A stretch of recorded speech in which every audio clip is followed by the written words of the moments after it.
However, some beauty salons still use their favorite skincare products instead of Cozy. Although the sales of many skincare brands were affected by Cozy, they still had a lot of loyal customers. Kamei Beauty Salon was as popular as always, and its membership was growing rapidly, but sometimes that wasn't an advantage, because some customers had to wait for a long time to get a reservation. Therefore, some of them might give up Kamei Beauty Salon and join the membership of another beauty salon. Good afternoon, President Gu, Miss Gu. Once Gu Man and Gu Ning walked inside, the receptionists at the front desk greeted them. Kamei Beauty Salon was registered as a company, so the staff didn't call Gu Man their boss but President Gu now. However, the office building of Kamei Beauty Company Limited was still under construction, so it wasn't officially established yet. Although Gu Man wanted to be independent, Tang Yunfan didn't want her to work too hard during her pregnancy, so he did many things for her. The construction and recruitment of Gu Man's company were settled by Tang Yunfan's people. Kamei Beauty Salon was also opening branches in many other major cities, which Manager Ding and Tang Yunfan's people were in charge of. It wasn't easy for Manager Ding to deal with such an important project alone, so she needed help. For now, Manager Ding was the most skillful senior staffer in Gu Man's company. So as long as Manager Ding stayed loyal to Gu Man, she would be placed in an important position in the company with a much higher salary. In fact, Manager Ding's salary had already been raised several times since Gu Man took over Kamei Beauty Salon. How's the business these days? Gu Man asked. Very good, the receptionist said. At this moment, a rich lady walked inside and saw Gu Man in the hall. Her face lit up at once and she greeted Gu Man. Oh, hi, Mrs. Tang, been a while. Oh, been a while, Mrs. Fong. How are you recently? Gu Man smiled at her. I'm good. How about you? Mrs. Fong asked with concern. Thank you so much for asking. I'm good, Gu Man said. Glad to know. Mrs. Fong beamed. Then her sight fell on Gu Ning. Is this your daughter? Mrs. Fong knew Gu Man but didn't know Gu Ning, and had only heard a little about Gu Ning from Gu Man before. Yeah, this is my daughter Gu Ning, Gu Man said. Nice to meet you, Mrs. Fong, Gu Ning said to Mrs. Fong. Nice to meet you, Miss Gu. How's your result for this year's exam? Which university did you apply for? Mrs. Fong asked. I scored a full score this year, and I've already been accepted by the capital university, Gu Ning said calmly. What? Full score? You must be the top scorer. Mrs. Fong was shocked. Since Gu Ning could achieve a full score, many prestigious universities must have competed to get her. Several rich ladies walked over at this time and heard Mrs. Fong's shocked exclamation. They turned to look at her, then saw Gu Man, so they walked over to greet her. Before Gu Man's pregnancy, she came to the beauty salon almost every day, so she was familiar with most of the frequent customers. After greeting Gu Man, those rich ladies asked Mrs. Fong why she looked so shocked. Mrs. Fong then told them the shocking news, astonishing them as well. Wow, Mrs. Tang, you have a good daughter. This has never happened before. Well, I wish my kids could be as half outstanding as your daughter. They didn't know about Gu Ning's other achievements and thought that she was already unbelievable. Gu Ning and Gu Man left Kamei Beauty Salon after staying there for about 10 minutes. Although Gu Man had the protection of Gu Ning's magical power, it wouldn't do her any good if she stayed in a populated place for too long. They went back home at 4:30 p.m. So Gu Man went to have a rest in her room before dinner began. During this time, Chiu Yusin called Gu Ning and asked her whether she was free tonight and if they could dine together with Chao Wenxin. Chiu Yusin and Chao Wenxin weren't very familiar with each other in the past, but they became close because of their boyfriends. Their boyfriends were close brothers, so they had many chances to gather together. Unfortunately, Gu Ning wanted to spend more time with her family, so she said that they could see each other next time. Chiu Yusin didn't insist, because Chao Wenxin just told her that Gu Ning's mother was pregnant now. Gu Ning needed to stay by her mother's side. Chiu Yusin understood that, so she wasn't disappointed. At 10 p.m., Leng Xiaoting called Gu Ning and told her about what he had encountered last night. He didn't know why he could suddenly defeat the man of the evil practice, and he was afraid that he might not be able to control the force. It was a very important issue, so he had to talk about it with Gu Ning, although it might worry her. Gu Ning was definitely worried when she heard that Leng Xiaoting was injured because of the man. In addition, she was also greatly surprised to know that Leng Xiaoting could absorb the magical power of a night luminescent pearl on his own. Well, honestly, I have no idea about it, but it won't have bad effects on your body. You have a night luminescent pearl in your hands right now, so I think you can stay safe with it. Don't return it to the museum, Gu Ning said in a serious tone. As long as Leng Xiaoting had the night luminescent pearl with him, she believed that he would be fine. Sure, Leng Xiaoting said. It wasn't difficult for him to keep this night luminescent pearl. He could pay the museum an amount of money for it. They dropped the topic later and casually chatted with each other for a while. After hanging up, Gu Ning kept thinking about what he just told her. If Leng Xiaoting was able to use the force in his stomach to defeat the man of the evil practice, it meant that he could not be immortal. Therefore, the first idea that appeared in Gu Ning's mind was that Leng Xiaoting might have something to do with cultivators. Moreover, it was also possible that Leng Xiaoting had taken too many of the power crystals she gave him and his body changed afterwards. Either way, she needed to do some research. Gu Ning couldn't sleep that night. Because of the night luminescent pearl, Leng Xiaoting's stomach wasn't uncomfortable any longer. At the same time, his body was still slowly absorbing the magical power of the night luminescent pearl. If any cultivator saw this scene, he or she would be stunned, because the magical power circulated in Leng Xiaoting's body the exact way it would while they were practicing their cultivation.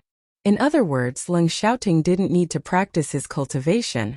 The magical power could circulate in his body on its own. Gu Ning would be anxious if she knew that, because it meant that Leng Xiaoting was in a state of cultivation now. Although Gu Ning couldn't sleep at all last night, she was still full of energy when she got up the next morning. With the help of her magical power, she could stay energetic even if she didn't sleep. At 10 a.m., Gu Ning received a call from Gao Weichao, and he told her that he liked Peng Xinghao's designs. The next day after Gu Ning went back to City B, Peng Xinghao and Peng Xiaoman came as well. Peng Xinghao went to have an interview in Gu Ning's garment company, and was hired. And although Peng Xiaoman didn't have any professional skills, she was a good saleswoman, so she would work in the sales department. Peng Xiaoman believed that she could have a better and better life in the future, because almost every staffer in Gu Ning's companies had good pay. Afterwards, Peng Xiaoman and Peng Xinghao called Gu Ning to thank her. Even though they had some money now, it wasn't enough for them to afford a house in City B. Peng Xinghao needed a quiet place for his job, so he decided to rent an apartment with his older sister. They could get a housing allowance of 2,000 yuan, so they only needed to pay another 1,000 yuan to rent a good apartment near the company. Because City B was an international city, the rent was very high. Luckily, they could afford the rent. Other than letting Gu Ning know about Peng Xinghao, Gao Weichao also told Gu Ning that their clothing brand, Gufan, was about to be released, and its flagship store would be opening in half a month. The name of Gu Ning's clothing brand was Gufan, and the company shared the same name. Gufan would produce male and female clothes, shoes, bags and so on, and charm gowns belonged to Gufan. The flagship store of Gufan was very large and occupied about 400 square meters. In addition to casual clothes, there were formal gowns in the store as well that were placed next to charm gowns. Gao Weichao was in charge of all of these things, so he needed to report their progress to Gu Ning. As for promoting Gufan, they would make full use of Gu Ning's influence. It was Gu Ning's company after all. Gu Ning had many loyal fans, who could be their potential customers. They couldn't be sure that everyone would like Gufan, but they believed that it could become popular because of its high quality and attractive designs. Although Gufan was set to be a high-end brand, it needed sales and fame at the beginning. Therefore, they didn't set very high prices for the clothes of Gufan. Before the flagship store was open, they needed to hold a release conference that Gu Ning had to appear at. Gu Ning told Gao Weichao to send her a message after Gufan's official website and Weibo account were done. Because both Jade Beauty Jewelry and Cozy were very famous brands now, They could use them as prizes for the activities at the opening ceremony. Gao Weichao agreed. He actually had the same idea because a lot of people were familiar with jade beauty jewelry and cozy, which could help them gain more attention for Gufan. However, jade beauty jewelry and cozy were very expensive, so he needed Gu Ning's permission. Now that Gu Ning proposed it herself, he agreed at once. The amount of prizes was limited, and only those who had spent over 1,000 yuan in the store could join in the lucky draw. It totally depended on one's luck to get a prize. Gu Ning went to the airport at 1 p.m. She would take a plane to the capital at 2:50 p.m. Tang Haifeng and Gu Man were unwilling to see Gu Ning leaving, but they understood that she needed to deal with her own business. Gu Ning was too outstanding among her peers after all, and there were a lot of things she needed to deal with. They felt proud of Gu Ning, but also cared about her health. She was still very young but worked almost every day. Before Gu Ning left, she gave Gu Man a bottle with 10 power crystals. Once Gu Man felt uncomfortable, she could take a pill. Gu Ning called Gao Yi when she walked into the lounge and asked him to pick her up when she arrived. When Gu Ning arrived at the airport of the capital, Gao Yi and Xiaoya were already waiting for her. And because it was time for dinner, they went to dine together. Gu Ning thought of Tang Qingyang and invited him to share a meal, because Tang Yexin and Qi Ziyue's wedding was the day after tomorrow, and she needed to talk about it with him. Tang Qingyang agreed once Gu Ning told him that she had something important to talk about with him. He was in the southern district now, so Gu Ning booked a private room at the Huangdang Hotel, but because the capital was very large, it took her some time to arrive at its southern district. After Gu Ning called Tang Qingyang, Xiaoya said, "Boss, I have some news to tell you. The man stays by Tang Bingsen's sides normally. When he's absent, he's either at home or in Power Fitness Club. He often has a private talk with the manager of Power Fitness Club, so I think the club might be where they exchange information. Power Fitness Club probably isn't under Tang Bingsen's name, because he doesn't want to attract unnecessary attention." Gu Ning had told Gao Yi and Kyoya to stay in the capital to conduct an investigation. She wanted to know about the illegal force behind Tang Bingsen. If she wanted to unseat Tang Bingsen, she had to deal with the illegal force first, because it would be a lot of trouble if it remained. "Great, I understand," Gu Ning said. In the Huangdang Hotel, Tang Qingyang showed up with Ba Tianyang about 20 minutes after he received Gu Ning's call. Although nobody attacked him again, he could still feel that some people were spying on him. Gu Ning sent Tang Qingyang a message and told him the number of the private room she booked. When Tang Qingyang reached the door of the hotel, he ran into Tang Bingsen and several other people who were Tang Bingsen's business partners. Tang Qingyang was surprised when he saw Tang Bingsen, but he soon hid his hatred towards him. A touch of dislike flashed in Tang Bingsen's eyes when he saw Tang Qingyang. Although it disappeared almost immediately, Tang Qingyang still caught it, but he didn't mind it at all. They were enemies and hated each other deeply. He knew that Tang Bingsen already regarded him as a competitor, but Tang Bingsen thought that he was no match for him. Actually, Tang Qingyang was aware of the fact that Tang Bingsen had caused his father's death, but Tang Bingsen thought that it was still a secret. Tang Qingyang never showed his real feelings on his face, so nobody knew what he was really thinking. He was protecting himself in that way. Only when he was with his close friends could he relax. Even though Tang Bingsen disliked Tang Qingyang, he had to pretend to be kind to him for the time being. "Hi, nice to see you. Chairman Tang, President Feng and President Yu." Tang Qingyang walked towards them. "Hi," Tang Bingsen said and stood still. President Feng, on the other hand, smiled at Tang Qingyang. "Nice to see you, Director Tang. I heard that you went to City B, so I thought that you wouldn't be back within a short time." The full name of President Feng was Feng Mingda. He was about 40 this year, and was the president of the Shangming organization. The Shangming organization was involved in the machinery industry, and just reached a cooperation with the Tang organization not too long ago. The Tang organization had a different business partner in that industry before, but something unpleasant happened later, so it changed its business partner. When the Tang organization was talking about the cooperation with the Shangming organization, Tang Qingyang played an important role in it, so Feng Mingda had a deep impression of him. Feng Mingda called Tang Qingyang Director Tang, because he believed that Tang Qingyang held an important position in the Tang organization. Tang Bingsan, however, was displeased, but even though he was annoyed, he couldn't do anything about it, because Tang Qingyang was indeed a director in the company. Nevertheless, Tang Bingsan did everything to make Tang Qingyang a mere figurehead, so Tang Qingyang actually didn't have much power. He disliked that before he met Gu Ning, but now he thought that it wasn't a big deal because everything would be different with Gu Ning's help. "I've been back for a few days," Tang Qingyang said.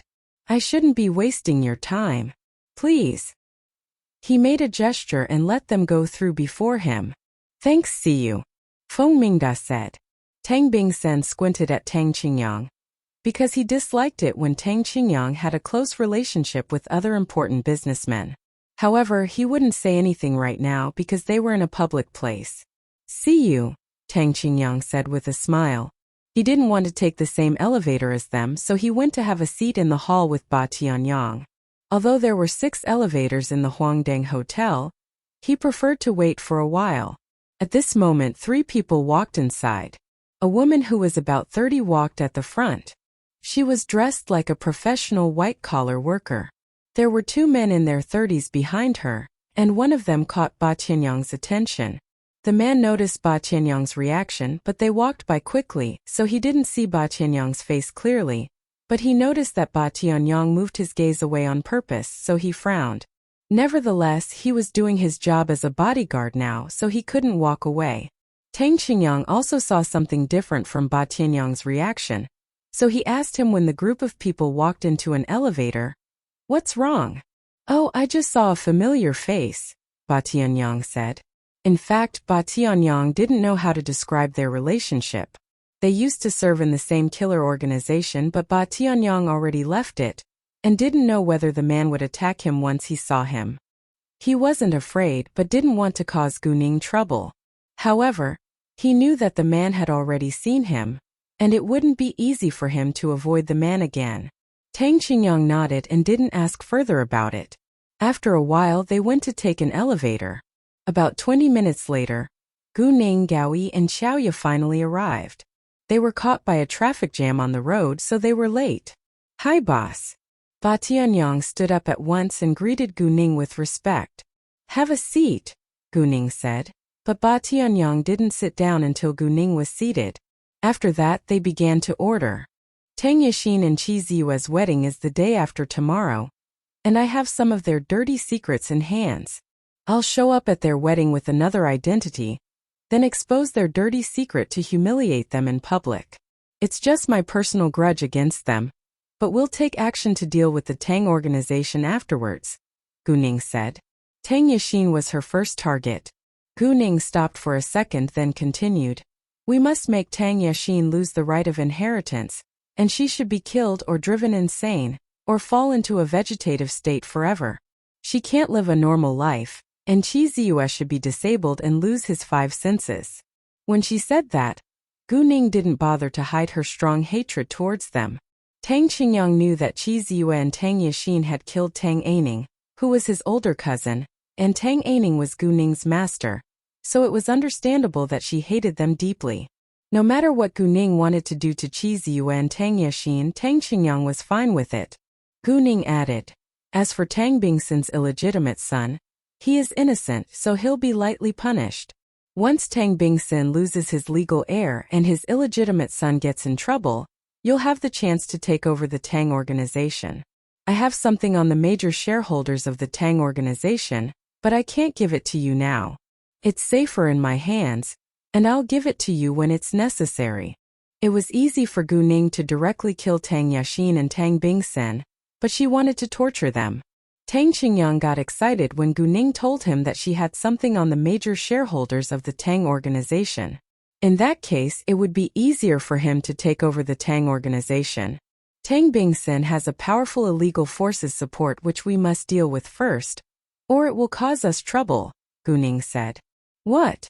An illegal force?" Tang Qingyang was surprised. However, even though he was surprised, he didn't think it was a serious problem, because he knew that Gu Ning had powerful connections too. He also had a feeling that Gu Ning planned to deal with the Tang family on her own. He was willing to work with Gu Ning and believed that they could win. He could gain a lot from his cooperation with Gu Ning, and all he had to do was listen to her arrangements. Gu Ning was much more influential than him after all. Yes, I have only been able to find out a bit about it, but I plan to eliminate it once I have a clear understanding of it, Gu Ning said. Tang Qingyang nodded, and believed that it was very easy for Gu Ning to do that. Actually, if Gu Ning, Gao Yi, Xiaoya, Ba Tianyang, and Zhou Weifan teamed up, they could easily destroy a small illegal gang. And if Gu Ning let the flood dragon out, she was unstoppable. Gu Ning also had the idea to gain some benefits from the illegal gang supporting Tang Bingsen. The gang was illegal, and she had no mercy for its members. After Gu Ning finished talking with Tang Qingyang, Ba Tianyang said to her, "Boss, I just saw a man in the hall, which used to work for the same organization as I did. He needed to report it to Gu Ning so that she could be prepared for it. If the man was really going to attack him, Gu Ning might be in trouble." Hearing that, both Gao Yi and Xiaoya frowned worriedly. They weren't worried about themselves but about Gu Ning's safety. They were Gu Ning's people now, and Gu Ning would be affected if they were in trouble. Gu Ning was surprised but didn't really care. "It's fine. I can protect myself, but you should be careful." Gu Ning wasn't only talking to Ba Tianyang, but also to Gao Yi and Xiaoya. Although the world was big, and it wasn't easy to run into familiar faces on the street, they still needed to be cautious. Tang Qingyang, however, was confused. He didn't understand what Gu Ning was talking about. However, although he was curious, he didn't ask about it. "Sure." Ba Tianyang nodded. After that, they began to enjoy dinner. All of a sudden, Gu Ning heard a woman's angry voice from the next room.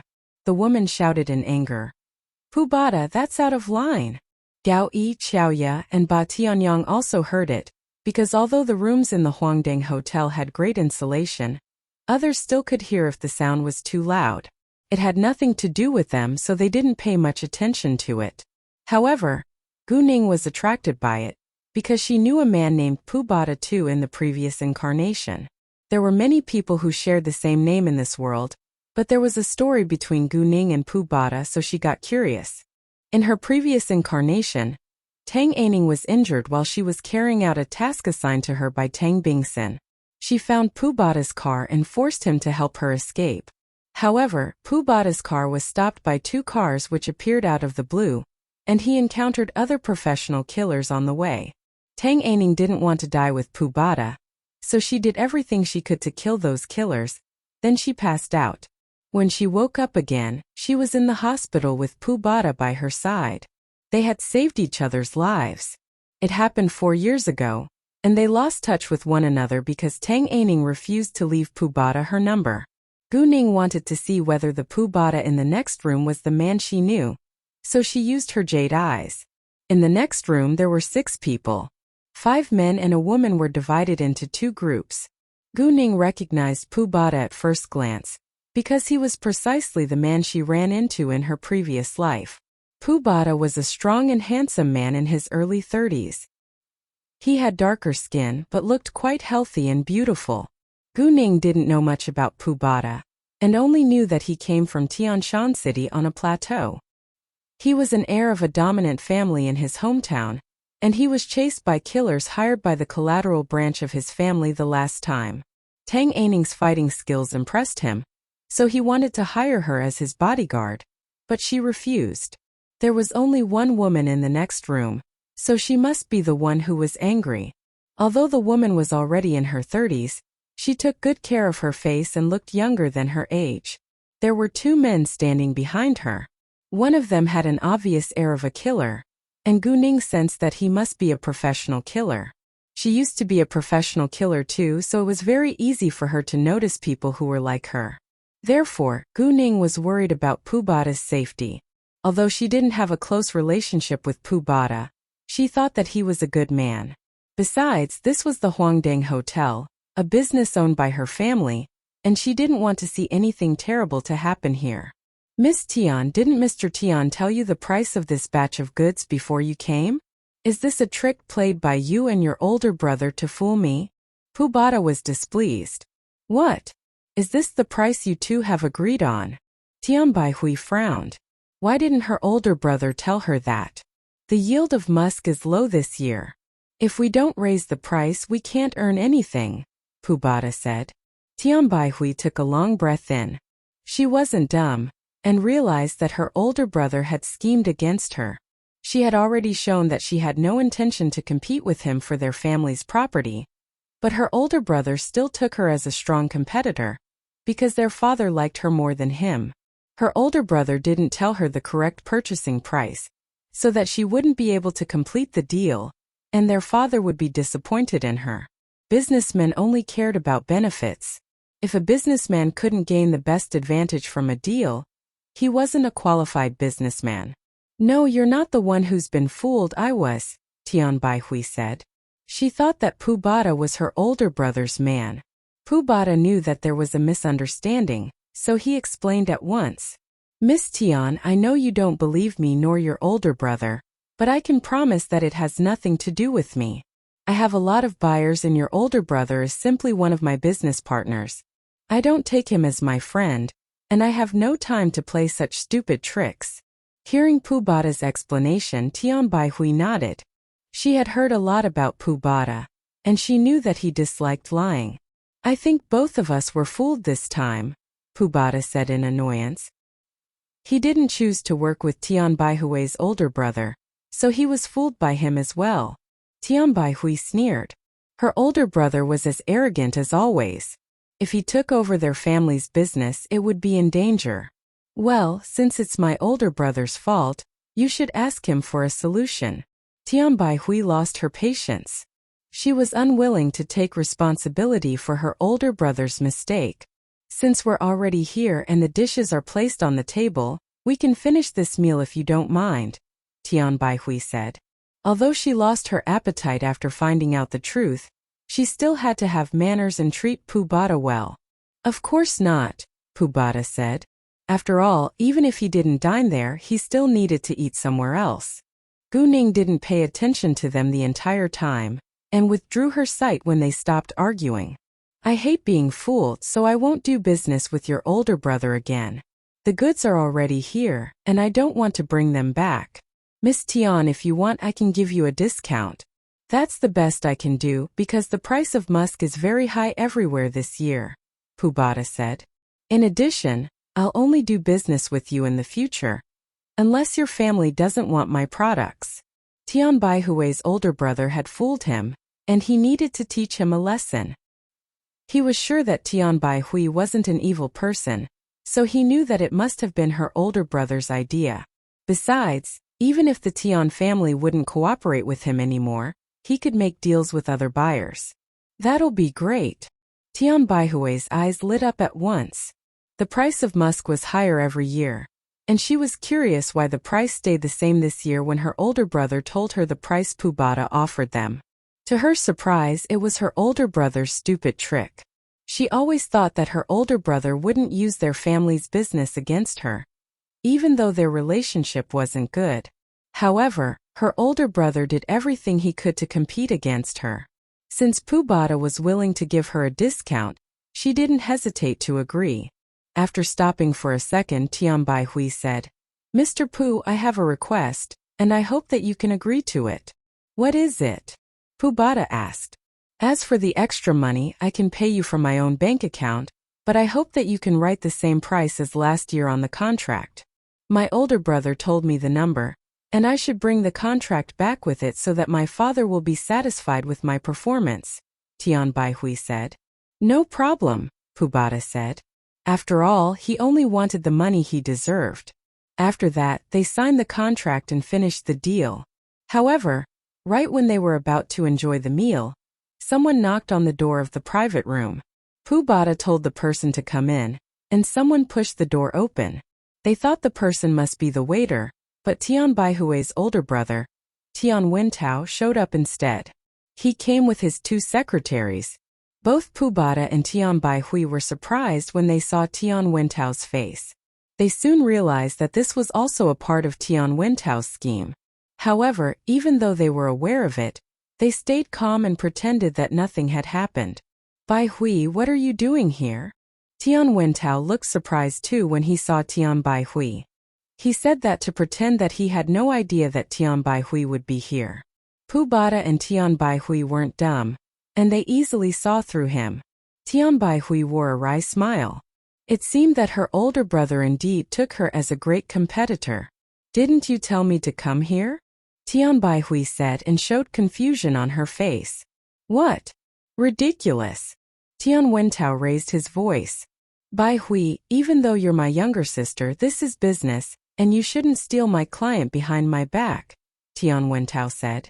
"I don't understand. It was you who told me to come. Why do you deny it now?" Tian Baihui felt hurt. "I didn't tell you to come here at all. I didn't tell Mr. Pu that you would come either," Tian Wentao shouted in anger. Pu Bada sipped his tea and stayed calm.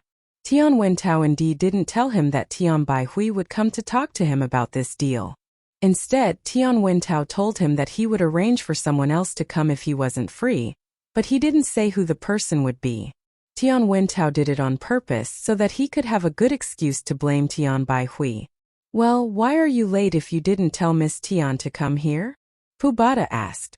Tian Wentao apologized at once. "Mr. Pu, I'm so sorry. I was caught in a heavy traffic jam on the road, and my phone was running out of power, so I couldn't call you." Although he was late, he was only late by 20 minutes, which was enough for Tian Baihui to damage the deal with Pu Bada. "Oh, then how did Miss Tian get to know the number of this private room?" Pu Bada asked again. Hearing that, Tian Wentao's face changed and turned to glare at Tian Baihui. "Did you eavesdrop on my call? How could you do that? Did you steal the contract as well? You're shameless." He blamed Tian Baihui for everything. Tian Baihui lost her temper at this moment. "Seriously? Are you blaming me for everything? I know you don't like me and take me as your competitor, but you can't blame me for your mistakes. There are surveillance cameras in the company, and you can check them to see what really happened." She was surprised that Tian Wentao would be so shameless. It also made her think that her older brother might have attacked her behind her back many times before. Because the Tian family had many enemies, she didn't think of Tian Wentao when she was suddenly attacked by a bunch of strangers. The person who had saved her life before was precisely the man who used to serve in the same killer organization as Ba Tianyang. Tian Baihui hired him to be her bodyguard afterwards. Although he was a professional killer, a bodyguard could make a lot more money than a killer. Therefore, he also left the killer organization, but his name was still on the wanted list. Gu Ning had told Kay to pay attention to the wanted list to see whether she could hire more skilled people to work for her. But Kay had been too busy recently. The man left the killer organization, but didn't know where to go. He met Tian Baihui by accident when she was in danger and saved her life. He wasn't a cold-blooded person even though he used to be a professional killer. As a killer, he had a code name which was Wind. Many people joined the killer organization when they were very young and couldn't remember their real names. The killer organization would give them a name, and it could provide them with their disguises. However, many killers weren't dumb, and they made another identity without the killer organization knowing about it so that they could avoid its search. Win didn't do that, so he didn't have much money in his bank account, and he had suffered a lot on his way to the capital. After rescuing Tian Baihui, he agreed to be her bodyguard because she could provide him with a good life. Many people were forced to join the killer organization, so not all of them were willing to be a professional killer forever. If it was possible, many of them wanted to escape. However, the killer organization would chase them and kill them in order to keep its secrets unknown. As for Win's background, he was unwilling to tell much, so Tian Baihui didn't force him to do that. Tian Wentao didn't know what to say now. He wasn't a smart man, so he didn't have a perfect plan before he took action. And Tian Baihui was always tolerant, which made Tian Wentao believe that she would tolerate it again. In fact, Tian Baihui only tolerated his behavior because their father was sick now. She didn't want their father to find out that they didn't get along with each other. Even though Tian Wentao was unreasonable, he still refused to admit it. "Baihui, what do you mean? I'm your older brother. Am I an evil person in your eyes? I'm your younger sister. Why do you think that I'd scheme against you?" You can check the surveillance cameras, and you'll find out the truth. Tian Baihui insisted. She had had enough. You! Tian Wentao was mad, and felt that it was out of his control now. All right. Pu Bada interrupted them at this time. Although he wasn't interested in their grudge, he still needed to do business with their family. Mr. Tian, nobody is dumb here. Do you think you can easily fool me? Pu Bada said. Hearing that, Tian Wentao had a premonition. Pu Bada might have found out about his dirty trick. I'm not interested in your family affairs, but I'm very displeased about what has happened today. I feel like I've been fooled too, so I already finished the deal with Miss Tian at the same price as last year.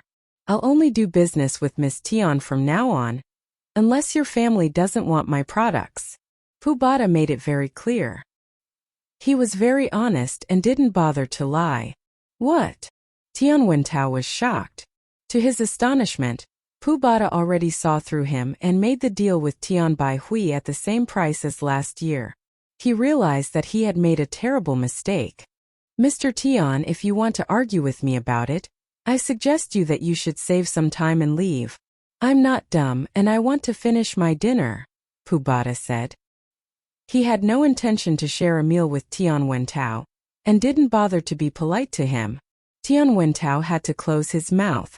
Although he was reluctant to accept this result, there was nothing he could do about it now. He gave Tian Baihui a glare before he left, which meant that he wouldn't give up.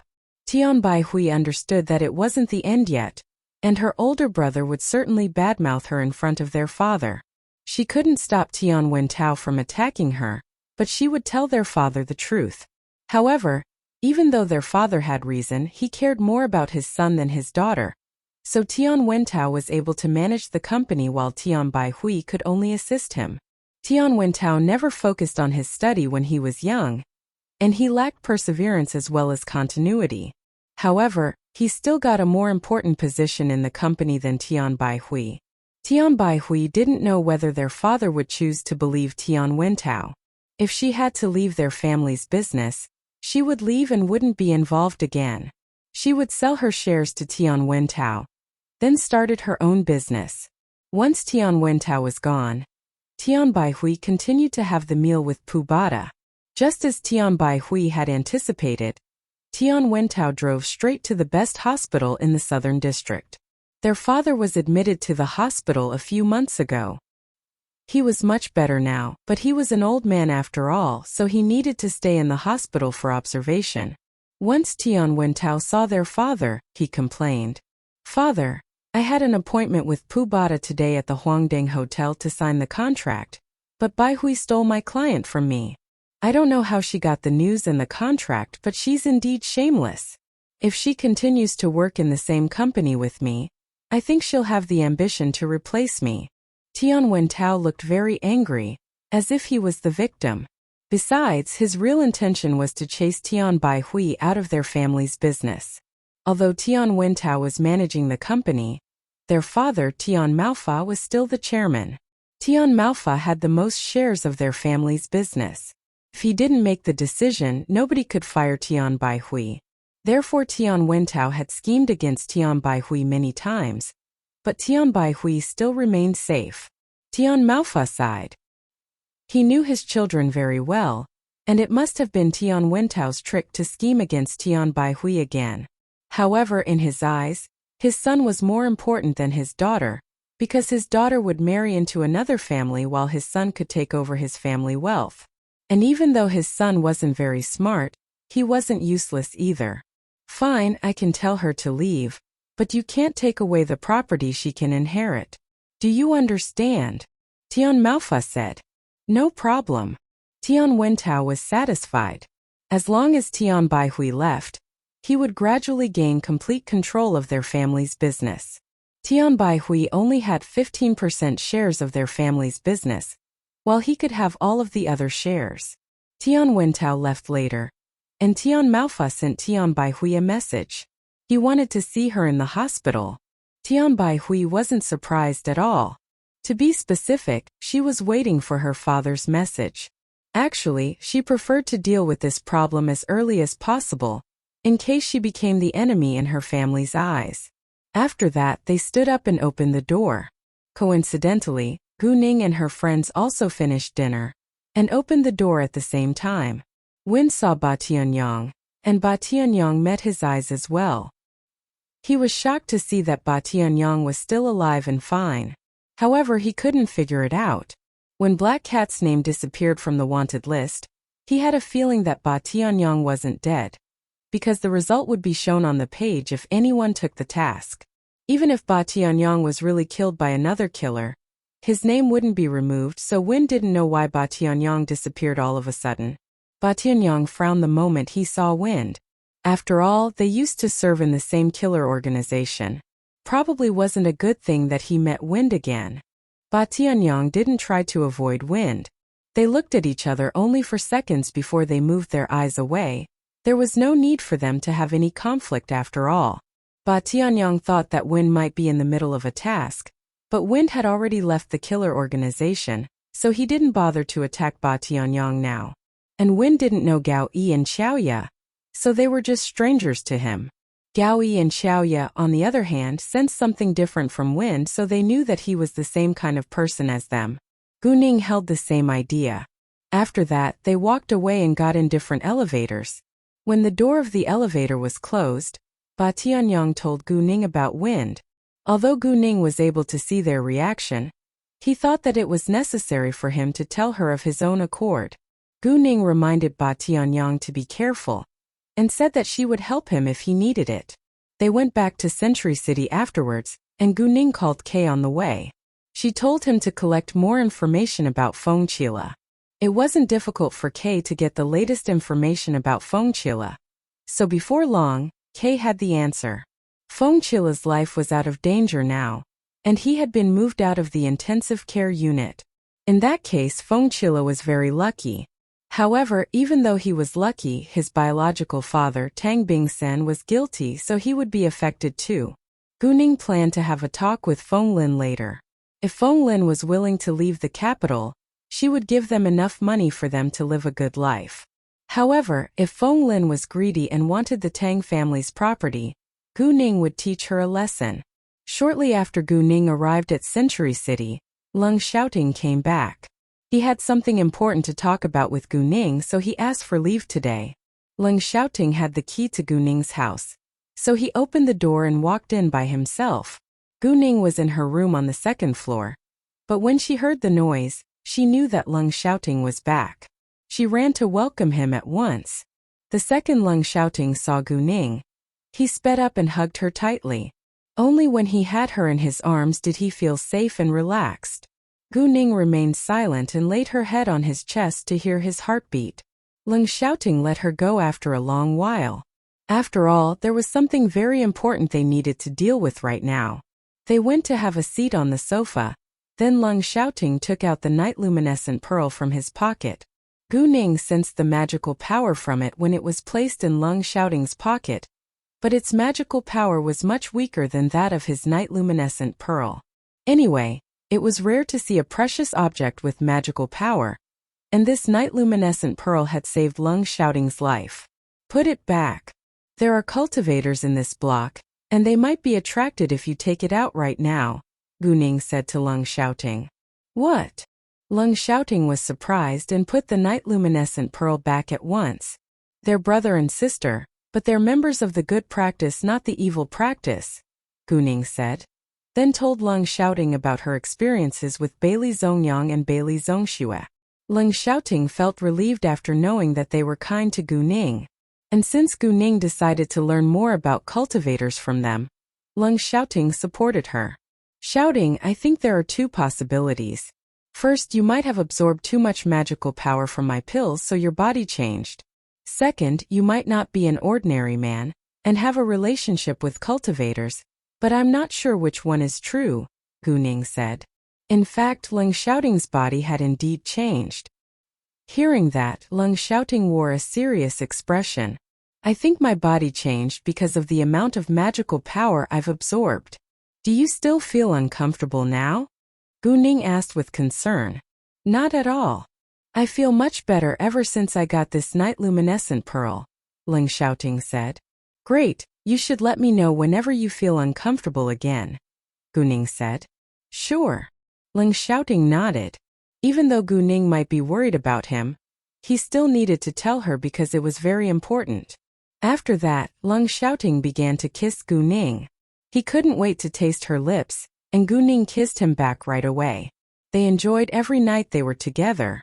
Leng Xiaoting got sexually excited whenever he kissed Guning, and they hadn't had sex for a long time, so they didn't go to sleep until it was very late.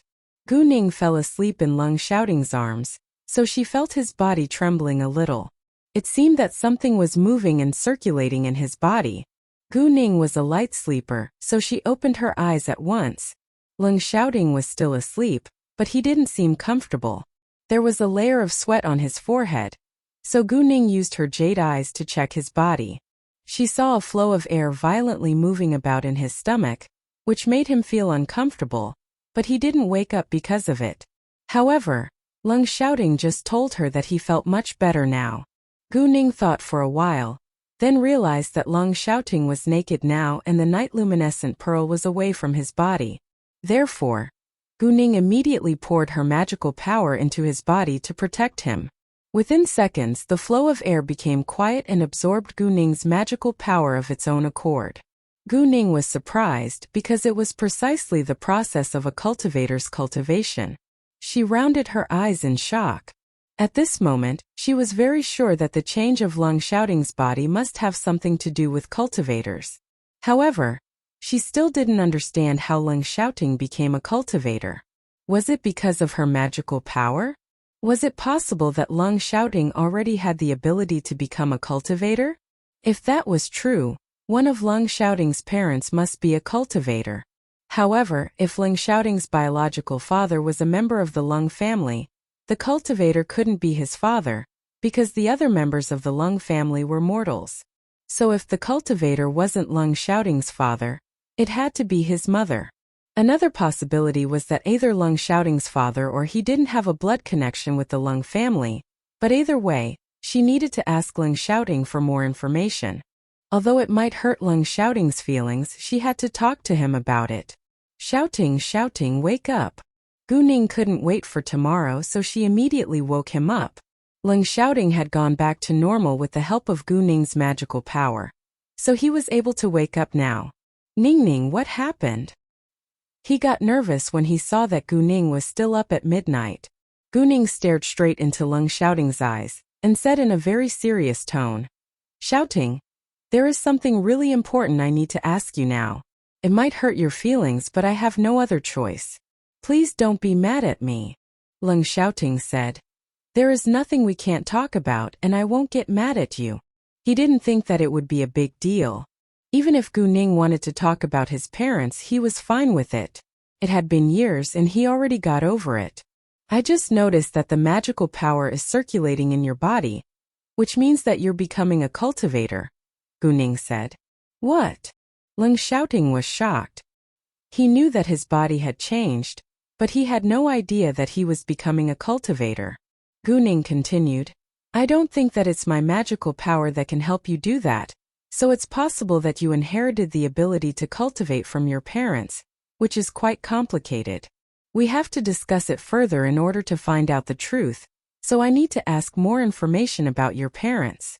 Go on, I'm fine with it, Leng Xiaoting said. If you really have the ability to cultivate, one of your parents must be a cultivator. However, the other members of the Leng family are all mortals, so I don't think your father is a cultivator. In that case, your mother could be a cultivator, otherwise either your father or you don't have a blood connection with the Leng family, Guning said. Hearing that, Leng Xiaoting frowned. I'm very sure that my father is my grandfather's biological son, and I'm my father's biological son, Leng Xiaoting said with certainty. My mother, however, isn't my maternal grandfather's biological daughter. It's said that my mother and father saved my maternal grandfather's life once, so my maternal grandfather adopted my mother. My father and my mother were unmarried back then, and my mother married my father as my maternal grandfather's daughter afterwards. My maternal grandfather left all his legacy to my mother after he passed away, but my mother had no interest in running the business. She served in the army just like my father, so the business gradually became the Shangshi organization, Leng Xiaoting said. He started to believe that his mother might not be immortal. Did you notice that your mother was different from other people? Guning asked. Leng Xiaoting had a good memory, and he still remembered what had happened when he was 7. Well, my father and mother always compared their fighting skills in the yard. My mother almost won every time, and I heard that my mother had saved my father many times before. I didn't think it was strange until now, Leng Xiaoting said. Leng Xiaoting had that thought not because he disdained women, but because women were normally weaker than men. Guning nodded, but unfortunately Leng Xiaoting's mother had passed away for years till now. They could only learn something about cultivators from the cultivation world.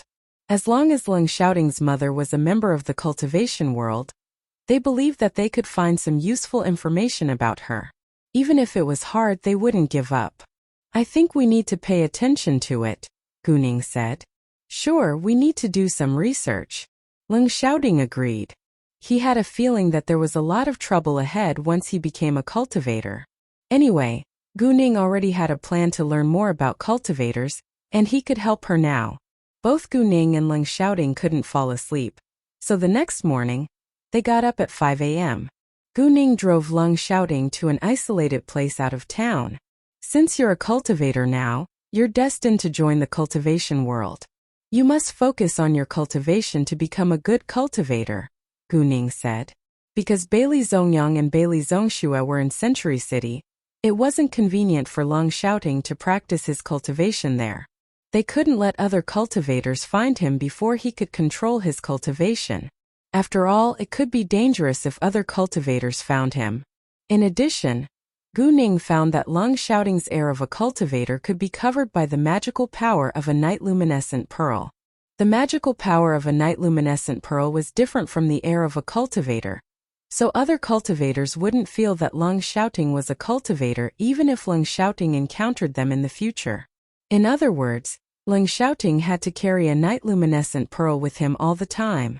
However, all cultivators wanted a night luminescent pearl, so it wasn't safe for Leng Xiaoting to carry one with him everywhere, but he was left no choice. I understand, and I will become a good cultivator, Leng Xiaoting said. He was determined to be stronger so that he could help Guning more in the future.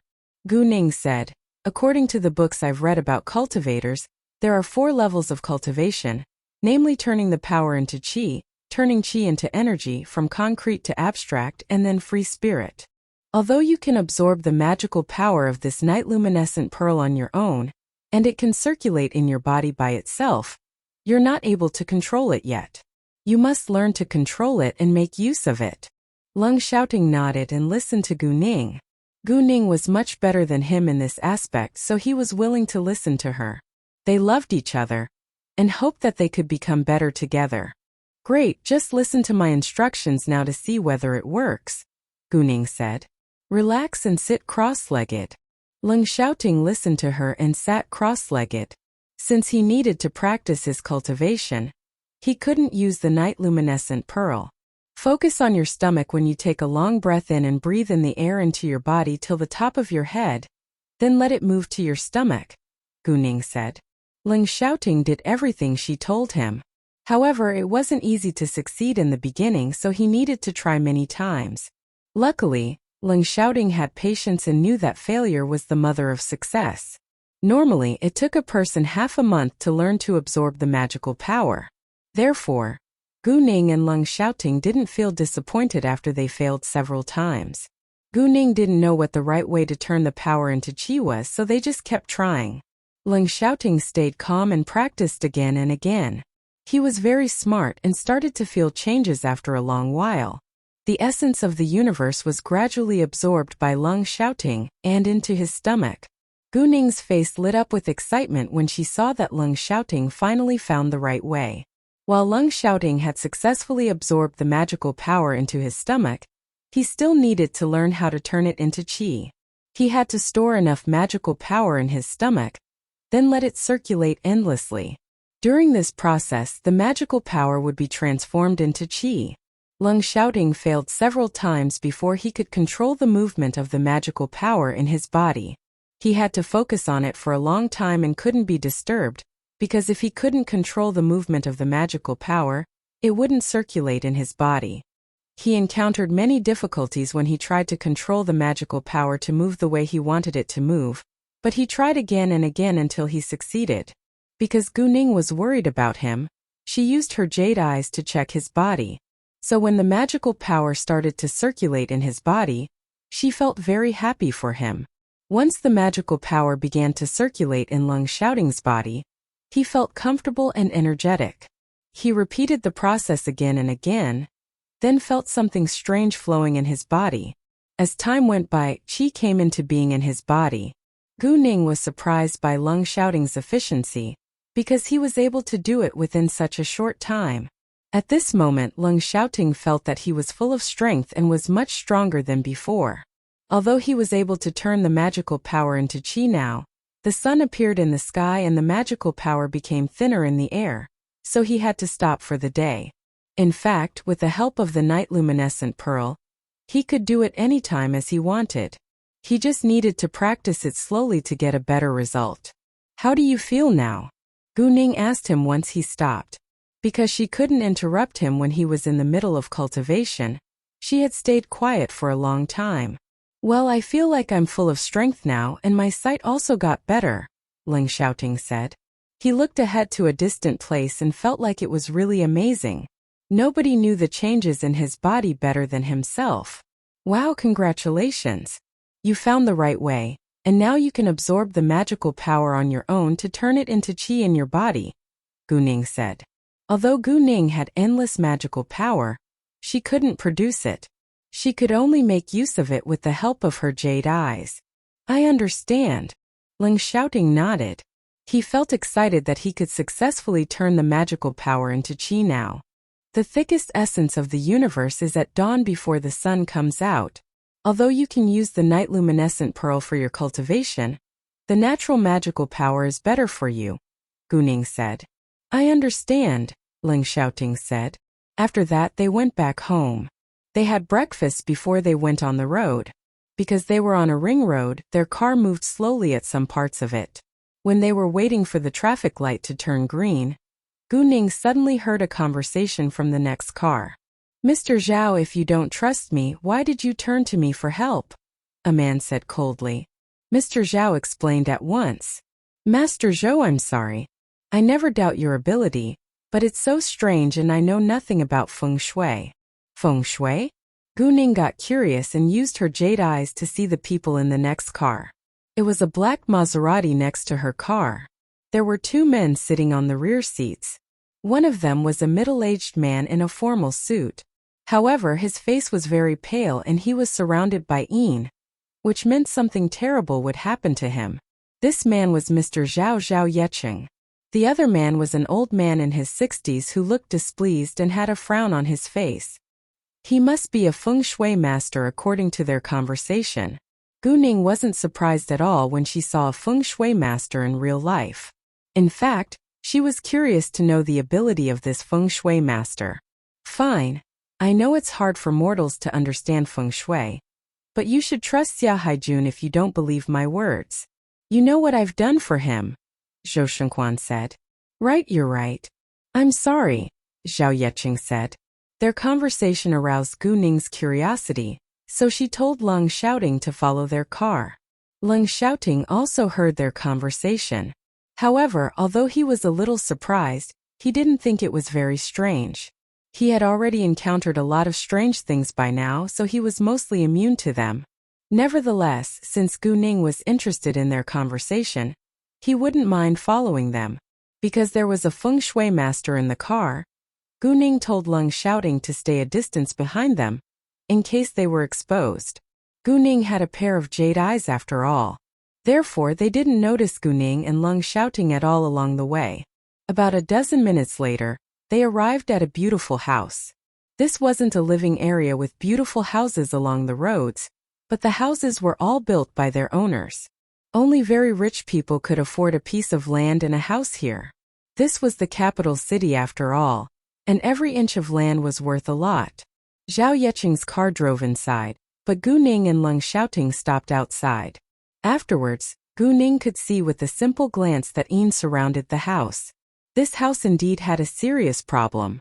Gu Ning used her jade eyes and focused on Zhou Shengquan to see whether he could solve this problem. Zhou Shengquan felt the Yin when he was only 5 meters away from the house. It was a hot summer, but it was very cold around the house, which was quite abnormal.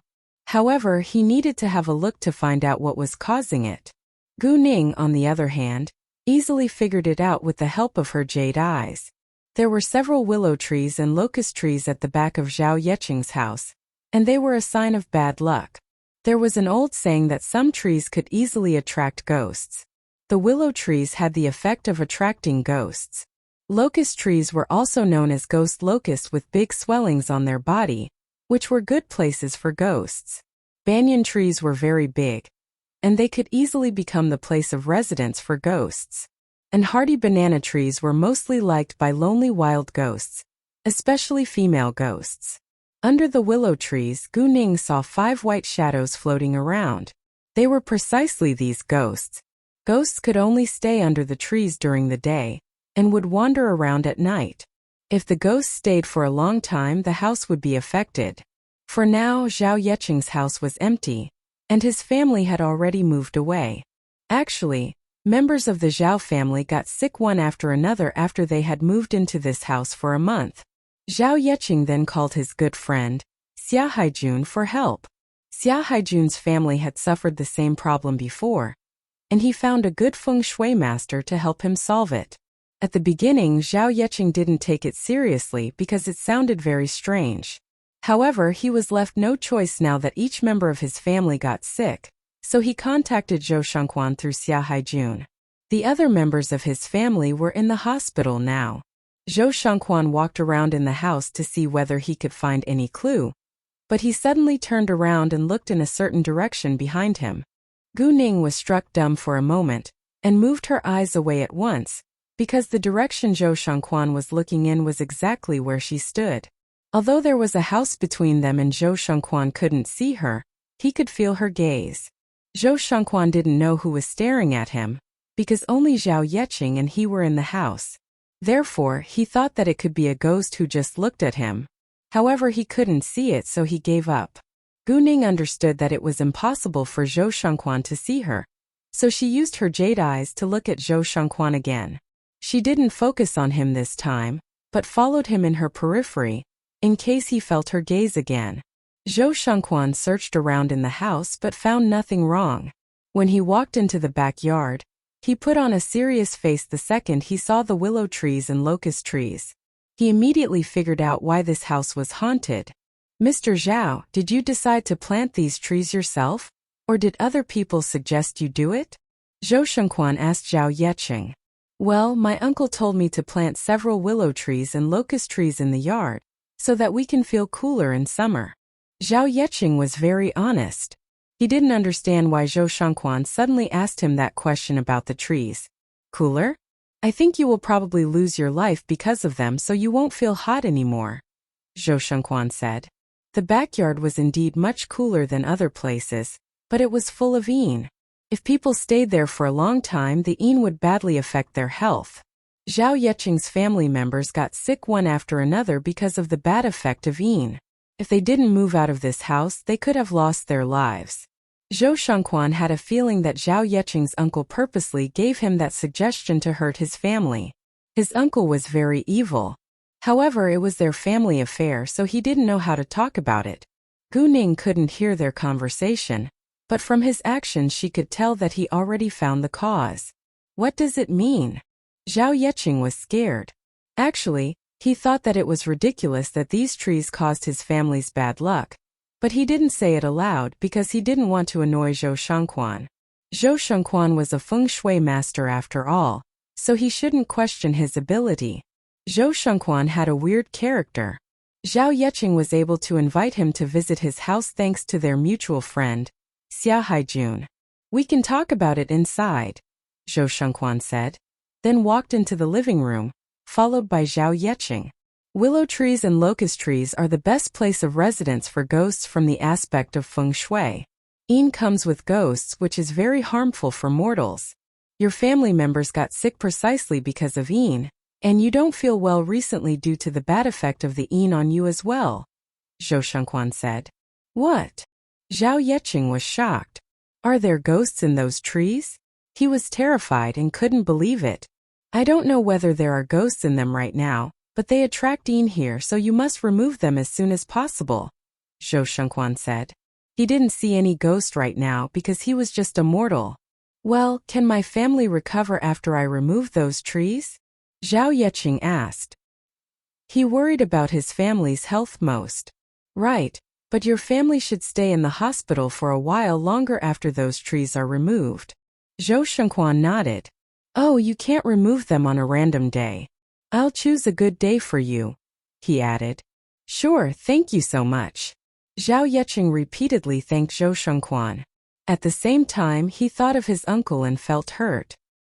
He realized that his uncle had the intention to hurt his family by suggesting that he plant those trees. In fact, his family had a good relationship with his uncle's family. At least they didn't have any grudge. He had even helped his uncle's family a lot before, because his family was much richer than his uncle's family. However, from now on, he would consider carefully whether he should give his uncle's family a helping hand again. He couldn't trust his uncle now. Luckily, his family all survived this time. If his uncle wanted to do something again to hurt his family, he wouldn't hesitate to pay his uncle back. Alright, I need to go back now. I'll inform you once I've picked a good day for you, and no one should live here for the time being, Zhou Shengquan said. No problem. Let me drive you home, Zhao Yeqing said. When they were walking out, Gu Ning told Leng Xiaoting to drive away. What did you see? Leng Xiaoting asked her. Gu Ning then told Leng Xiaoting everything she knew. Leng Xiaoting hadn't known that some trees could easily be visited by ghosts until now. Those trees attract ghosts, but it doesn't mean that ghosts will certainly visit them and cause bad things to happen. There must be a reason for it, but we better not plant those trees in our home, Gu Ning said. It wasn't uncommon that some people would plant willow trees and locust trees in their yards, especially when their houses were very large, but not all of them would encounter trouble. If ghosts often visited a place, the place could have been a graveyard in the past, or someone might have been killed here. Anyway, ghosts wouldn't come for no reason. Zhou Shengquan seemed to be a skilled feng shui master, so Gu Ning didn't bother to get involved in it this time. She believed that he could handle it well. Gu Ning hadn't been to her company for days, so she decided to have a look today. Shortly after she went back to her company, she received a call from Ning Changkai. Ning Changkai told her that a man and a woman wanted to work with Colleen, but he declined, so they insisted on seeing her. Kuning fronet. It seemed that the two visitors weren't kind. What's her name? Gu Ning asked. The woman told me that her name is Dongfang Ziyu, Ning Changkai said. Hearing that, Gu Ning squinted. If Dongfang Ziyu really came to see her, she wouldn't mind meeting her. She was curious to know why Dongfang Ziyu insisted on seeing her. Gu Ning had no grudge against Dongfang Ziyu, so she didn't understand why Dongfang Ziyu did it. Was it possible that Dongfang Ziyu found out about her secret? Is she a young woman? Gu Ning asked. Yes, Ning Changkai said. He thought that Gu Ning might know this woman. Great, I'll see her. Tell them to wait for a while.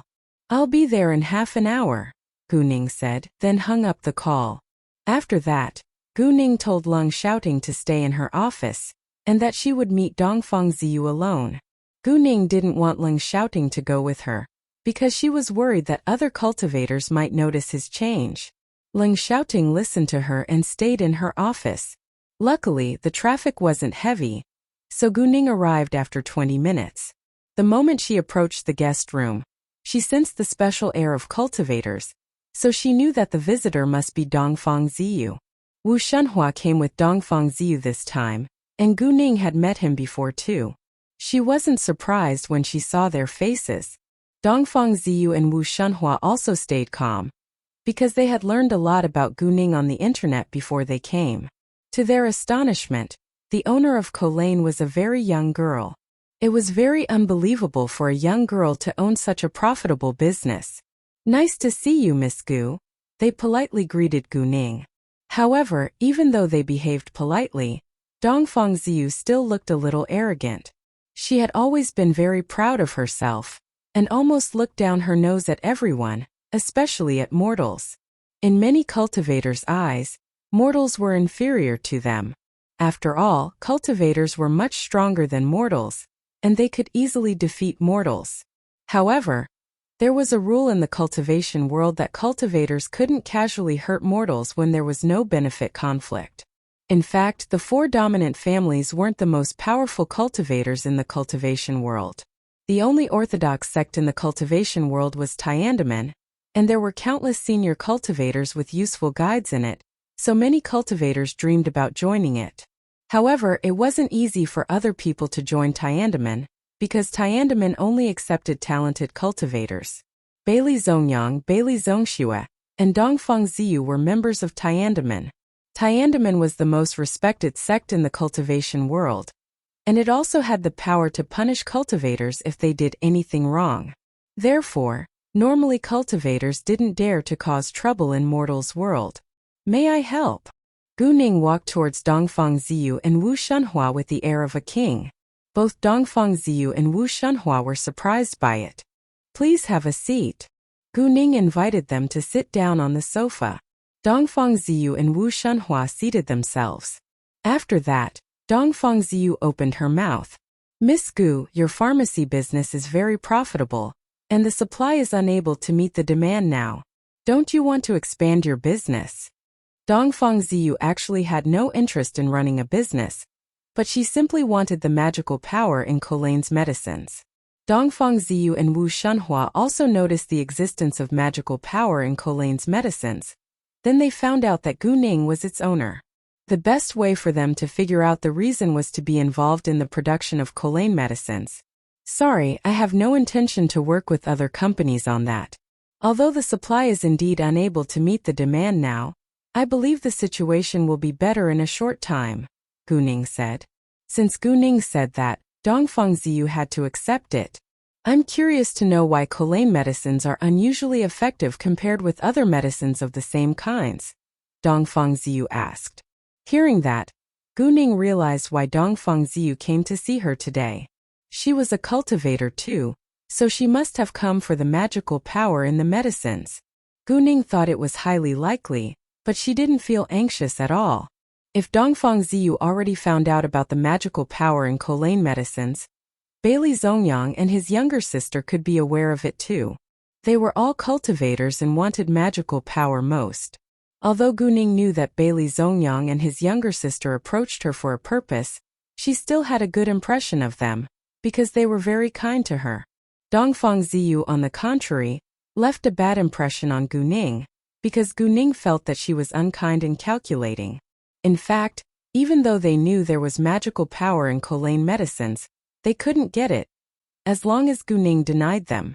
"Well, I'm just the manager of the company, and know nothing about medicine formulas, so I'm afraid I can't answer your question," Gu Ning said with a smile. She stayed calm and spoke with sincerity. Dongfang Ziyu half believed her words, because there was no other better explanation for it. In addition, she understood that the medicine formulas were highly confidential for a pharmaceutical company. Even if Gu Ning was very clear about the medicine formulas, she wouldn't tell her. Because Gu Ning was unwilling to cooperate with them, Dongfang Ziyu had to leave. When Dongfang Ziyu and Wu Shunhua were gone, Gu Ning had a private talk with Ning Changkai. Gu Ning asked Ning Changkai how many power crystals were left in his hands, and Ning Changkai told her that he still had many. Gu Ning then told him to lock them in the safe when he got back home today. And although Ning Changkai was confused, he didn't ask further about it and agreed. Gu Ning was worried that Dongfang Ziyu and Wu Shunhua might find them in the night. When Dongfang Ziyu and Wu Shunhua left Colane, they didn't drive far from it. Instead, they stopped the car at an inconspicuous corner, then waited for Gu Ning to come out. They didn't want to have conflict against Gu Ning face to face, but simply planned to follow her to see what they could find. Although Gu Ning was unwilling to share more information with them, they still wanted to find out the truth. Gu Ning left after reminding Ning Changkai about what he should do. Shortly after she was on the road, she noticed that someone was following her. She didn't bother to stop or change her route, because she knew who was in the car behind her.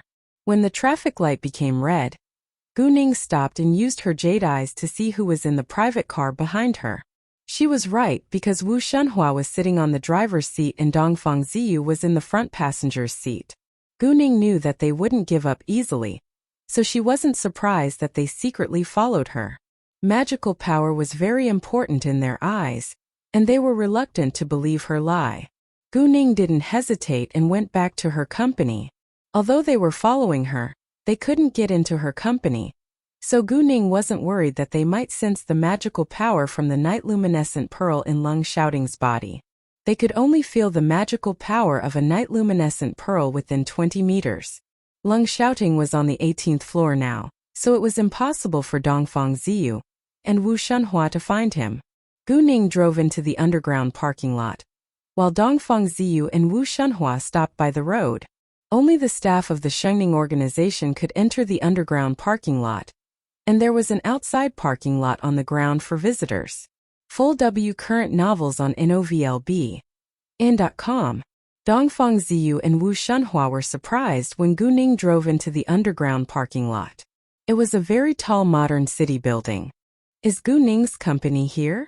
Wu Shunhua said in astonishment. I don't think so. There must be many companies in this building. Although Gu Ning is very successful, she can't afford such a skyscraper, Dongfang Ziyu said. She didn't disdain Gu Ning, it was a very normal thought. A company needed a healthy cash flow to run its business. Even if Colane had over hundreds of millions of yuan in assets, it only had a cash flow of 100 million yuan at the most. Therefore, it wasn't very likely for Gu Ning to buy or rent such an expensive office building when she didn't have enough money. They only knew that Colane was owned by Gu Ning, and had no idea whether she had other companies. In addition, she could be coming to visit her friend's company. However, the truth was that this skyscraper indeed belonged to Gu Ning, and the building which was still under construction behind it was also owned by Gu Ning. Both of these two buildings were very high and large with beautiful green plants. It cost a lot to have such a big area to build office buildings in the capital where the land price was extremely high. Moreover, as Gu Ning's company was expanding, she was going to have more office buildings in other major cities. Because the Shengning organization wasn't officially established yet, its name wasn't put on the building, so outsiders didn't know that the two beautiful office buildings actually belonged to the same business group. Dongfang Ziyu and Wu Shunhua weren't aware of it either. Gu Ning used her jade eyes to see outside after she walked into the building, and saw Dongfang Ziyu and Wu Shunhua waiting in the car. They stayed in the car till she was back in her office. Gu Ning wondered if they would keep waiting until she left the building, then continue to follow her. So Gu Ning didn't mind at all. As long as she wanted to get rid of them, she could do that at any minute. Gu Ning didn't spend much time on this short trip, and only stayed outside for 1.5 hours. Lung Shouting was playing the game in Gu Ning's office that entire time. When he was free these days in the military base, he always chose to play the game. Su Jinchen and Chen Meng were greatly surprised when they saw their leader playing the game. They soon found out that the game was Battle in the Sky, which was developed by Gu Ning's company, so they got curious and downloaded the same game later. It was a game released by Gu Ning's company after all, and they were both single and had a lot of free time to kill. Su Jinchen used to play games on his computer and he knew a lot about games, but he was still no match for Lung Shouting. Chen Meng, on the other hand, had never played online games before, so it took him a long time to get familiar with it. After a few days, Chen Meng finally had the courage to play around with other players in the game, but he was killed in seconds because of his poor skills. As a result, Su Jinchen had already reached level 20, but Chen Meng was still at level 7. Lung Shouting, Su Jinchen, and Chen Meng stayed in the military base recently while the other members of the Red Flame were busy dealing with other things. They stayed to train high-level special forces. Although the Red Flame was an independent team, they would go to military bases to train high-level special forces. They were top soldiers in the army, so no one else was more qualified than them to train the high-level special forces. Once Gu Ning showed up, Lung Shouting asked her, "How is it?" "They came for the magical power in Colane's medicines," Gu Ning said. Although they made an excuse trying to cooperate with me, I turned them down, but they wouldn't give up. They're still waiting for me in a car outside of the building now. Will it be dangerous? Leng Xiaoting was worried about Gu Ning's safety. Even though they were members of the good practice, cultivators were too strong and sometimes aggressive. Don't worry, I have the Flood Dragon's help, Gu Ning said. She knew that she wasn't comparable to Dongfang Ziyu, but she wasn't worried at all because she had the Flood Dragon to help her. Leng Xiaoting nodded and relaxed a little. He couldn't stay by her side and protect her at all times after all. And even if he could do that, he wasn't stronger than Gu Ning and was still at a low level as a cultivator. After a short while it was time for lunch. Gu Ning and Leng Xiaoting dined in the cafeteria. Dongfang Ziyu and Wu Shunhua were unwilling to leave. So Wu Shunhua went to buy fast food and they directly had their lunch in the car. At this time they stopped their car at the outside of another building, but they could still see the entrance of the headquarters of Gu Ning's company. There were office buildings, restaurants, hotels, etc. around them, so it was very convenient for them to find a place to stop their car. After having lunch, Leng Xiaoting asked Gu Ning to play the game with him. Gu Ning was surprised and asked him, "Did you just reach the same level as me?" Only players of the same level could play together in the game. Yes. Leng Xiaoting nodded. He didn't think that it was a big deal that he was able to reach the same level as Gu Ning within a short time. Great. Let's play the game together, Gu Ning said and took out her phone. Once she logged in, she saw many messages and many players wanted to add her as their friend in the game. Gu Ning didn't read those messages until she added Leng Xiaoting as her friend at first. After that, she agreed to the other players' applications. She didn't mind adding strangers as her friends in the game, because she spent little time on the game in her daily life. There was a limit for the amount of friends a person could add in the game, and Gu Ning would soon reach the limit. As for the other players' messages, Gu Ning had no time to reply to them. There were too many. The second Gu Ning was online. Many of her friends in the game invited her to play a round together. Because each team could only have 5 members, Gu Ning decided to build a team by herself. Then she would add Leng Xiaoting and leave 3 spaces available for the quickest players to join her. The game system sent Gu Ning's friends a notification when she chose to build a team, so the other 3 available seats were occupied within a second. When other players saw the future king, they began to guess that this player could be Gu Ning's boyfriend. Although there were many other names that seemed to be a couple's name with Gu Ning's ID in the game, they weren't Gu Ning's friends, and there was no relationship between them. However, the future king was different. He was Gu Ning's friend, and was also a member of her team. The other members in Gu Ning's team asked her that question later, and Gu Ning admitted it. Because Gu Ning hadn't played this game for a long time, many game players were at a higher level than her.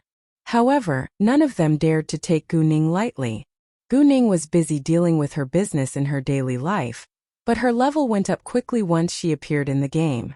Therefore, even though their levels were higher than Gu Ning for the time being, it didn't mean that their skills were better than hers. At the same time, some players judged other players according to their levels, and didn't take Gu Ning seriously when they were fighting against her in the game. As a result, they had a complete loss. Because of his profession, Leng Xiaoting knew the importance of tactics in a battle. Therefore, although his level was the lowest among the players, none of his enemies could hurt him. In the end, Gu Ning's team won every time. And because there was live broadcasting during their competition, many other players were attracted to it due to Gu Ning's influence. Although all the players lost against Gu Ning, they still enjoyed it. Till now, no one was able to defeat Gu Ning in the game. Wow, the future queen is so unbelievable. She never loses. Is the future king her boyfriend? They have a couple's name. Could they just be a couple in the game? The future queen is Goddess Gu, and Goddess Gu is certainly outstanding in every aspect. What? Really?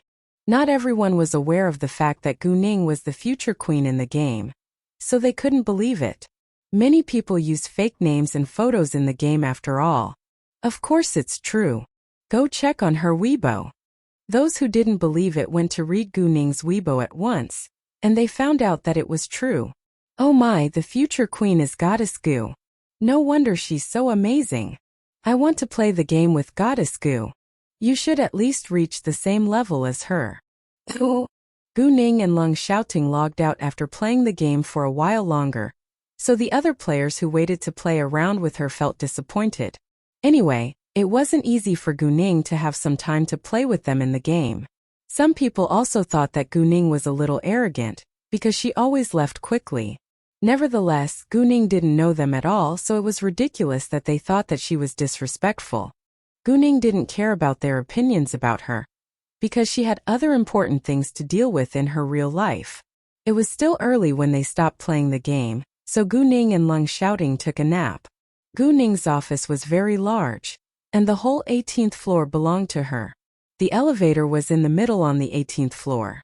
The first door after it led to a big lobby which occupied an area of 100 square meters. The reception room was on the right, while the secretary office as well as Gu Ning's office were on the left. Gu Ning didn't have a formal secretary right now, because Chun Songyi could handle everything for her. She only came to her company to deal with emergencies when other people needed her. Even though she had many great assistants, she was still busy at work. As the boss, she had to learn everything and know her business well. She was still a beginner in running a business, so there was a lot she needed to learn. When she was formally in charge of her company, she would hire other secretaries to help her. Gao Yi and Xiao Ye mostly served as her drivers and bodyguards. Gu Ning's office was about 100 square meters big, and everything she needed was inside. There was even a big balcony at the left side of her office where she planted many flowers. In the inner room was a bedroom with a double bed, a closet and a bathroom. Although Gu Ning had enough time to go back home now, she could be very busy in the future, and might have to stay in her office overnight. In addition, she could have a nap here too. Gu Ning's office only occupied half of the space on the 18th floor. The other half was left empty. It was a bright day and they were in the company now, so Leng Xiaoting wouldn't do anything inappropriate to Gu Ning, and just fell asleep with her in his arms. When they woke up after 45 minutes, it was almost 2:30 p.m.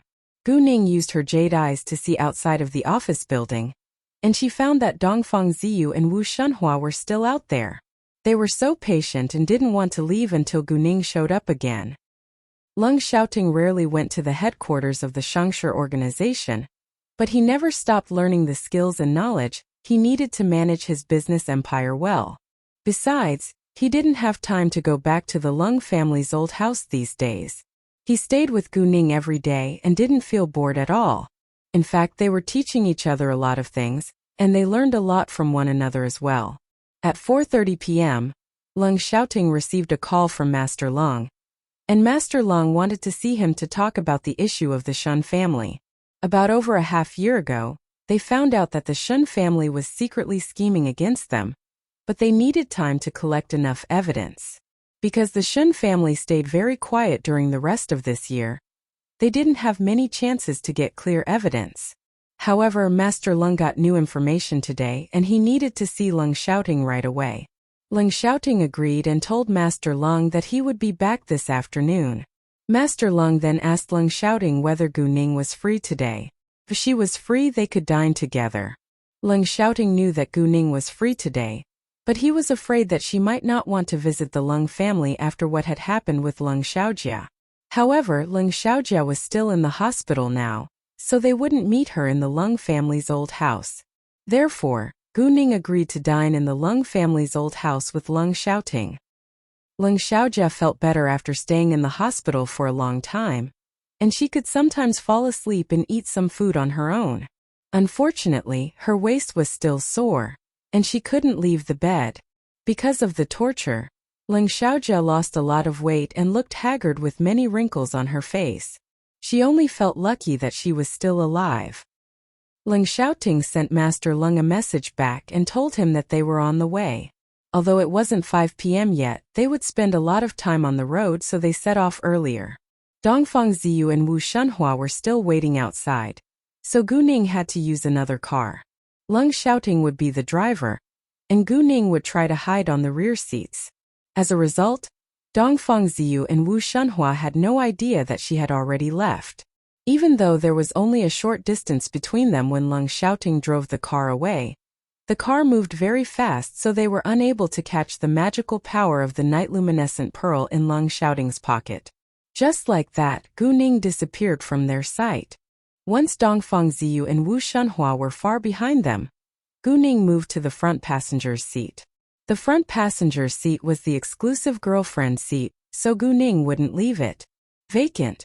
She only hid herself on the rear seats earlier to avoid Dongfang Ziyu and Wu Shunhua. They will probably have to wait for forever, Lung Xiaoting joked. Haha, they'll leave when the building is empty, Gu Ning said and felt amused. When they arrived at the Lung family's old house, it was 5:30 p.m. Master Lung directly ignored Lung Xiaoting and talked with Gu Ning for a long while. Ning, I'm so proud of you. You're the first person to get a full score ever. Master Lung was excited. It was not only Master Lung. The other members of the Lung family also felt happy for Gu Ning. Actually, only Lung Yuanxin's family held a grudge against Gu Ning, and the others, including the domestic servants, all had a good impression of Gu Ning. Miss Gu indeed has achieved an all-time record, Lung Chongji said with a broad smile. He truly liked Gu Ning, and not just because both Master Lung and Lung Xiaoting liked her. Stop calling Ning Miss Gu, you should call her Lady Lung from now on, Master Lung said with a serious face. Lung Xiaoting smiled with satisfaction, but Gu Ning felt a little embarrassed. Grandpa, it's too early to do that. Master Lung, however, was displeased. Why? If we had picked a perfect date this year, you two would have been engaged earlier on. You'll be Lady Ning sooner or later. Read latest chapters at NOV.Ubin.com only. Hearing that, Gu Ning didn't know what to say. Lung Chongji listened to Master Lung and called Gu Ning again. Right, Lady Lung? Well? Gu Ning simply smiled and didn't dare to argue with them. They chatted for a while longer in the living room. Then Master Lung went to his study with Lung Xiaoting. Gu Ning had nothing else to do, so she told Lung Chongji to bring her to Lung Xiaoting's room. She hadn't seen his room yet, and was curious about it. Because the Lung family's old house had a long history, it still kept the style of the past even though it had been rebuilt once. There was only one building in the Lung family's old house, but it was the size of a football field. There was also a front and backyard with beautiful trees and flowers. However, the Lung family's old house was still hardly comparable with the Tang family's house, because the Tang family was a super-rich business family while the Lung family was involved in politics. The Lung family's old house was a family inheritance, and members of the Lung family couldn't afford such a big house with their salaries, because although members of the Lung family held important positions in the government, they were all upright officials. Because they were officials in the government, they couldn't run a business themselves, they could only invest in some businesses if they wanted to. Anyway, the money they made wasn't enough to buy such a grand house. This house cost at least hundreds of millions of yuan, given its location, size, and decoration. Therefore, the Lung family only had great power in their country, and it didn't have a fortune. And except for Master Lung, no one knew that Lung Xiaoting was the owner of the Shangshi organization. Lung Xiaoting had no intention to keep it a secret, but Master Lung told him not to tell the others. The Shangshi organization didn't belong to the Lung family, it belonged to Lung Xiaoting, because it was left to him by his maternal grandfather. When outsiders heard that Lung Xiaoting's maternal grandfather left him many companies, Master Lung made up a lie and told them that Lung Xiaoting had sold the companies because he was only a soldier and knew nothing about business. As a result, no outsider knew how rich Lung Xiaoting was. In addition, no one dared to steal money from Lung Xiaoting. Lung Xiaoting's room was the first one on the right on the third floor. He was the eldest grandson of Master Lung, so his room was placed in front of the other grandchildren. Lung Xiaoming's room was right next to his. Their rooms were basically of the same size. There was a study at the entrance of Lung Xiaoting's room, and it was about 30 square meters big. His room was very big with a bathroom and a closet, and was big enough to accommodate 2 people. However, because Lung Xiaoting seldom stayed there, his room looked empty and it was obvious that no one had lived there for a long time. Nevertheless, even though he seldom came back, his room was always clean. Lung Chongji left after he brought Gu Ning to Lung Xiaoting's room, and he told Gu Ning to enjoy herself. Gu Ning walked around in Leng Xiaoting's room for a while, but soon felt bored. An idea dawned her that she could have a look at Leng Xiaoting's parents' room to see what she can find. She hoped that she could find something useful about Leng Xiaoting's mother and cultivators. Thinking of that, Gu Ning decided to talk about it with Leng Xiaoting later. In Master Leng's study, Master Leng said to Leng Xiaoting, "The Shen family and the Chun family were unusually quiet the rest of this year. I don't know whether they sensed something bad for them, or if they coincidentally had nothing to do. The Shen family must be fully prepared, since it dared to break the law. Although the Leng family had a group of skilled secret guards, they could do nothing if their target didn't take any action. The Leng family had a group of secret guards to protect it, and they had complete loyalty towards it. And even though there were only just over 100 secret guards in the Leng family, they worked together like an army. Normally, about 30 secret guards stayed in the Leng family's old house as common security guards. Therefore, it was very difficult for bad people to intrude into the Leng family's old house.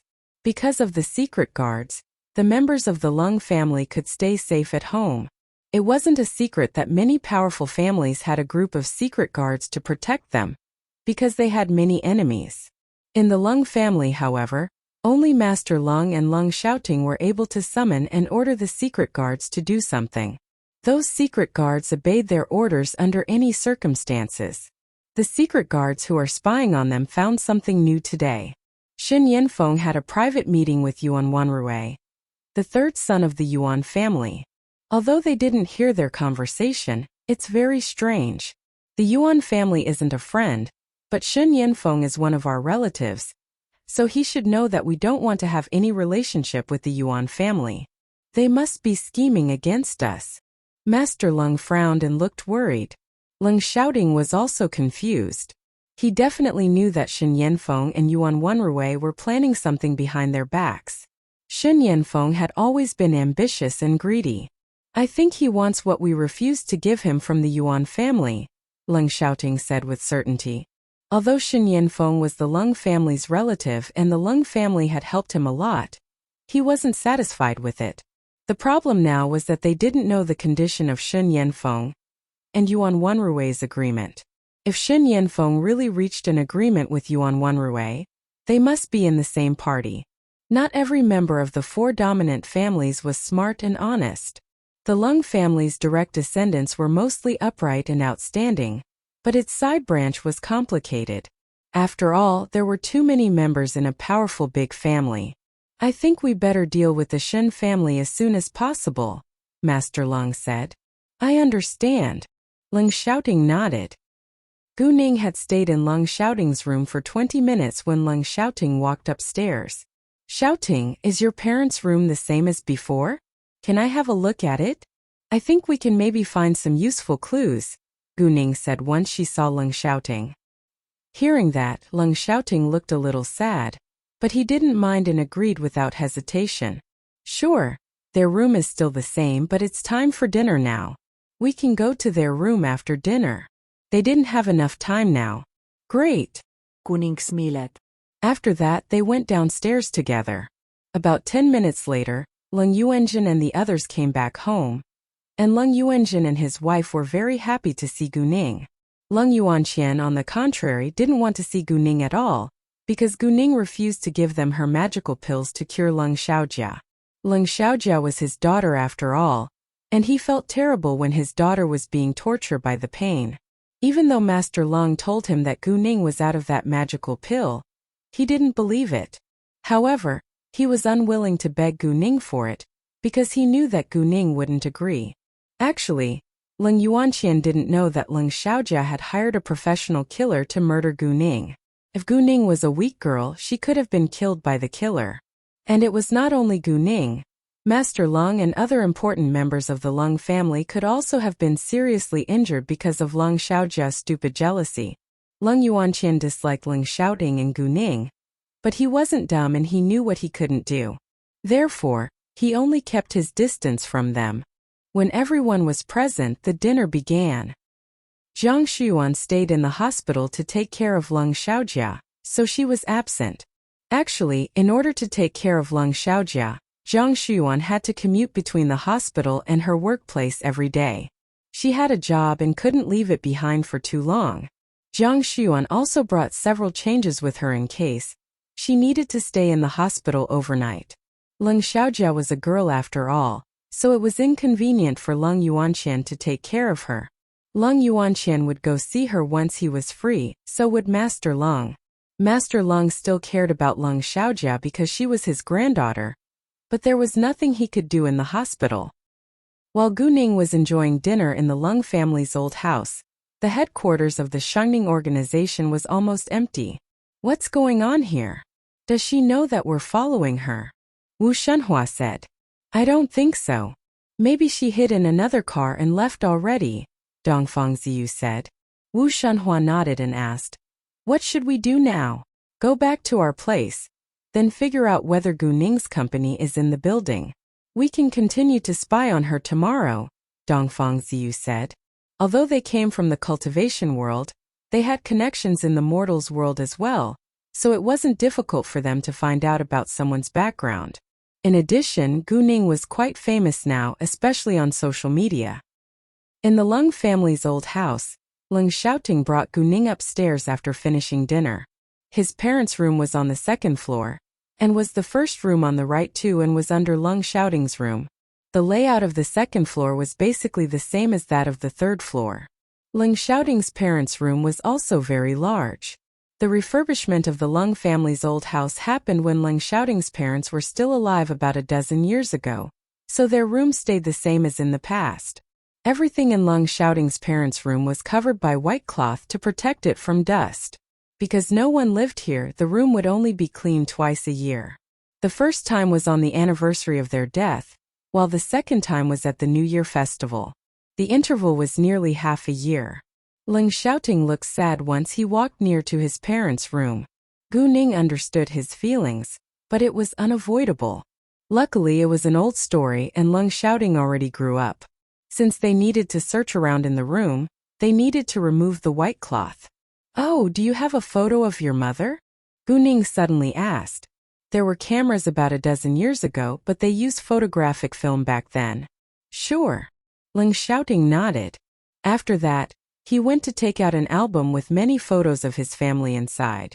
Gu Ning flipped it at once and saw a family photo of Leng Xiaoting and his parents on the first page. She was stunned the second she saw Leng Xiaoting's mother, because his mother was very gorgeous. However, it made sense because Leng Xiaoting was extraordinarily handsome, so his parents couldn't be ordinary. Leng Xiaoting resembled his father, but he looked more attractive. In addition, when he was a little kid, he was super cute and Gu Ning immediately adored him. She kept on flipping through the album, which was mostly full of family photos of the three of them. They beamed with happiness in the photos, but Gu Ning somehow felt sad for Leng Xiaoting.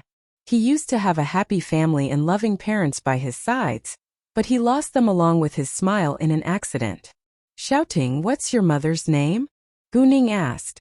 Leng Xiaoting hesitated for a second, then said, Yunyao. Gu Ning nodded, then put the album down and began to search around the room. There was no need for her to search with her hands, because she had a pair of jade eyes. Within minutes, she found 2 old books transcribed by hand instead of printed by machine in the bookcase. Both of the books were about cultivation, and Gu Ning didn't think it was a coincidence. Without delay, she pulled them out from the shelves. Leng Xiaoting noticed and walked towards her. Wow! He was greatly surprised when he saw the names of the 2 books. To his astonishment, there were books about cultivation in his parents' room. He took over one of them and started to read it. Well, I think this is my mother's handwriting. Although Leng Xiaoting's mother passed away when he was very young, he had a good memory and his mother's handwriting was impressive. An idea dawned on Gu Ning. Did your mother leave anything else with her handwriting on it? If these 2 books were transcribed by your mother, I'm very sure that your mother was a cultivator. I think I can find some. Leng Xiaoting immediately went to search for Yunyao's notebooks with the help of his memories. In his memories, his mother loved taking notes and keeping recording everything funny that he did. At this time, Gu Ning began to read the 2 books. Although she knew little about cultivation, She thought that these 2 books might help Lung Xiaoting with it. Lung Xiaoting was a junior cultivator now, and he needed to learn much more to reach a higher level. Gu Ning read very fast, and she finished reading the 2 books within 20 minutes. Although she didn't understand their content, she still needed to remember them and study them, because it might be helpful for Lung Xiaoting. A short while later, Lung Xiaoting found Yunyao's notebook. It is her handwriting. Lung Xiaoting made sure of it after flipping the notebook. Gu Ning compared the handwriting on Yunyao's notebook and that on the transcription. Then she made a judgment that Yunyao was a cultivator. However, even though they knew that Yunyao was indeed a cultivator, there was more about her that still remained unknown to them. Gu Ning thought that Yunyao could be a member of a powerful family in the cultivation world, and she might have enemies. If so, Lung Xiaoting would be in danger if they continued to search for more information about Yunyao. Lung Xiaoting was just a beginner, and was no match for a real senior cultivator. When Gu Ning was reading Yunyao's notebook, she suddenly snorted with laughter. What? Lung Xiaoting was confused. The sourk of this content in OVL? By N. Well, you peed in bed when you were 5, ha ha ha ha. Kuning glauket. On one page, Yunyao recorded that Lung Xiaoting peed in his bed when he was 5 years old, but he poured a glass of water onto his bed to disguise it. Yunyao clearly knew, but didn't embarrass him and accepted his lie. Lung Xiaoting flushed and grabbed the notebook away from Gu Ning's hands at once. Although Gu Ning was curious to know more about Lung Xiaoting's childhood, she didn't compete with Lung Xiaoting since he felt embarrassed. Well, Xiaoting, your mother left 2 good books about cultivation. I hope you can make full use of them, Gu Ning said. I will. Lung Xiaoting put on a serious expression. Great, I'll put them into my telepathic eye space and I'll give them back to you later in case Grandpa sees them, Gu Ning said. Sure. Lung Xiaoting agreed. When they were about to leave, Gu Ning suddenly thought of an important question. If Yunyao was a cultivator, she shouldn't have died so easily. Xiaoting, I just thought of something important. Since your mother was a cultivator, she shouldn't have died so easily in the accident. Gu Ning turned to face Lung Xiaoting and looked serious. Cultivators die, but they don't die easily. Can you tell me more details about your mother's death? Did you see your parents' bodies with your own eyes back then? Hearing that, Lung Xiaoting was surprised and remembered something abnormal. Well, I do realize there was something abnormal at the scene that year, because I only saw my father's face and my mother's face was broken after falling from the cliff because her face hit the ground, Lung Xiaoting said. He now doubted whether the dead woman was really her mother. He only had the thought but wasn't sure whether it was true.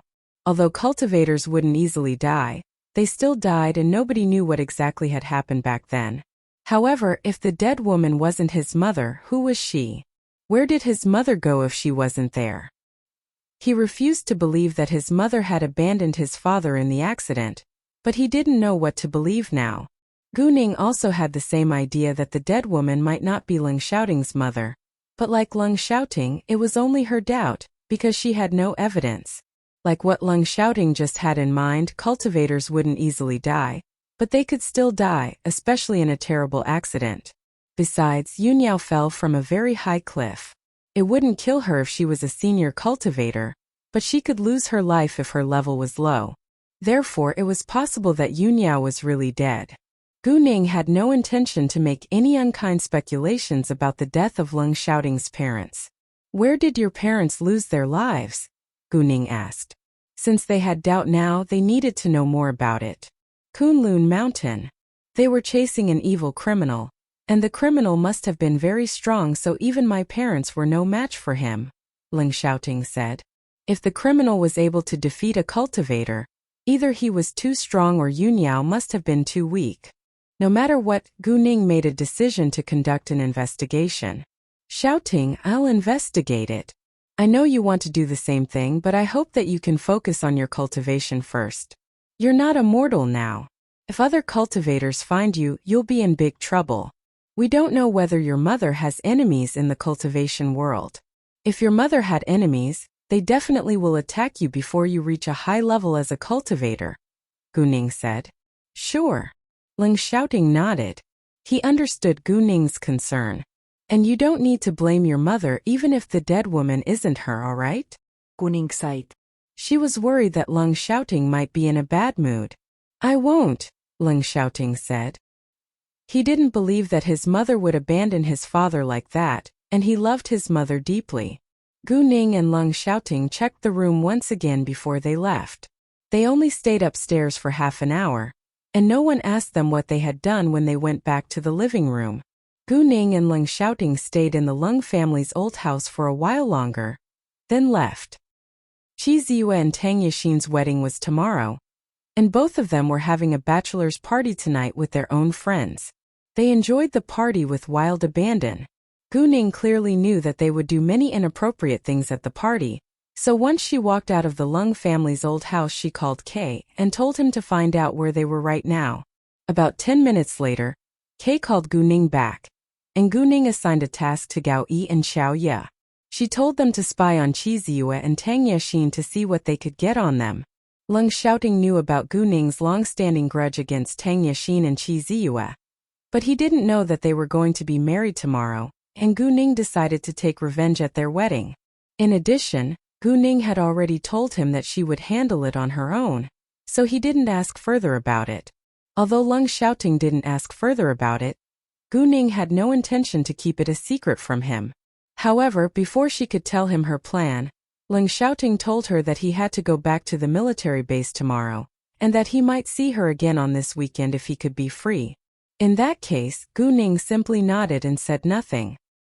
Because Bailey Zongyang and his younger sister stayed in Century City, Gu Ning and Leng Xiaoting stayed somewhere else tonight in case they sensed Leng Xiaoting's night luminescent pearl.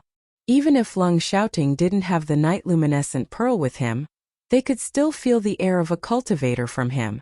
Therefore, Gu Ning and Leng Xiaoting planned to go back to Leng Xiaoting's house tonight. Although it was almost 9 p.m., there was still a lot of traffic on the road. When they passed a side gate of a university, they saw a group of young men arguing at the sidewalk near the turn of the main road ahead, and they seemed to be fighting. Gu Ning didn't take it seriously, because she thought that they were just a bunch of noisy university students. Nevertheless, right as Leng Xiaoting drove the car towards them, a boy was suddenly pushed into the road by another boy and was about to be hit by the car. With an abrupt halt, Leng Xiaoting stopped the car 40 centimeters away from the boy. Luckily, Leng Xiaoting was very agile, because if he had been a second later, the boy could have been hit. Gu Ning was angry when she saw the scene. No matter who pushed the boy out into the main road, they could be punished too if the boy was really hit by them. Therefore, once Leng Xiaoting stopped the car, Gu Ning got out of it and went to criticize them. What's wrong with you? Why did you suddenly push him into the road? What if he was hit by our car? Gu Ning shouted at a boy who pushed the boy. The group of boys were stunned by Gu Ning's beauty, but they were displeased when Gu Ning criticized them. He is fine. What if he wasn't? Gu Ning was furious. She stared straight at the boy. Do you know what you've done? It's an attempted murder. You could be put in jail. The boy, however, wasn't scared at all. Instead, he showed obvious disdain and arrogance on his face. Put me in jail? Do you know who I am? I'm. Before he could finish, Gu Ning interrupted him. I don't care who you are, and I can put you in jail as long as I want to do so. Gu Ning had no respect for him. You! The boy was mad and was surprised by Gu Ning's tone. Right when he was about to go beat Gu Ning, he looked shocked and terrified when he saw the man walking towards Gu Ning. Lord Leng. It was obvious that he recognized Leng Xiaoting. Leng Xiaoting didn't frequently show up in the high society, but he sometimes attended formal activities with Su Jinshan and his other close friends, so many people had a deep impression of him. This boy's brown-nosers didn't know Leng Xiaoting, but they knew that Leng Xiaoting must be a man of power from the boy's attitude towards him. When Gu Ning turned around, she was surprised to find that the boy who was pushed out to the main road was Gu Qingyun. What a coincidence! Although Gu Ning didn't get along with Gu Qingyun and she wasn't sure whether he hated her because of what had happened to Gu Xiaoxiao, she already forgave Gu Qinxiang and wouldn't regard Gu Qingyun as her enemy. In Gu Qinxiang's family, Gu Qingyun had the least conflict with Gu Ning. Therefore, if Gu Qingyun needed her help, she wouldn't mind giving him a helping hand. Ning. Gu Qingyun was also greatly surprised that he ran into Gu Ning today. He disliked Gu Ning before and had bullied her as well, but Gu Qinxiang told him that Gu Ning had helped his family a lot. If it hadn't been for her, his family would have fallen into poverty. Accordingly, he held no hatred towards Gu Ning.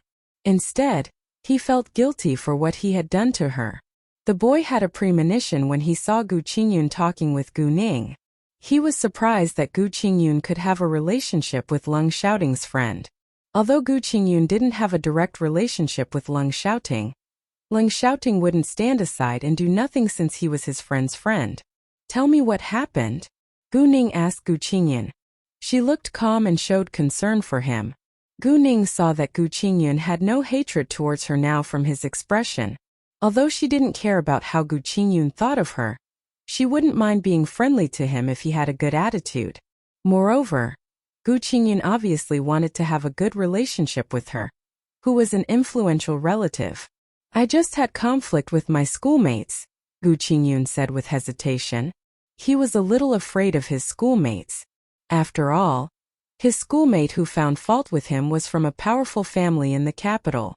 Even though Gu Ning could help him out this time, it was possible that his schoolmate would take revenge after being humiliated afterwards. Gu Ning couldn't help him forever. Besides, Gu Qingyun wasn't very sure whether Gu Ning really forgave him. I need to know the details, Gu Ning said in a domineering tone. When Gu Ning was talking with Gu Qingyun, his schoolmates didn't dare to say a word. The boy who pushed him into the main road was even trembling in fear. He knew that he was doomed to be punished, but he still hoped that Leng Xiaoting would punish him lightly. Gu Qingyun was a little afraid of Gu Ning, so he had to tell her everything. Even if Gu Ning couldn't help him, it wouldn't end badly anyway. Therefore, Gu Qingyun took a long breath in before he said, I have a girlfriend who's the most beautiful girl in our grade. She's also smart and easygoing, so she's quite popular among the boys. My schoolmate was just forcing me to break up with her, but I didn't agree, so he pushed me. Saying that, Gu Qingyun felt very lucky that he ran into Gu Ning tonight. Hearing that Gu Qingyun's girlfriend was the most beautiful girl in their grade, Gu Ning wasn't surprised. Gu Ning was gorgeous, so it was totally reasonable that the others in the Gu family were also attractive. Gu Qingyun was very handsome, so it was highly likely for his girlfriend to be pretty. Qingyun, I'm so sorry about what just happened. It's all my fault, and I promise that it won't happen again. Please forgive me this time. Gu Qingyun's schoolmate begged him. In fact, he was too scared of Leng Xiaoting. If he continued to bully Gu Qingyun, Leng Xiaoting might be mad at him, and his family would be in trouble if he offended Leng Xiaoting. Although his family was very rich and he often bullied his schoolmates because of that, his family wasn't comparable to the Leng family at all. Gu Qingyun was surprised by his attitude, but he said nothing and turned to look at Gu Ning. He needed to know what Gu Ning thought. What do you think? Gu Ning asked for Gu Qingyun's opinion instead. I have no idea. Gu Qingyun was honest. Can I make the decision here? Gu Ning kindly asked. Sure. Gu Qingyun agreed right away.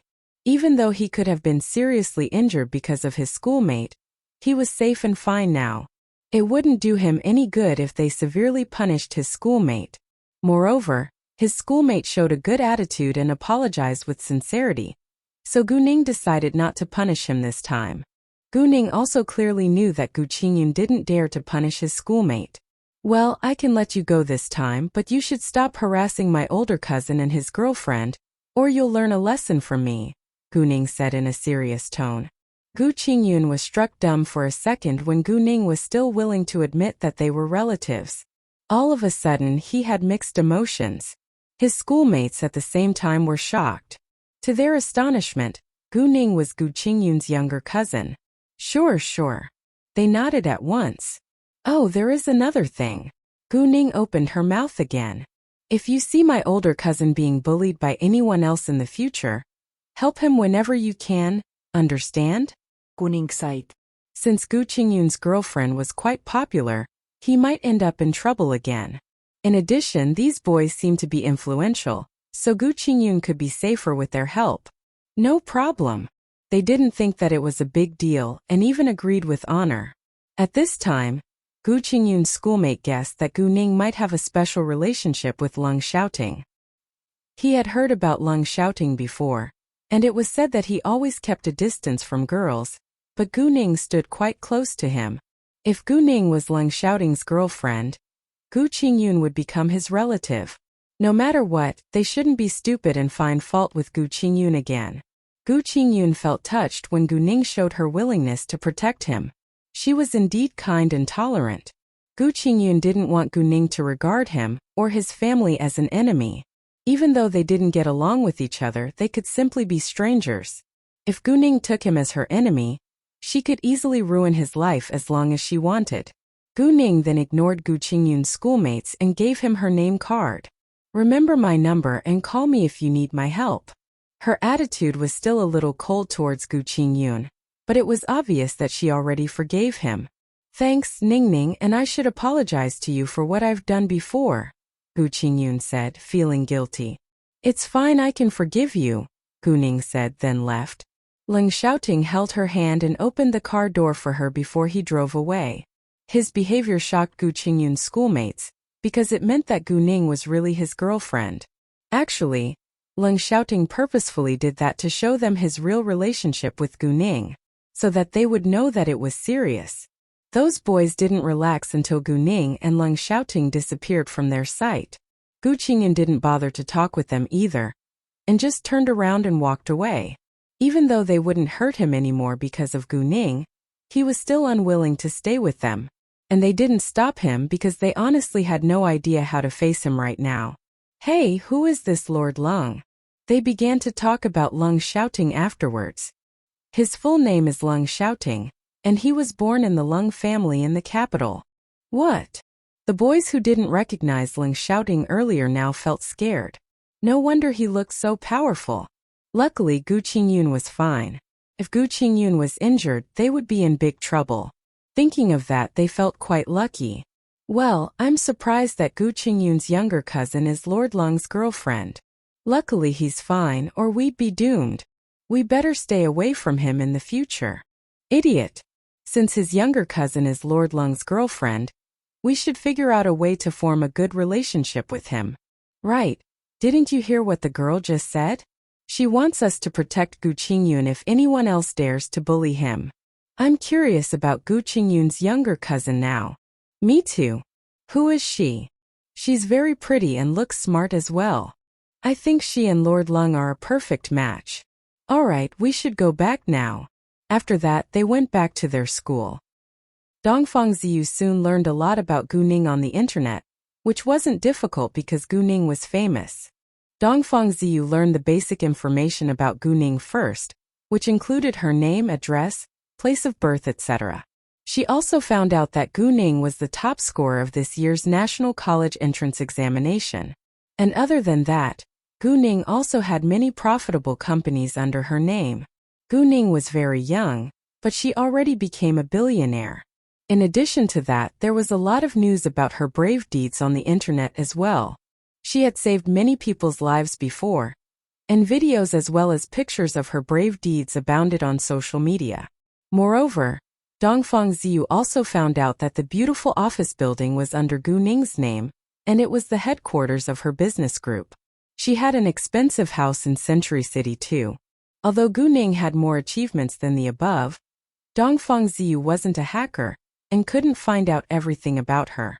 Nevertheless, after reading the above information about Gu Ning, both Dongfang Ziyu and Wu Shunhua were shocked. To their astonishment, Gu Ning was able to become a billionaire at such an early age. She was a kung fu master as well. In that case, Gu Ning was a very strong match. However, no matter how strong Gu Ning was, she wasn't comparable to cultivators.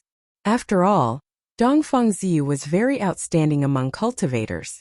Therefore, even though Dongfang Ziyu admitted that Gu Ning was a kung fu master, she didn't think that Gu Ning was able to notice them when they were following her. She only made a decision to be more careful when she went to spy on Gu Ning in the future. Wow, she's really incredible. Wu Shunhua was amazed too. He wasn't as outstanding as Dongfang Ziyu. In fact, Dongfang Ziyu was much better than him, so he didn't have much confidence in himself, so although he didn't think Gu Ning could defeat him either, he took her more seriously. Dongfang Ziyu took Gu Ning lightly only because she didn't know more details about Gu Ning's achievements. Her cultivation was in the period of turning qi into energy and she wasn't the top cultivator. If she could reach the top level of cultivation, her strength and skills would be greatly enhanced.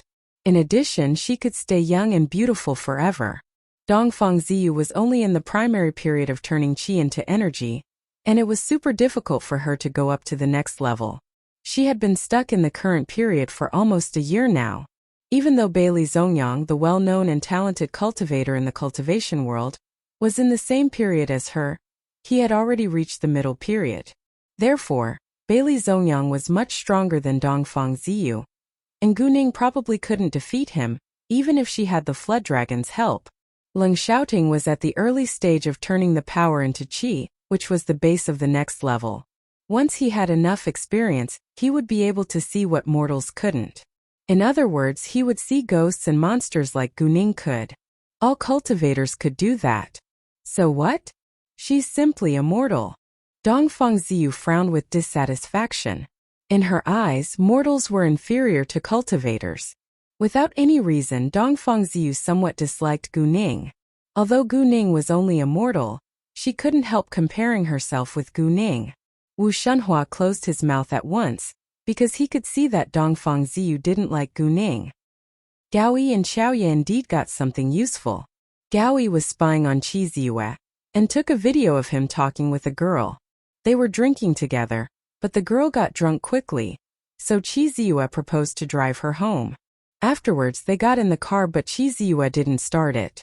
Gaoyi had secretly set a miniature camera and an audio recorder in the sealing tape of the front windshield of Qi Ziyue's car. The camera was able to clearly film everything happening in the car, but the audio recorder probably couldn't record the voices due to the thick glass. Gaoyi then waited aside to see what would happen. Without delay, Qi Ziyue pushed the girl down and pressed on her before they had sex right in the car. The car shook for several minutes then stopped, because they didn't want others to find out what they were doing. After the casual sex, the girl threw herself into Qi Ziyue's arms and cried, "Ziyue, you're going to be married tomorrow. What should I do? Do we have to leave each other?" The girl wasn't pretending. She literally was heartbroken. "Even if I'm married, we can still be together, but we can't meet often. Don't worry, I already told you that I don't like Tang Yixin at all, and I'm only marrying her to steal the Tang family's property and take my revenge. Once I finish that, I'll divorce her and marry you," Qi Ziyue said with sincerity. It was recorded by the audio recorder, because he didn't bother to lower his voice. "I know you won't abandon me, but I just feel sad. No matter what happens, you have my support," the girl said. After that, Qi Ziyue drove the girl home. Tang Yixin did nothing abnormal and directly went back home at 12 a.m. When it was 1 a.m., Gu Ning received an email from Gao Yi, but she was already asleep at this time. The next day, Leng Xiaoting and Gu Ning finished breakfast at 8 a.m., but Gu Ning didn't have time to check her email box until after Leng Xiaoting left. When she heard that Qi Ziyue was going to take revenge, she was surprised. She had no idea that Qi Ziyue held a grudge against the Tang family. If she found out about it earlier on, she might have waited to see what Qi Ziyue would do to the Tang family. But now it was too late because she had her own plan too. She couldn't wait a second longer to get revenge on the Tang family. It had been a year since her reincarnation, and she needed to seize the time to conduct her plan. Qi Ziyue and Tang Yixin's wedding would be held at 3 p.m. in a beautiful manor owned by the Tang family, and it would be an open wedding. Gu Ning was free that morning, but she decided to stay in Leng Xiaoting's house. She wouldn't go to her company because she knew that Dongfang Ziyu was still waiting for her there. And it wasn't difficult for Dongfang Ziyu to find out the address of her home, so she wouldn't go back to Century City either. Gu Ning was right because Dongfang Ziyu and Wu Shunhua indeed went to wait for her outside of Century City and the Shengning organization early in the morning. They wanted to follow her as they planned, but it wouldn't last for long. They wanted to find the magical power as soon as possible, but they seemed to be disappointed. Wu Shunhua stayed outside of Century City and arrived at 7 a.m. He didn't see Gu Ning but accidentally caught Bailey Zhongxue walking out of a house. He was greatly surprised when he saw Bailey Zhongxue there. He thought that Bailey Zhongxue might be curious about Gu Ning too. What he didn't know was that Bailey Zongyang was also here, but had already left. Nevertheless, when Bailey Zhongxue walked out, he saw her with a simple glance. Without hesitation, he called Dongfang Ziyu. Ziyu, I just saw Bailey Zhongxue in Century City, Wu Shunhua said, sounding surprised. What? Dongfang Ziyu was astonished too. Did they notice that Gu Ning is abnormal as well? She didn't think that Bailey Zhongxue would show up in Century City for no reason. It couldn't be a coincidence. Unfortunately, it was indeed a coincidence. Bailey Zongyang moved into Century City before Gu Ning, and it was Gu Ning who ran into Bailey Zongyang. Hasn't Gu Ning left her home yet? Dongfang Ziyu asked. It was 9 a.m. now, so Gu Ning should have left for work. Even though Gu Ning was the boss, she couldn't leave her home that much later than the staff. I don't see her yet. How about on your side? Wu Shunhua asked. Although he paid attention to the gate of Century City, there was more than one exit. He was outside of the front gate, but there was a back gate at the other side of this living area. However, normally, Gu Ning left Century City from the front gate, so he stayed there. It was also nearer to the main road. If Gu Ning left from the back gate, it meant that she needed to deal with something else, or she must have found out that they were following her. Wu Shunhua didn't think that it was possible. There was another possibility, which was that Gu Ning had another car and her chauffeur drove her. In that case, he wouldn't see her because he couldn't recognize all of her cars. I found nothing. She's probably still home, Dongfang Ziyu said. She didn't believe that Gu Ning could disappear from their sight. Anyway, they had wasted a lot of time on waiting today. Although Wu Shunhua saw Bailey Zhongxue, he had no intention to follow her. Bailey Zhongxue was a good cultivator, so it was easy for her to notice him. Moreover, Dongfang Ziyu was eager to figure out why there was magical power in Kolain medicines, but she didn't have the idea to buy a house in Century City, so that she could observe Gu Ning from a short distance. At the same time, Gu Ning stayed in Leng Xiaoting's house and read news to kill time. Tang Yixin and Qi Ziyue's wedding already went viral on the internet, and many people were talking about it on social media. The Tang family was a well-known super-rich family, so reporters were more than willing to report the big news. However, not many people thought that Tang Yixin and Qi Ziyue could live happily after their marriage, because there was a huge gap between them in regards to their social statues. In fact, Qi Ziyue relied on Tang Yixin to become rich.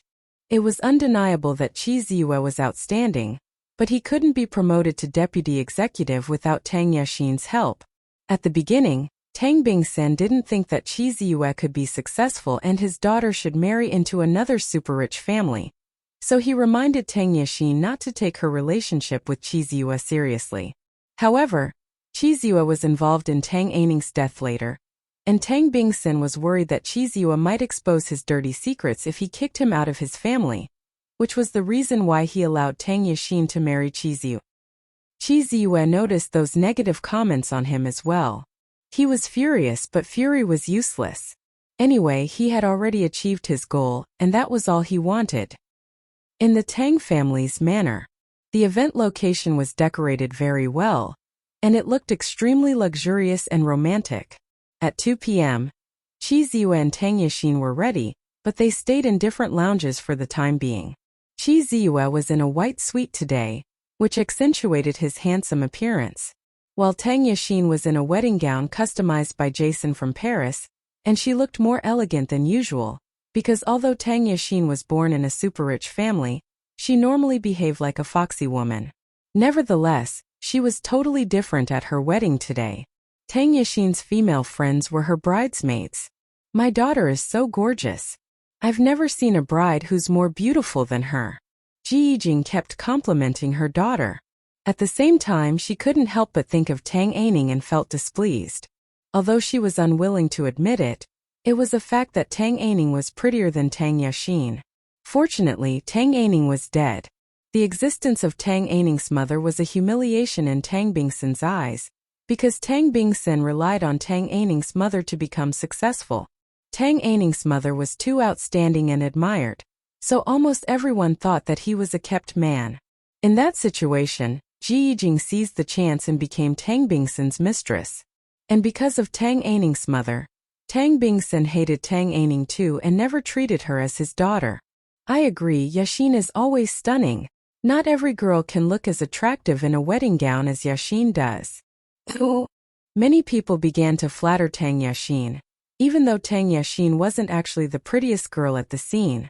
Anyway, Tang Yashin had great confidence in her appearance. She never thought that other people were flattering her, because she believed that she was more beautiful than any other girls around her.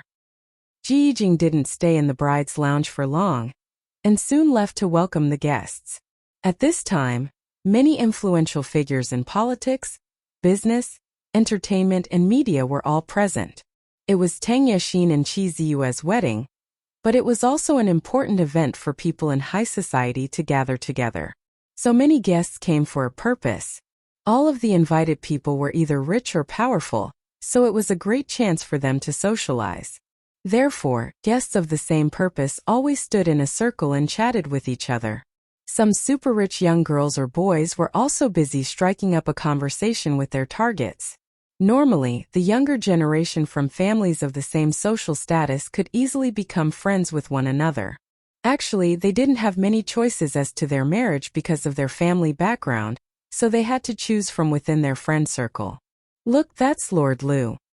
His father is a senior official in the government, and his mother was born in the Feng family. Although a senior official isn't as rich as a successful businessman, the Feng family relies on Lord Liu's father to expand its business. Oh, that's Lord Wang. He's 28 this year, and his family has over 1 billion yuan in wealth. Most importantly, he's single. Lord Ming is there. He's unmarried, but he's already 30. I heard that he has a girlfriend from an ordinary family, but his family is reluctant to accept the girl. I don't think the poor girl can marry into his family. I see Lord Fu there. Although his family isn't very rich, he's a relative of the Tang family. Look, Lady Zhou is back home after studying abroad for years. She's working in her family's business now, but unfortunately she has an older brother. Or she can take over. Lady Chun also came today. Both of her parents are senior officials in the government. Countless businessmen want her to be their daughter-in-law. Lady Yu is 22 this year, and she's interested in acting. The Yu family has an entertainment company in the industry, so nobody dares to harass her. Most people in high society were unwilling to lose their influence or wealth, so they only paid attention to other people in the same circle as them. In their eyes, the person's family background was the most important factor in the marriage, but his or her appearance also mattered. I don't understand why there are so many people who always mix their children's marriage with their family's business. I don't think their children can have a happy marriage if they put benefits ahead of happiness. A marriage without love can't last. Money is good, but life is long. I agree, and happiness plays an important role in one's life too. Some guests also began to talk about Tang Yashin and Qi Ziyue.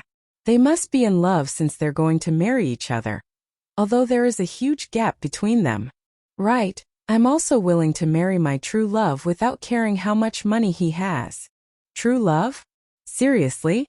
I don't think so. Come on, true love really exists. I know, but it doesn't often happen.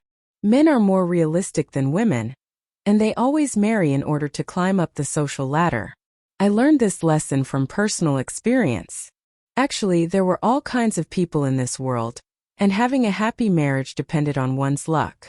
Some people changed completely after marriage, which often happen nowadays. Therefore, everyone should be careful before walking into a marriage. Although the Tang family was a super rich family in the capital, not every member in high society had a good relationship with it. In addition, there were too many influential people in the capital, so only a third of them attended today's wedding. There were 3 kinds of people among the present guests today. The first kind was those who were familiar with Tang Bingsan, The second kind was business partners of the Tang organization, while the third kind was his acquaintances. In fact, most of the guests were his acquaintances. As for those who were in a higher position than Tang Bingsen didn't have the courage to invite them to come. For example, the four dominant families and the top officials in the capital weren't in the same circle as him. Even the Su family didn't show up at the party, and the Tang family could only invite some other super-rich families at the same level as it to come. Other super-rich families at the same level as the Tang family simply sent a young member to represent them and join in the party, so as to not embarrass Tang Bingsen. All in all, this wedding held by the Tang family was still a big event in the capital. When Tang Bingsen chatted with his guests kept congratulating him on his daughter's wedding. Not every guest had a good relationship with Tang Bingsen, and some guests had conflicts with him in business. However, they knew how to create a cheerful atmosphere on the surface. They weren't arch-enemies after all. Chairman Tang, I really admire your tolerance. You don't care about your son-in-law's family background at all, an owner of a famous company joked in an acidic tone. In fact, the act of marrying someone of a lower social and economic class would only be joked about in high society. In their eyes, poor people were inferior to them. Chairman Liu, I don't need to use my daughter to develop my family business, so I don't care about my son-in-law's background. As long as they can be happy together, they have my best wishes, Tang Bingsen said and curbed his anger. It was a complete lie. He indeed didn't need Tang Yashin to help him develop his family business, because Tang Aining had been doing that. Without Tang Aining's effort, the Tang family couldn't have developed so rapidly. No matter how much he disliked Tang Aining was his daughter, but unfortunately not many of his friends were aware of it. Chairman Liu was struck dumb for a second, and didn't know what to say. However, what Tang Bingsen just said offended other successful businessmen around them, because they all needed their children to help them improve their family business. However, although they did that, none of them were willing to admit that it was an alliance. Tang Bingsen knew that it wasn't a pleasant topic, so he dropped it right away.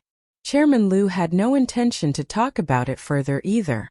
At this moment, Tang Qingyang walked over, and Jiang Ruiqin and Song Nan followed him.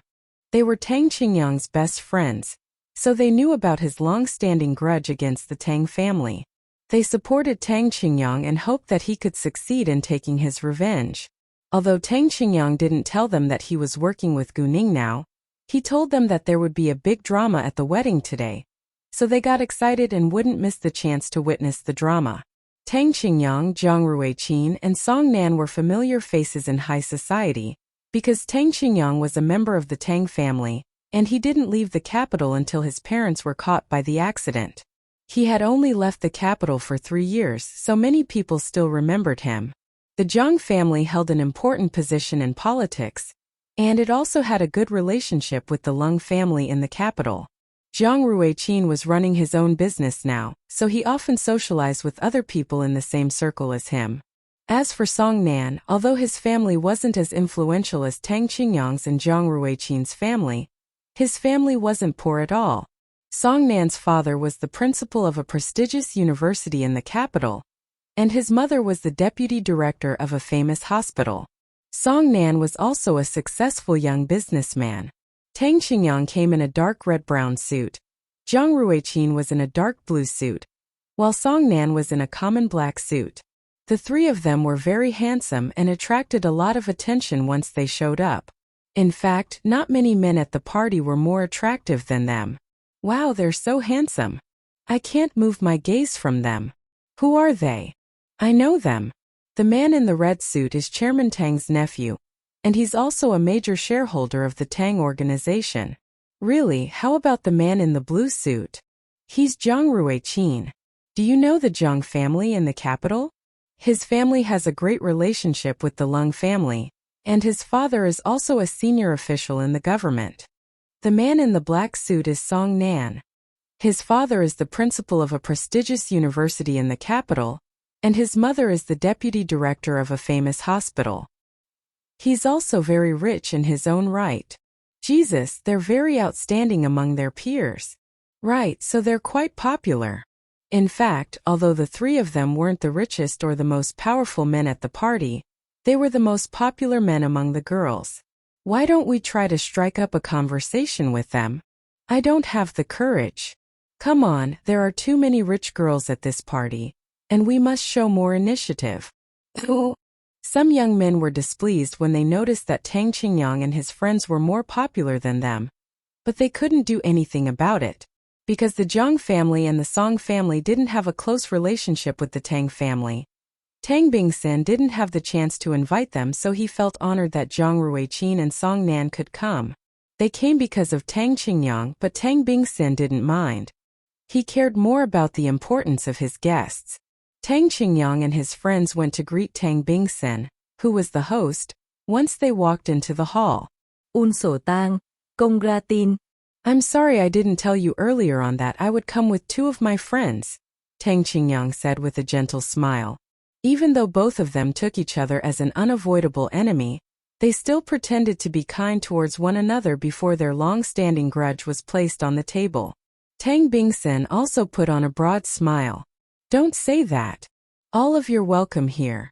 And I feel honored that Lord Zhang and Lord Song are willing to come.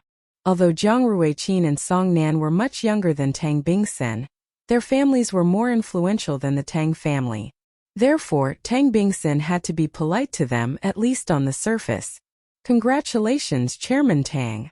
Zhang Ruiqin and Song Nan politely smiled at Tang Bingsin. But they actually only came to witness the upcoming drama. To be honest, they were quite looking forward to it. Thanks, Lord Zhang and Lord Song. Please enjoy yourself today, Tang Bingsin said.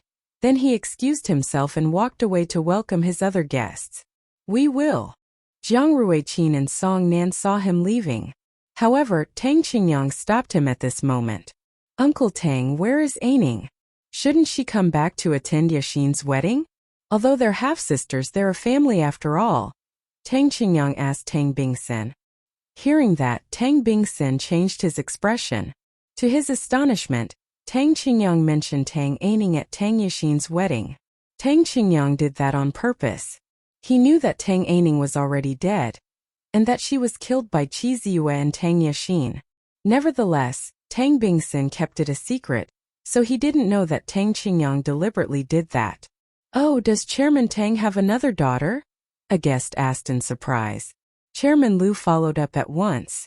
Half-sisters? Does it mean that Chairman Tang has married twice?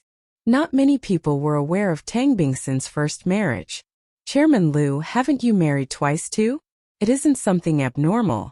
My first wife passed away in a car accident, so I married my current wife afterwards, Tang Bingsin said in an unpleasant tone. Although Ji Yijing was a mistress, she married into the Tang family after Tang Aining's mother passed away. When Tang Bingsin argued with Chairman Lu, he gave Tang Qingyang a glance to tell him not to talk about it again. Chairman Lu had indeed married twice as well. His first wife divorced him when his family business was in a big crisis, but his family business recovered in a few years. His first wife tried to get him back, but he had already married his current wife. Besides, his first wife abandoned him when he was out of money and came back when he was rich again. It was impossible for him to accept her. In fact, Chairman Lu hated his first wife. Chairman Tang, you don't need to be so aggressive. I asked that question out of curiosity, because we only know that Yashin is your daughter, and we've always believed that she's your only daughter for so many years. Why did you keep your other daughter a secret? Chairman Lu said. You. Tang Bingsin was struck dumb for a second.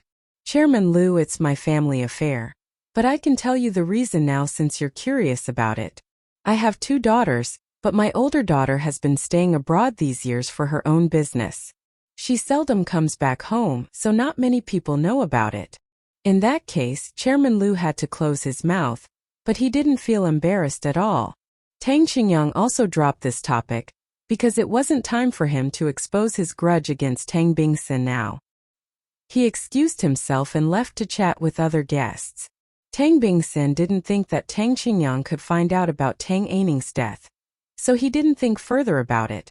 After that, Tang Qingyang walked towards his third uncle with Zhang Ruiqin and Song Nan. Tang Bingjiang didn't have many skills, and never worked in the Tang organization. He held 15% shares and received a dividend every year, which was enough for him to live a luxurious life. He had no idea what Tang Bingsun had done to Tang Bingchao, so Tang Qingyang maintained a good relationship with his family. Tang Bingsun had schemed against Tang Bingchao instead of Tang Bingjiang because Tang Bingchao was too outstanding, and he was afraid that he might be replaced by his brother. Tang Bingjiang, however, was merely a chicken, so Tang Bingsun didn't bother to pay much attention to him. In order to get as much money as possible, Tang Bingsun didn't hesitate to make full use of his own daughter and murder his younger brother. He was really ruthless. Because Tang Qingyang and his friends were always talking with other businessmen at the party, those rich ladies didn't have chances to strike up a conversation with them and felt disappointed. When such good-looking and outstanding young men like Tang Qingyang and his friends showed up, those good-for-nothing rich second-generation heirs were overshadowed. People of the same interests gathered together, so they could only attract other useless young men who were just like them. Beautiful and smart rich ladies obviously disliked them. In fact, only naive young girls preferred the good-for-nothing, rich second-generation heirs, because they had tons of free time to do romantic things with them. After all, playboys knew nothing better than entertainment and spending money. Most girls couldn't reject romance, and they enjoyed it when their boyfriend stayed beside them all the time. However, when it came to a serious relationship, romance wasn't everything, nor was it the most important factor. Even though they were super rich when they were very young, they still needed to consider their future. Nobody could take care of them forever, and they had to learn to be independent. In addition, their family business faced fierce competition, so they would be left behind if they didn't work hard. Unfortunately, playboys only lived day to day. Tang Bingsun was displeased when he saw Tang Qingyang pleasantly talking with other successful businessmen. He didn't want Tang Qingyang to be as successful as him. He didn't want Tang Qingyang to have powerful connections like him either. Even though Tang Qingyang was very young, he was very outstanding and left a deep impression on many other influential figures. And although people of great power or wealth might not be willing to help Tang Qingyang climb up the social ladder, he still had potential to join their circle. Anyway, Tang Qingyang was a great threat in Tang Bingsun's eyes. Actually, compared with Tang Bingsun, who was a wily old fox, the present guests were more willing to get along with Tang Qingyang, who was a modest and energetic young man. A person's appearance told a lot about his personality, and Tang Bingsun had the face of an evil man. No matter how nice he pretended to be, his guests still could see through him. In another place, Gu Ning was well prepared and was about to set off. She put on some makeup to disguise herself so that no one could recognize her at the Tang family's party. The Tang family wouldn't let her get away with it after she ruined the party, so she had to be careful. Gu Ning was wearing a white t-shirt, a pair of jeans, and a pair of casual shoes today, and she tied her hair up into a ponytail, which was exactly the same look she had when she was killed in her previous incarnation. Because of Tang Aining's special job, she always dressed herself in a casual suit, but Gu Ning added a backpack today. Her face was also different, so she disguised herself as another Tang Aining. However, she would show up at the Tang family's party as the real Tang Aining, the older daughter of the Tang family. Although her face was different, she kept her memories.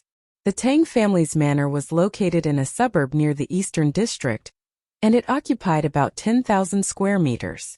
The manor was designed for planting flowers. Because Ji Yijing's only interest was flowers, so Tang Bingsun made this manor for her.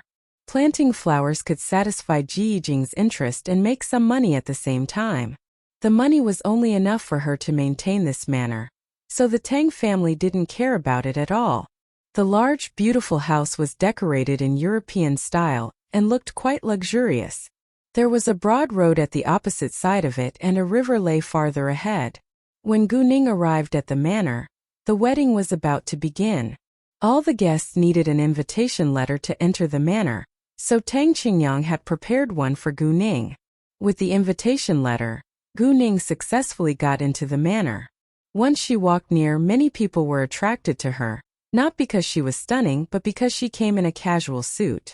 It was a formal event after all, and the other guests all dressed themselves up. As a result, some rich ladies began to talk about her. Look at that woman. Who is she? She looks poor and pathetic. Doesn't she have a formal dress? What's she doing here? No idea, but she's very pretty. Even though she's gorgeous, there are too many beautiful ladies at this party. None of them liked Gu Ning and her look, and some of them were even jealous of her beauty. These rich ladies always believed that they were better than other people, but they actually had bad manners. Tang Qingyang also noticed Gu Ning, but he failed to recognize her, so he didn't pay much attention to her. Tang Bingsen saw Gu Ning too, and remembered another person at first glance. He was very sure that this woman behaved exactly the same as Tang Aining did. However, Tang Aining was already dead, and this woman had a different face from her. Tang Bingsen panicked and turned his head away. He had too many guests today, and he couldn't remember all of their names, so he didn't know who this strange woman was. Gu Ning did nothing for the time being, because some guests were still absent. She walked aside and began to enjoy the wine and desserts. After a short while, some rich ladies walked towards Gu Ning curiously. Hi, may I know your name? Why did you come to a formal event in a casual suit? Rich lady asked. Tang E Ning. A formal dress is inconvenient, Gu Ning said in a plain tone. Those rich ladies hadn't heard of the name Tang Aining before, so they thought that she might be the Tang family's relative. Since she was the Tang family's relative, they didn't dare to be rude to her. Are you the Tang family's relative? Rich Lady B asked. Yeah. Gu Ning nodded and seemed to be bothered. These rich ladies closed their mouths and walked away. The wedding was about to begin, so the host walked up to the stage. After a long opening speech, the bridegroom walked out. The moment he showed up, a lot of rich ladies were stunned by his outstanding appearance. Wow, he's so handsome. I'm willing to marry such a good-looking man as well, even if he isn't rich. I agree. I heard that he's excellent at work. I don't think he can attract Miss Tang with only his outstanding appearance. He must be super good in bed too. What? Shut up. Come on, we're all adults here. Don't pretend to be pure. It's a public place. After the bridegroom was on the stage, he began to confess his love towards the bride. Gu Ning sat under the stage and felt like it sounded quite ironic. Every guest probably thought that Qi Ziyue married Tang Yexin for money, but actually Qi Ziyue also had his own plan to take revenge. To take revenge was the original reason why he approached Tang Yexin. Gu Ning didn't know that until this morning, but she wasn't sure whether it was true or not, because it could be a lie that Qi Ziyue told the girl in the car. No matter what, Gu Ning was determined to take action today. After the bridegroom's confession, the bride slowly walked towards the stage holding her father's arm. Everyone was stunned again when the bride appeared. Wow, she's so beautiful. The bride is the most beautiful woman at the wedding. Well, I don't think every bride could be as beautiful as her. When Tang Yexin walked towards Qi Ziyue with her hand in her father's elbow, she beamed with happiness. This was the happiest moment in her life. She really loved Qi Ziyue and couldn't wait to marry him. Qi Ziyue, on the contrary, didn't feel happy at all at this moment. He was simply excited because he finally married Tang Yexin, which was a big step forward according to his plan.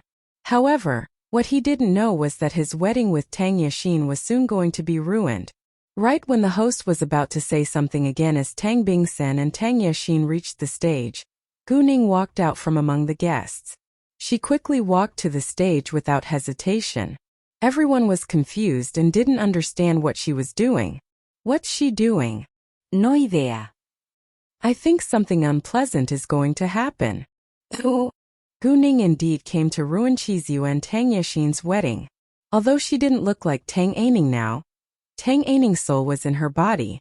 Once those reporters sensed that something unusual was going to happen, they turned their cameras to point at Gu Ning. Tang Qingyang's sight fell on Gu Ning with a calm expression, because he knew that this woman must have been arranged by Gu Ning. He sat still on his seat and waited to see the unfolding drama. Zhang Ruiqin and Song Nan were aware of it as well, so they got excited. Qingyang, are you sure it's fine? Zhang Ruiqin asked Tang Qingyang in a low voice. Of course, Tang Qingyang said with certainty. Tang Qingyang didn't tell them many details, but they chose to believe him. They were Tang Qingyang's good friends after all, so they supported him. As Gu Ning walked to the stage, Qi Ziyue saw her and rounded his eyes in shock. He recognized Tang Aining, but didn't know what she was going to do at his wedding. Nevertheless, it was quite obvious that she came for nothing good. Qi Ziyue remembered that she kept some of Tang Aining's stuff in her hands and began to be worried about it. He had searched for her for a long time in vain, but now she appeared again out of blue. Seeing Qi Ziyue's reaction and the other guests' discussion, Tang Bingxin and Tang Yixin were annoyed. Ji Yijing also noticed Gu Ning's abnormal behavior and frowned worriedly. Tang Yixin had the same reaction as Qi Ziyue. She was nervous and terrified. "What are you doing here?" Hearing that, the other guests were sure that they weren't strangers. "To attend your wedding." There was an evil smile on Gu Ning's lips. "I think you simply want to ruin my wedding. Where are the security guards? Get her out now." Tang Gia xin sao Tết. Security guards who stood around them ran over at once. "Wait a second." Gu Ning stopped them. "Who are you? What do you want to do?" Ji Yijing glared at Gu Ning. Ji Yijing thought that Gu Ning must be Qi Ziyue's woman, and she felt angry for her daughter. She knew that it was hard for men, especially rich men, to stay loyal to their partner, but it was unacceptable in her eyes when it happened to her own daughter. Qi Ziyue was struck dumb by the scene and didn't know what to do now. He wanted to explain it, but Gu Ning interrupted him. "Miss Ji, don't be nervous. We're a family, and please allow me to introduce myself now. My name's Tang Aining, the older daughter of the Tang family. Yaxin is my half-sister, and I came back home simply to give her my best wishes at her wedding. Why do you want to catch me?" Gu Ning said and looked innocent. "What?" Everyone was shocked when they heard it. Not many of them knew that Tang Bingxin had another daughter. At the same time, they felt it was very strange. Since this woman was the older daughter of the Tang family, why couldn't members of the Tang family recognize her? Tang Bingxin and Ji Yijing, however, were in a sheer panic now. They absolutely didn't believe that this woman standing in front of them was really Tang Aining, because Tang Aining was already dead. In that case, this woman must have disguised herself as Tang Aining. Anyway, it was a sign of great danger that she showed up out of blue. Tang Bingxin slightly clenched his fists. Reporters turned to ask Tang Bingxin right away. "Chairman Tang, is this woman really your older daughter?" Tang Bingxin, however, directly ignored those reporters and glared straight at Gu Ning. "Who are you? Why did you disguise yourself as my daughter? My daughter looks totally different from you." He was worried that this woman would say or do something to hurt the Tang family in public. Unfortunately, he couldn't throw her out at this moment in case his guests thought that he was really guilty. Is she crazy or something? If she's really the older daughter of the Tang family, the other members of the Tang family would have recognized her the second she showed up. Why did she disguise herself as Lady Tang? I thought that she's the Tang family's relative. Oh, Dad, catch her right now, Tang Yixin said anxiously. If this woman didn't disappear right now, her wedding could be ruined. Do you think several security guards are able to catch me? Did you already forget the lesson I taught you? Gu Ning stared at Tang Yixin. You? Tang Yixin was scared. She didn't forget what Gu Ning had done to her, and she clearly knew that she was no match for Gu Ning. Other guests got curious when they found that Tang Yixin was eager to chase Gu Ning out. There must be something the Tang family didn't want other people to know. All of them came from super rich or powerful families, and they knew that many of them had dirty secrets. During these years, they believed that Tang Yixin was the only daughter and heir of the Tang family, unless Tang Bingxin had an illegitimate son. Nobody knew whether Tang Yixin really had an illegitimate son, but some had this suspicion. Miss, you claim that you're the older daughter of the Tang family, but Chairman Tang just denied it. Which one of you is telling the truth? A reporter turned to ask Gu Ning questions. My face is indeed different because I had an accident last year. My face was disfigured, so I had plastic surgery, Gu Ning calmly said. No one believed it except Tang Bingxin, because he saw Tang Aining's body being burned with his own eyes. If this woman was Tang Aining, the girl whose body was burned into ashes would be another woman. Thinking of that, Tang Bingson felt frightened. An idea dawned on him that Tang Aining could still be alive. He refused to believe it, but he didn't know how to explain it right now. Qi Ziyu and Tang Yashin had the same thought. They were worried that Tang Aining might have survived and came back to get revenge on them today. Tang Aining was an extraordinarily outstanding killer, and it was possible that she didn't die after jumping into the sea. What? Is she really the older daughter of the Tang family? I can't believe it. It's too shocking. Oh, I don't believe it. Do you have any proof to prove that you're Aining? Tang Bingson forced himself to stay calm. However, he was still worried that Gu Ning might expose his family's dirty secrets. Well, I still have my memories. If you don't mind, I can share some stories with you, Gu Ning said. Hearing that, Tang Bingson trembled in fear. Nonsense. We know what's true or not, but our guests don't. What if you make up something to slander our family and the rumor goes abroad? Today's Yashin's wedding, and we can talk about you later if you insist, Tang Bingson said. Why? Can't I attend my younger sister's wedding? Gu Ning pulled her lips. We aren't sure who you are right now, so we can't allow you to stay here, Tang Bingson said. You can make sure of it right now. It won't cost you much time, Gu Ning said. You? Tang Bingson was mad and lost patience. I know you simply want to ruin my daughter's wedding. Get her out now. He gave an order to the group of security guards at once. For security guards moved without delay. Seeing that, those reporters all stepped backwards in case they were hurt. To their surprise, Gu Ning didn't hesitate and beat the security guards up within seconds. It was super easy for her to get rid of them. Everyone was shocked by the scene when the 4 security guards shouted in pain on the ground. They all moved away from Gu Ning in case they were injured by accident in the violent fight. Tang Bingson wasn't surprised, because he knew that this woman wasn't weak. Tell my bodyguards to catch her now. He gave another order. He had to catch Gu Ning as soon as possible. Tang Bingson always went out with his bodyguards, who were strong and skilled at fighting. He wouldn't tell them to have a fight unless it was necessary, but now he was left no choice. The next second, 10 bodyguards surrounded Gu Ning. Onlookers stayed far away from them and began to gossip about it.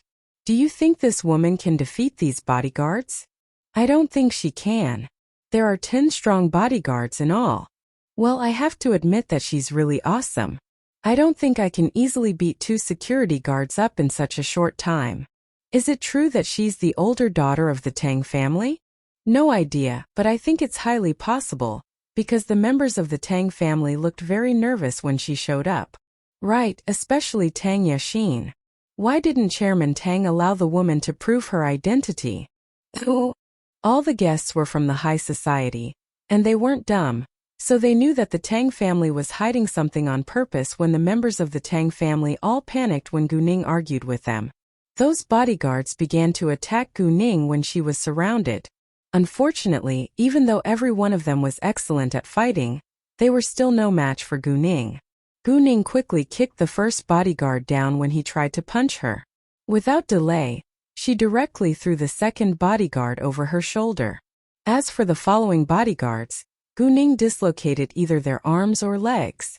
Even though it was a violent fight, it was the Tang family's trouble, and other guests enjoyed watching the drama.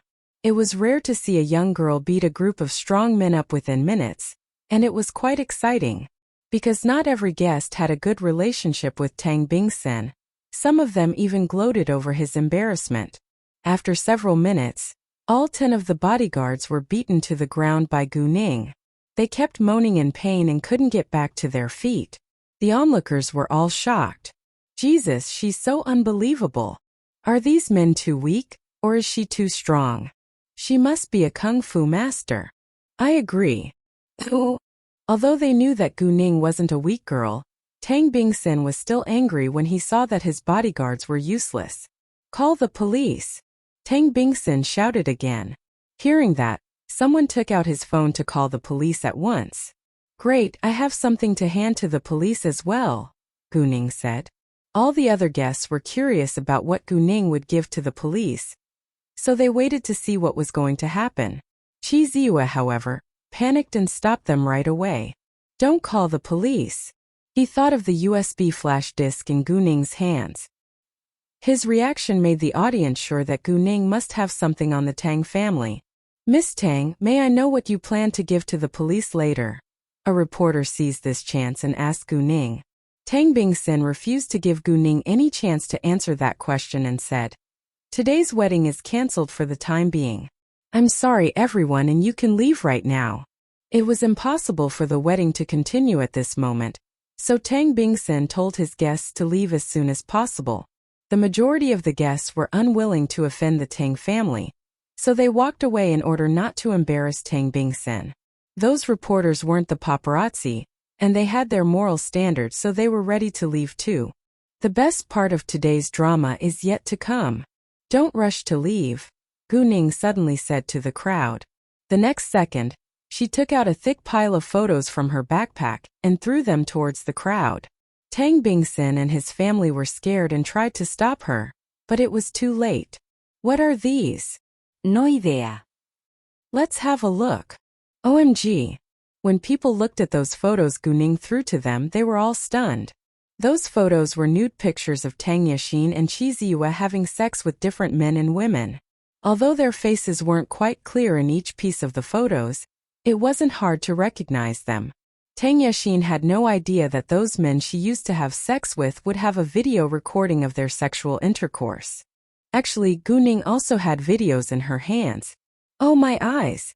I thought that the bride and the bridegroom were in love. I can't believe it.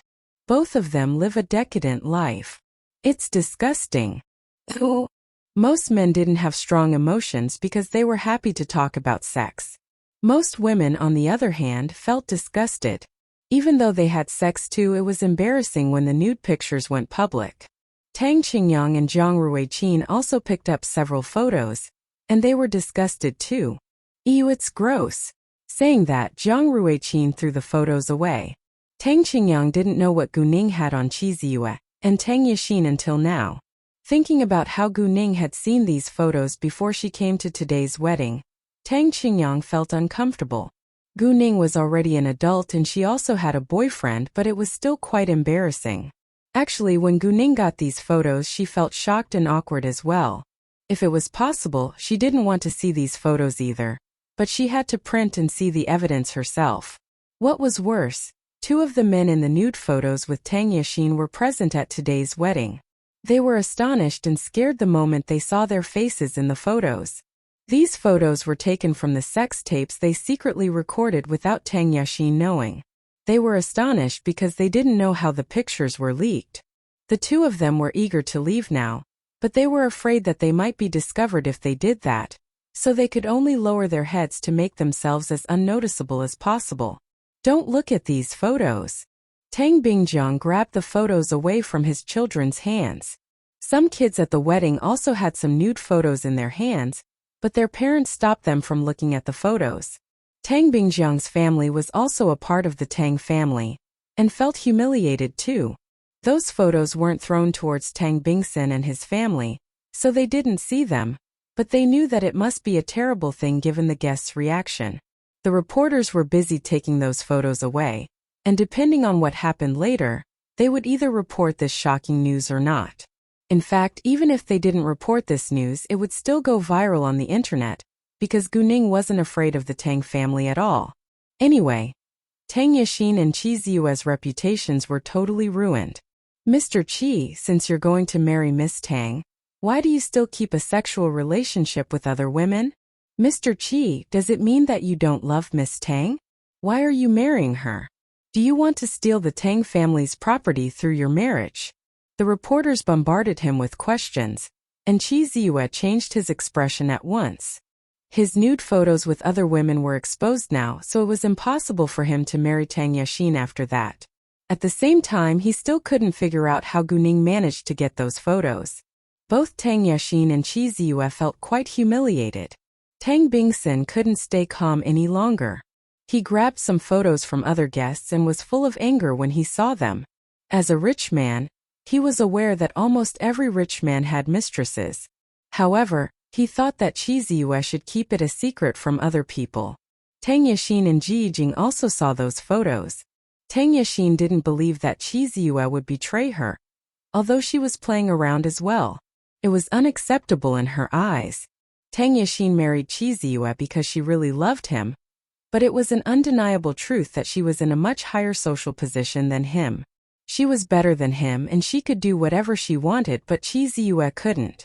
After all, without her help, Qi Ziyue wouldn't have what he had right now. Ji Yijing was furious and slapped Qi Ziyue. Qi Ziyue was still in shock, so he failed to avoid it. Actually, he didn't dare to avoid it either. With a loud sound, a heavy slap fell on Qi Ziyue's face. Ji Yijing shouted at him in great anger. "Qi Ziyue, how dare you do that to my daughter?" Ji Yijing only saw nude photos of Qi Ziyue having sex with other women. She didn't see the pictures of her daughter having threesome with other men.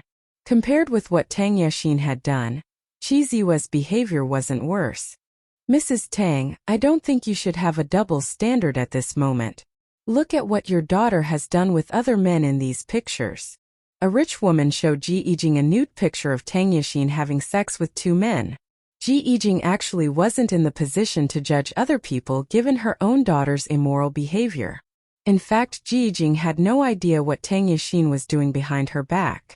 Even though she knew her daughter very well as a mother, she couldn't believe that her daughter would have such a sex life. As a result, she was totally shocked. Some people who didn't see the nude pictures of Tang Yixin having sex with 2 men at the same time were also greatly surprised. In their eyes, Tang Yixin always looked gentle and well-behaved. None of them could believe that a beautiful girl from a super-rich family would do something like that. What? Ji Yijing refused to accept it and even argued in anger. Bullshit. My daughter will never do something like that. She didn't realize that the photos were the most solid evidence. Tang Yixin was struck dumb at this moment and didn't know how to defend herself. Tang Bingsen turned to look at his daughter with great surprise in his eyes. The way Tang Yixin lived her sex life was completely unacceptable in his eyes. Unfortunately, it was the undeniable truth, and he had to face it. Qi Ziyue was furious as well. He knew that she didn't have loyalty towards him either, and he turned a blind eye on it in order to marry into the Tang family. However, to his astonishment, Tang Yixin behaved in a much more uncontrolled way than him. "Look at this picture yourself." The woman gave Ji Yijing the nude picture. Ji Yijing didn't want to believe it, but she still took the photo. Now, she couldn't deny it at all, because she was very familiar with Tang Yixin's face. However, even though Ji Yijing saw the picture with her own eyes, it was still very hard for her to accept it. It would be fine if nobody found out, but the nude pictures were exposed now. "Mrs. Tang, you have a good daughter. Does your daughter learn it from you?" The woman disliked Ji Yijing, so purposely said that. She definitely didn't know what Ji Yijing would do behind their backs, so she said that to humiliate her. "How dare you?" Ji Yijing was ablaze with fury. She knew that the woman purposely said that to annoy her, but she lost her temper. Not because she felt innocent, on the contrary, she felt a little guilty. "Why are you so mad at me?" "I was just kidding," the woman said with a smile.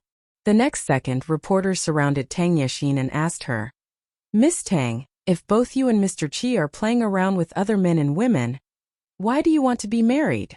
Nobody believed that they loved each other now, because they had no respect or loyalty towards one another. Before Tang Yixin said anything, Tang Bingsen ran ahead and slapped her across the face heavily. Tang Bingsen felt quite humiliated and also wanted to shut Tang Yixin's mouth.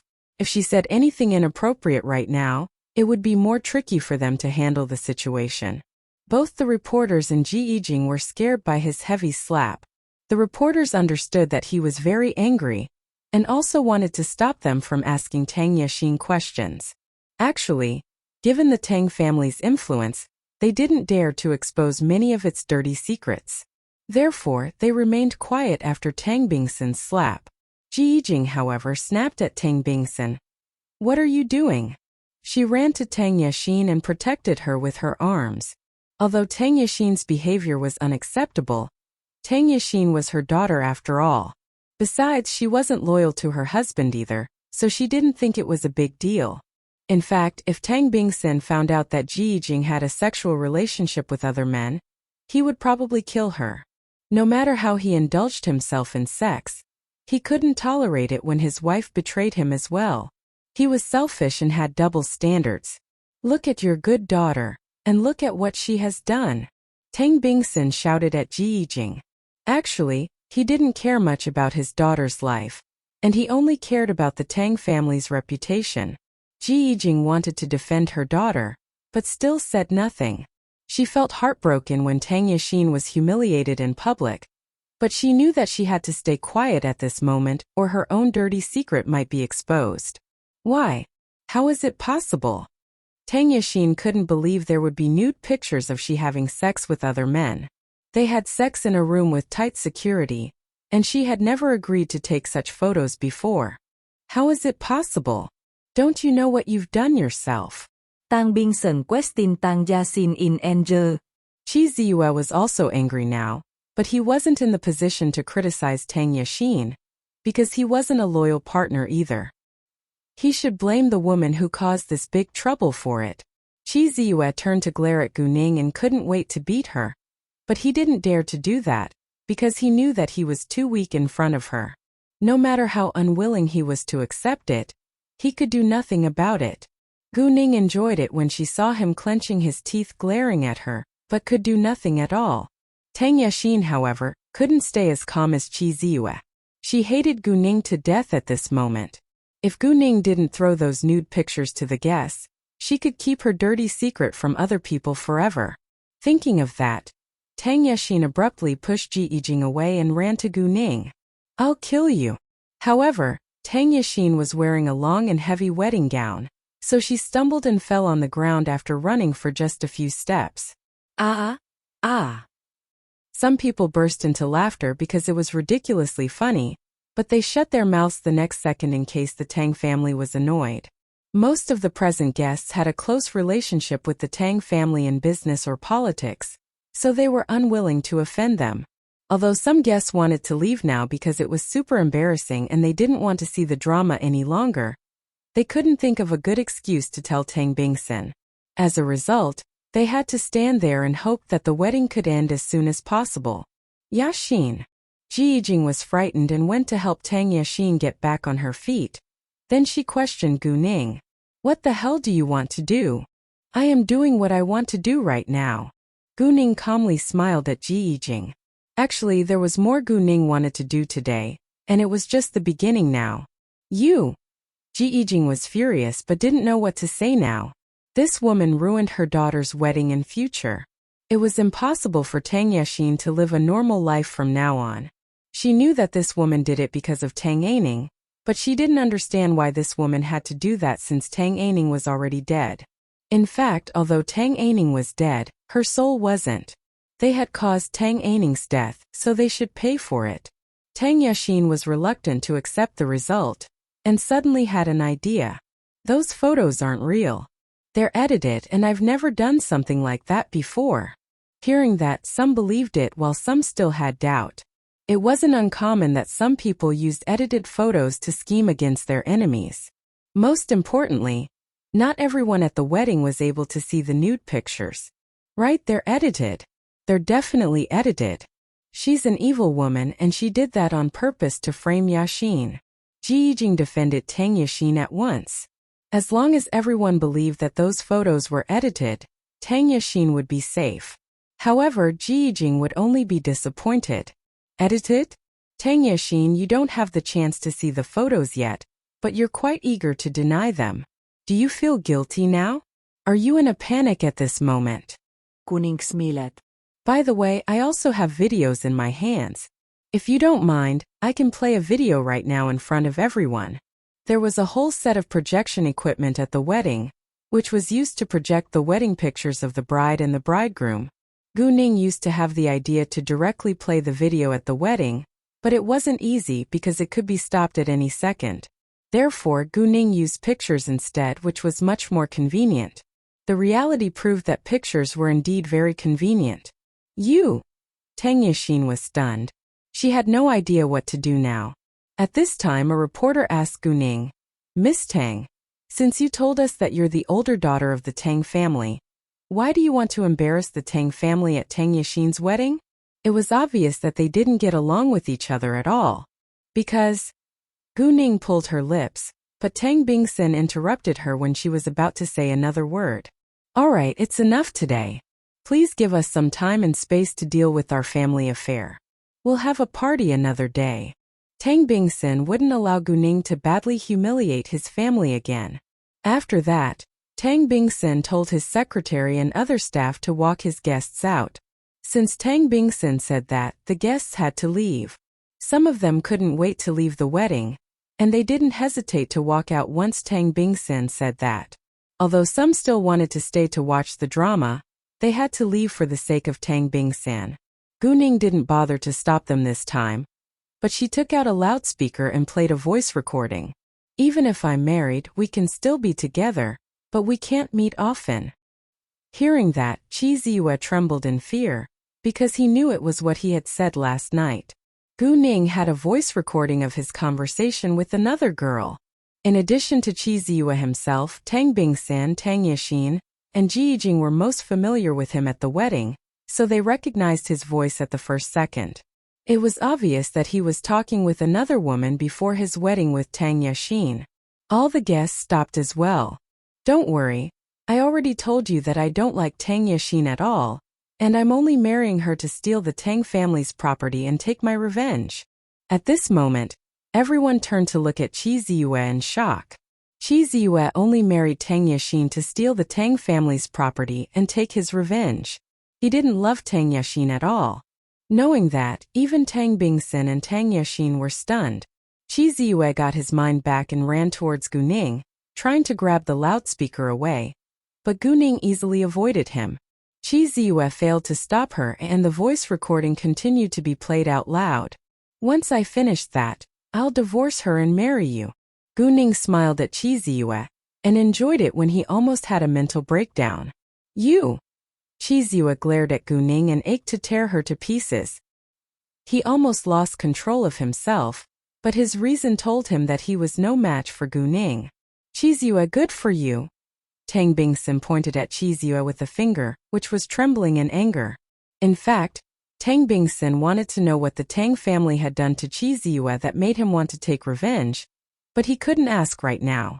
Tang Bingsen clearly knew that he had countless enemies, so he wasn't very surprised that Chi Ziyue was one of them. Tang Yashin was struck dumb after hearing the voice recording.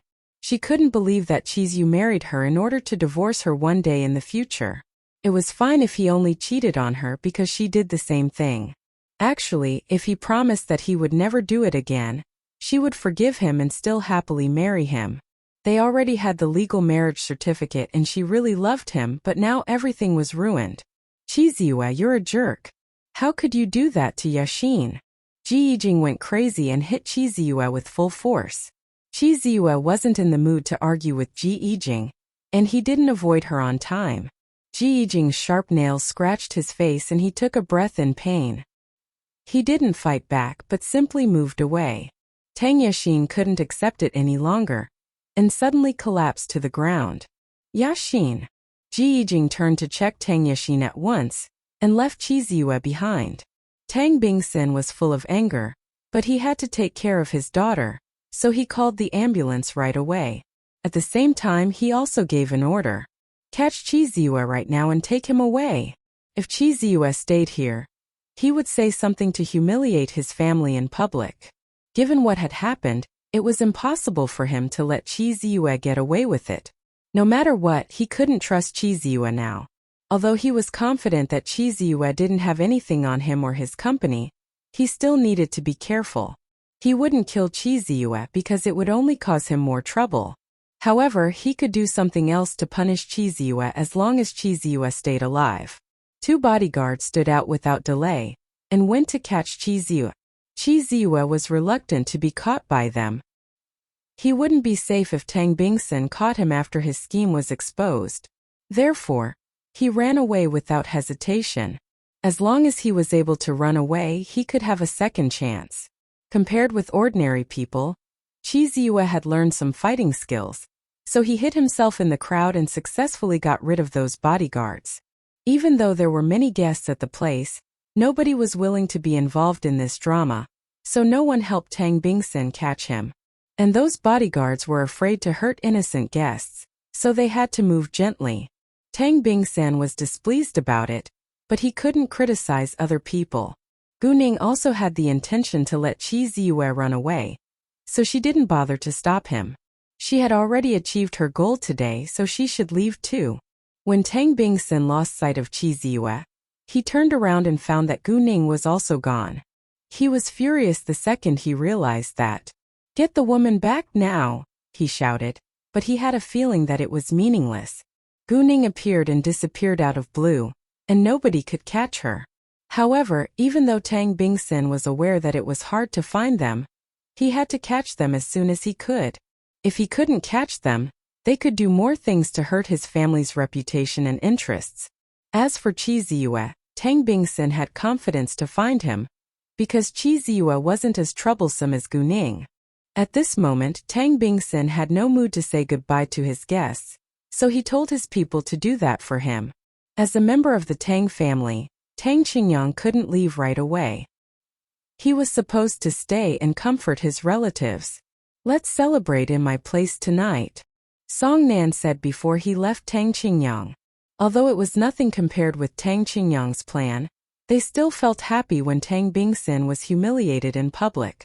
"Sure." Tang Qingyang agreed. Tang Bingjiang's family also stayed. Tang Bingjiang didn't walk to Tang Bingsin until all the other guests were gone. "Bingsin, it's fine, we can find them." Tang Bingjiang didn't know much about Gu Ning, so he believed that it was very easy for the Tang family to catch her and Qi Ziyue. However, it was super hard in Tang Bingsin's eyes. Gu Ning wasn't a common woman. She was a strong enemy. Tang Bingjiang knew nothing about its complexity, but Tang Bingsin didn't bother to explain it right now. Although Tang Bingsin was angry and impatient, he didn't vent his anger on Tang Bingjiang and told his family to go home earlier. Tang Bingjiang listened to him and left with his family. Tang Qingyang also walked out. When Qi Ziyue ran to the parking lot, he quickly got into his car and drove it away. Those bodyguards who were chasing him also got in a car. Gu Ning took a taxi instead, because nobody paid much attention to her on her way out. It was just the beginning of her revenge, and she was in a very good mood now. She sent Kay a message and told him to focus on the direction in which Qi Ziyue escaped. She didn't chase Qi Ziyue right now, but decided to meet him after Kay found where he stopped and stayed after escaping. At the same time, she needed to know the ward and the hospital that Tang Yixin was admitted to. Gu Ning told Kay to upload the sex photos onto the internet. Whether the reporters would do it or not, she wouldn't hesitate to spread it abroad. Kay was a top hacker, so it was impossible for Tang Bingsin to find him. Since they were determined to make it a piece of big news, Kay wouldn't simply upload those nude pictures to the internet. He needed to make it one of the hottest topics in social media. Internet users were quite interested in scandals, so it would undoubtedly go viral within a short time. Exclusive. A shocking scandal erupted at the Tang family's wedding in the capital.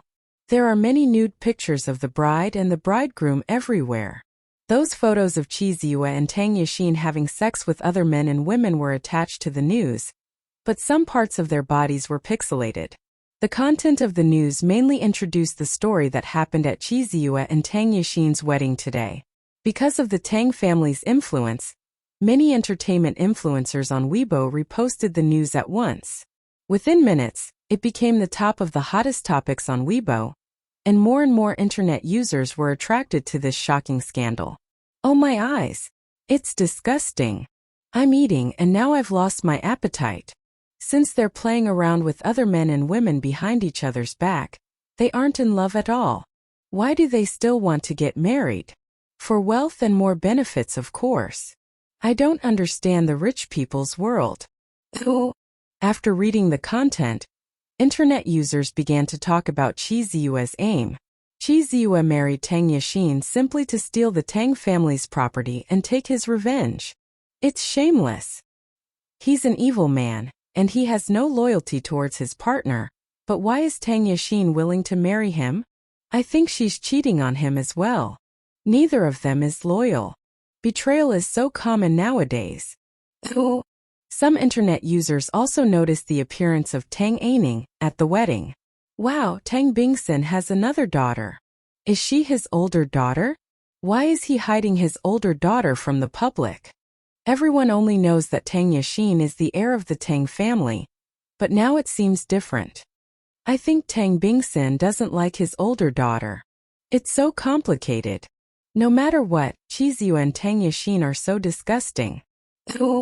Although onlookers didn't know the truth about the Tang family's internal conflict, most people had an impression that Tang Bingsun disliked his older daughter.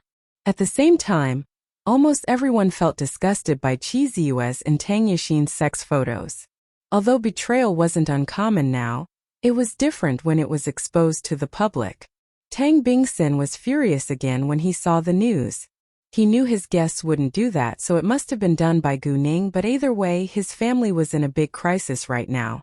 He told the PR department of his company to deal with it right away, but unfortunately it only got more and more attention on the internet.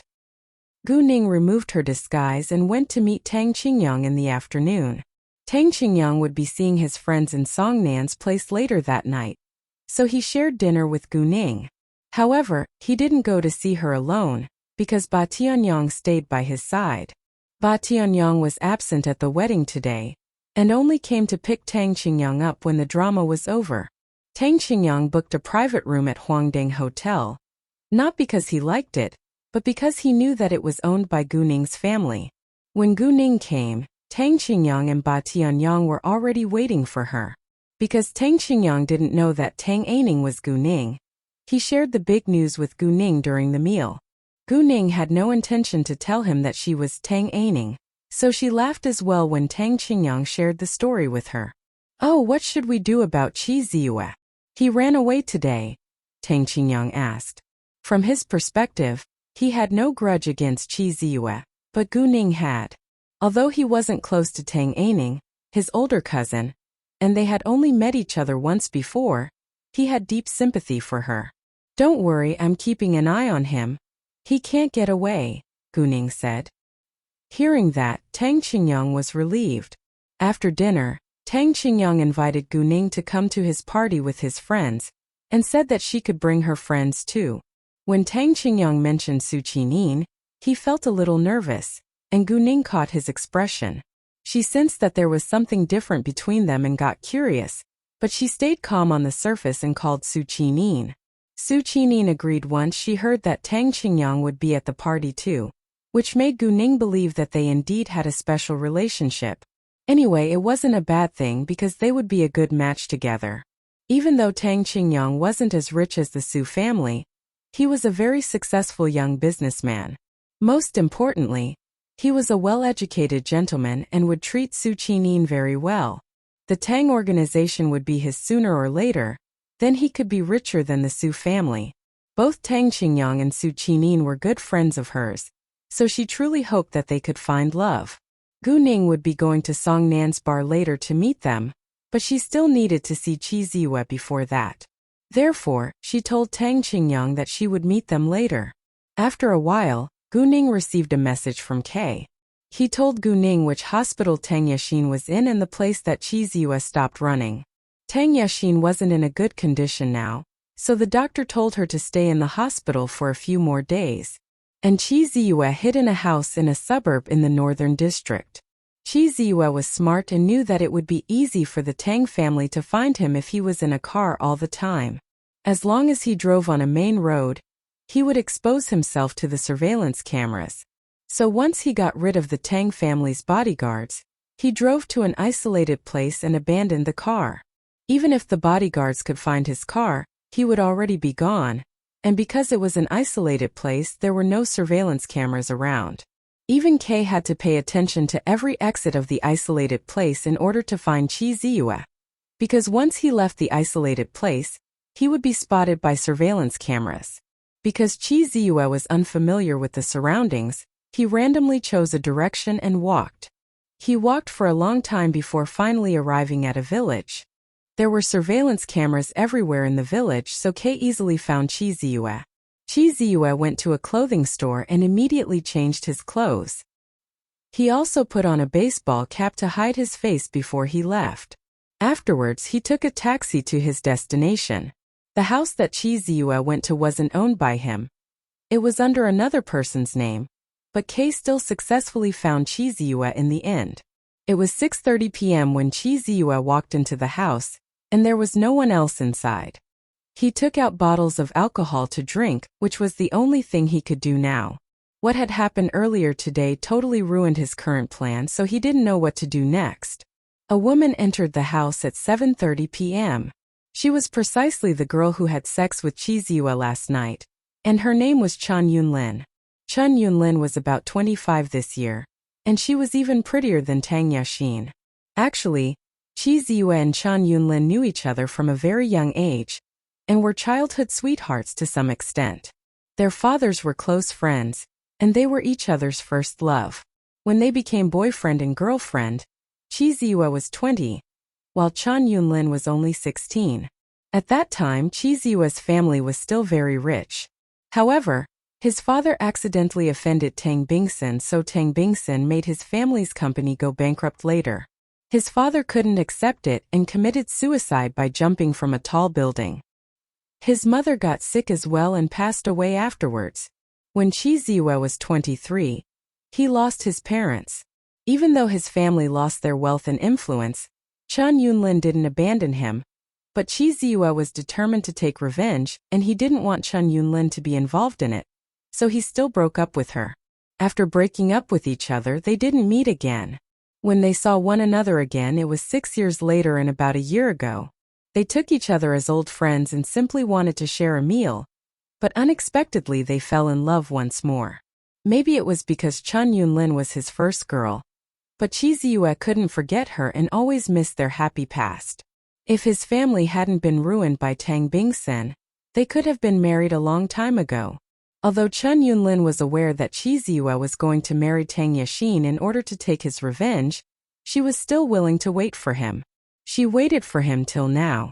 When Chen Yunlin saw a man in the living room, she was scared and thought that he must be a thief and wanted to run away at once. Chi Ziyue noticed her and said, "Yunlin." Chen Yunlin recognized his voice and stopped in surprise. After that, she walked towards him. "Ziyue? What are you doing here? Isn't today your wedding day?" Chen Yunlin didn't think that Chi Ziyue would give up marrying Tang Yaxin for her, so something terrible must have happened. "My wedding day?" Chi Ziyue snorted with laughter and felt sad. "It's ruined. Everything is ruined." He filled his mouth and throat with alcohol again. "What? It's ruined? Ziyue, tell me what happened." Chen Yunlin got anxious. She cared about Chi Ziyue very much. Chi Ziyue didn't have patience at this moment, but still told Chen Yunlin about the terrible wedding. Chen Yunlin felt bad after hearing the story, because it meant that Chi Ziyue couldn't take his revenge now. "What should we do now?" she asked again with concern. "I don't know," Chi Ziyue said, feeling helpless. "I need to stay here for a while before I decide what to do next." "Sure, no problem," Chen Yunlin said at once. She truly loved Chi Ziyue and was more than willing to help him out. Though she might not be able to help him a lot, she would stay by his side.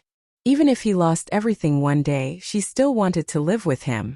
In fact, given her share of her family's wealth, it was super easy for her to support Chi Ziyue. The Chen family had a little influence in the capital, but wasn't comparable to the Tang family, so her family couldn't do much when Chi Ziyue decided to take revenge. Besides, her family didn't know that she kept a secret relationship with Chi Ziyue, which was unacceptable in her parents' eyes. It was known to everyone that Chi Ziyue was Tang Yaxin's husband, so she was only a mistress. If Chi Ziyue didn't marry Tang Yaxin and he was still a deputy manager in the Tang organization, her family would approve of their relationship. Unfortunately, the reality was quite the opposite. Chi Ziyue was in serious trouble now, and it was impossible for him to marry into the Tang family. What was worse, he became the Tang family's biggest enemy. So her family wouldn't allow her to keep in touch with Chi Ziyue anymore. She took a great risk to meet Chi Ziyue, which proved that she really loved him. Dongfang Ziyu and Wu Shunhua stayed outside Gu Ning's home in company for another day, but they still failed to see her, so they left for dinner at 7 p.m. Ziyu, does Gu Ning stay home the entire time these days? Wu Shunhua asked. I'm sure that she didn't go to her company today, but I don't know whether she's still back in Century City, Dongfang Ziyu said with a frown. Actually, Gu Ning didn't go to Century City at all yesterday. They couldn't figure out where Gu Ning was right now, so it was super easy for Gu Ning to avoid them. Actually, if Gu Ning was alone, she wouldn't bother to avoid them, but she simply didn't want them to find Lung shouting. In addition, today was a special day, so she didn't go to her company either. Do we need to continue to spy on her tomorrow? Wu Shunhua asked. Sure. Dongfang Ziyu nodded. She was reluctant to give up. As long as she was free, she would keep on spying on Gu Ning. Gu Ning arrived at the house that Qi Ziyue was staying in at 8:30 p.m. At this time, she was wearing all black with a baseball cap and a mask. Because she wouldn't avoid the surveillance cameras, she needed to protect herself well. There were green plants everywhere in a high-end living area, so nobody would discover Gu Ning as long as she was careful. Before long, Gu Ning reached the house, but she wasn't eager to take action. It was already dark on the first floor in the house. Qi Ziyue went to bed in the master bedroom on the second floor, earlier that night under the effect of too much alcohol. Chan Yunlin sat in front of a computer in her study. She was reading the news about Qi Ziyue. Although the Tang family did everything it could to cover up the scandal, it already went viral on the internet.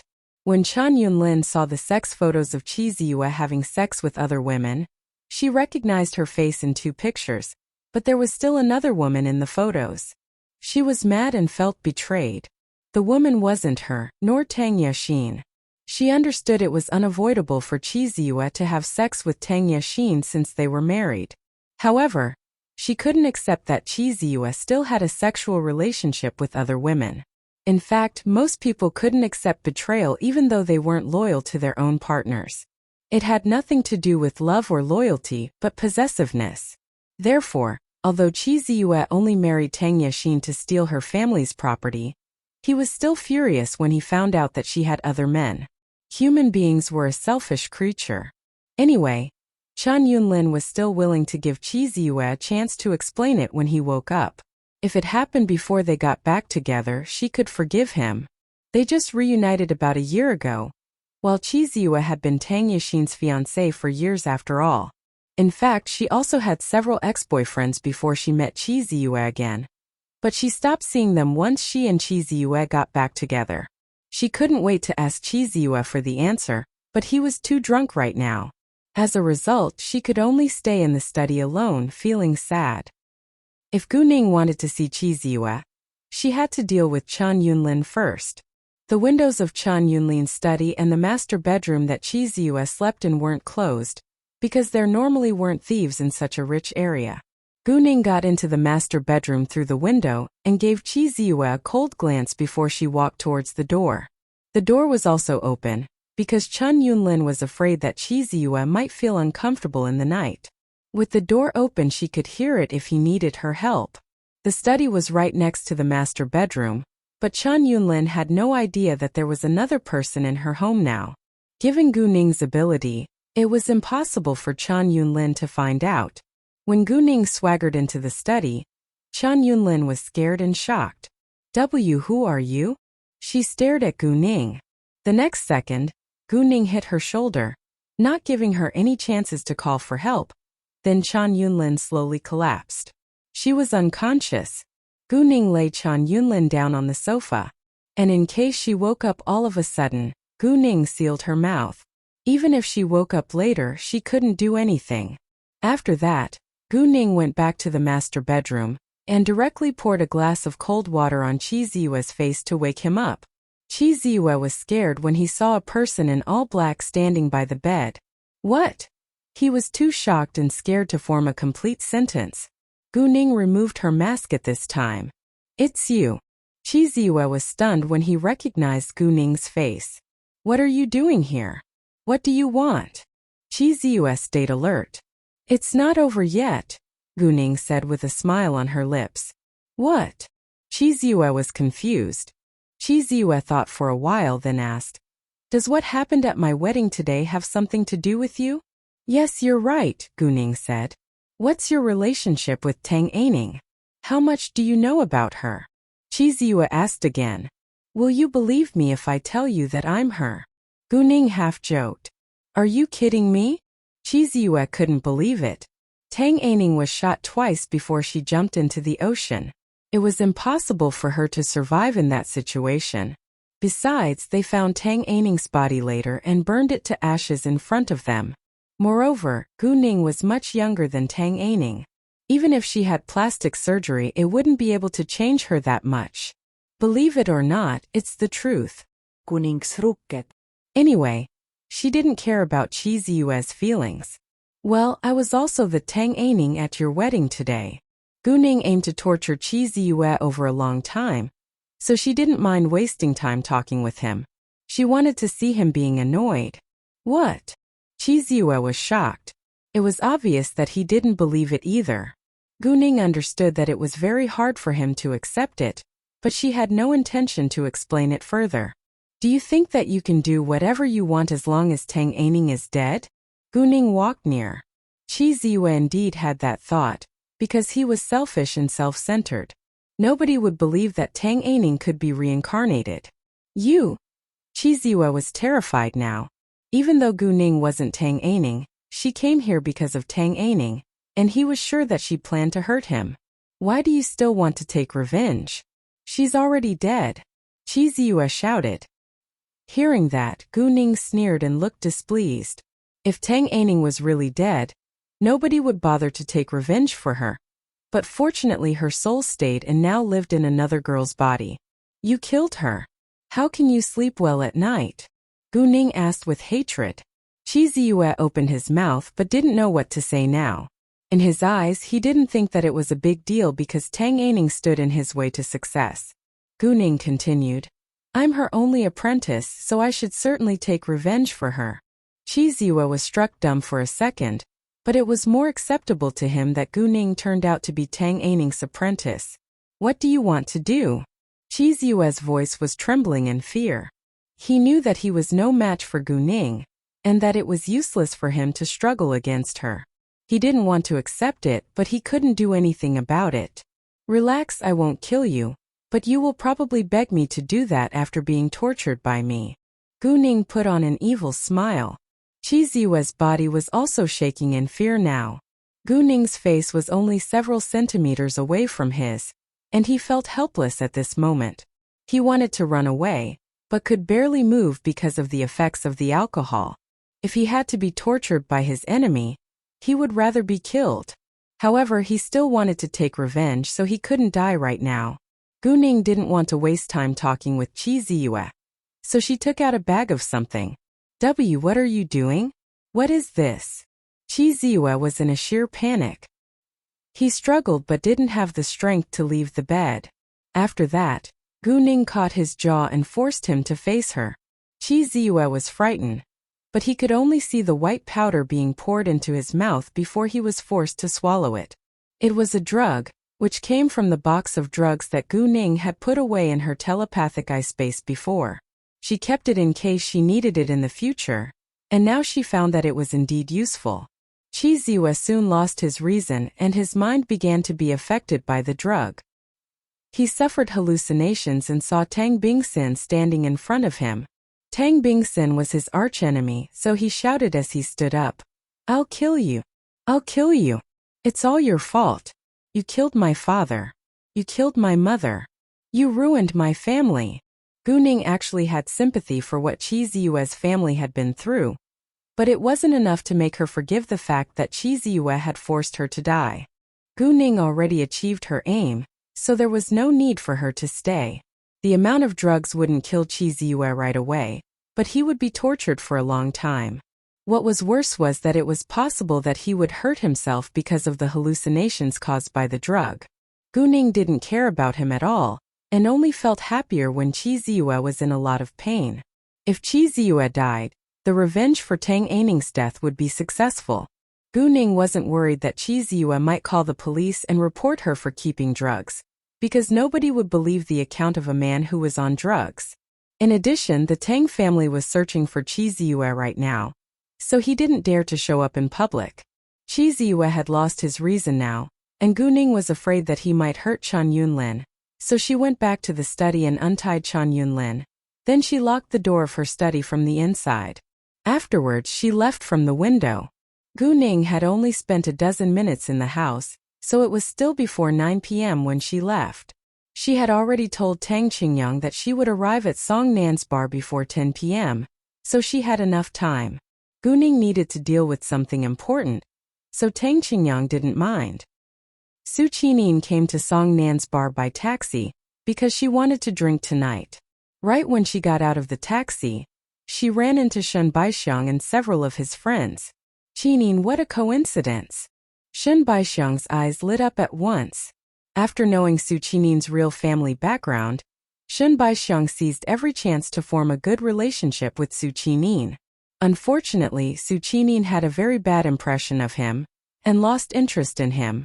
Shen Baixiang just came back from a business trip and planned to have a gathering with his friends, so he was surprised when he met Su Qinin here.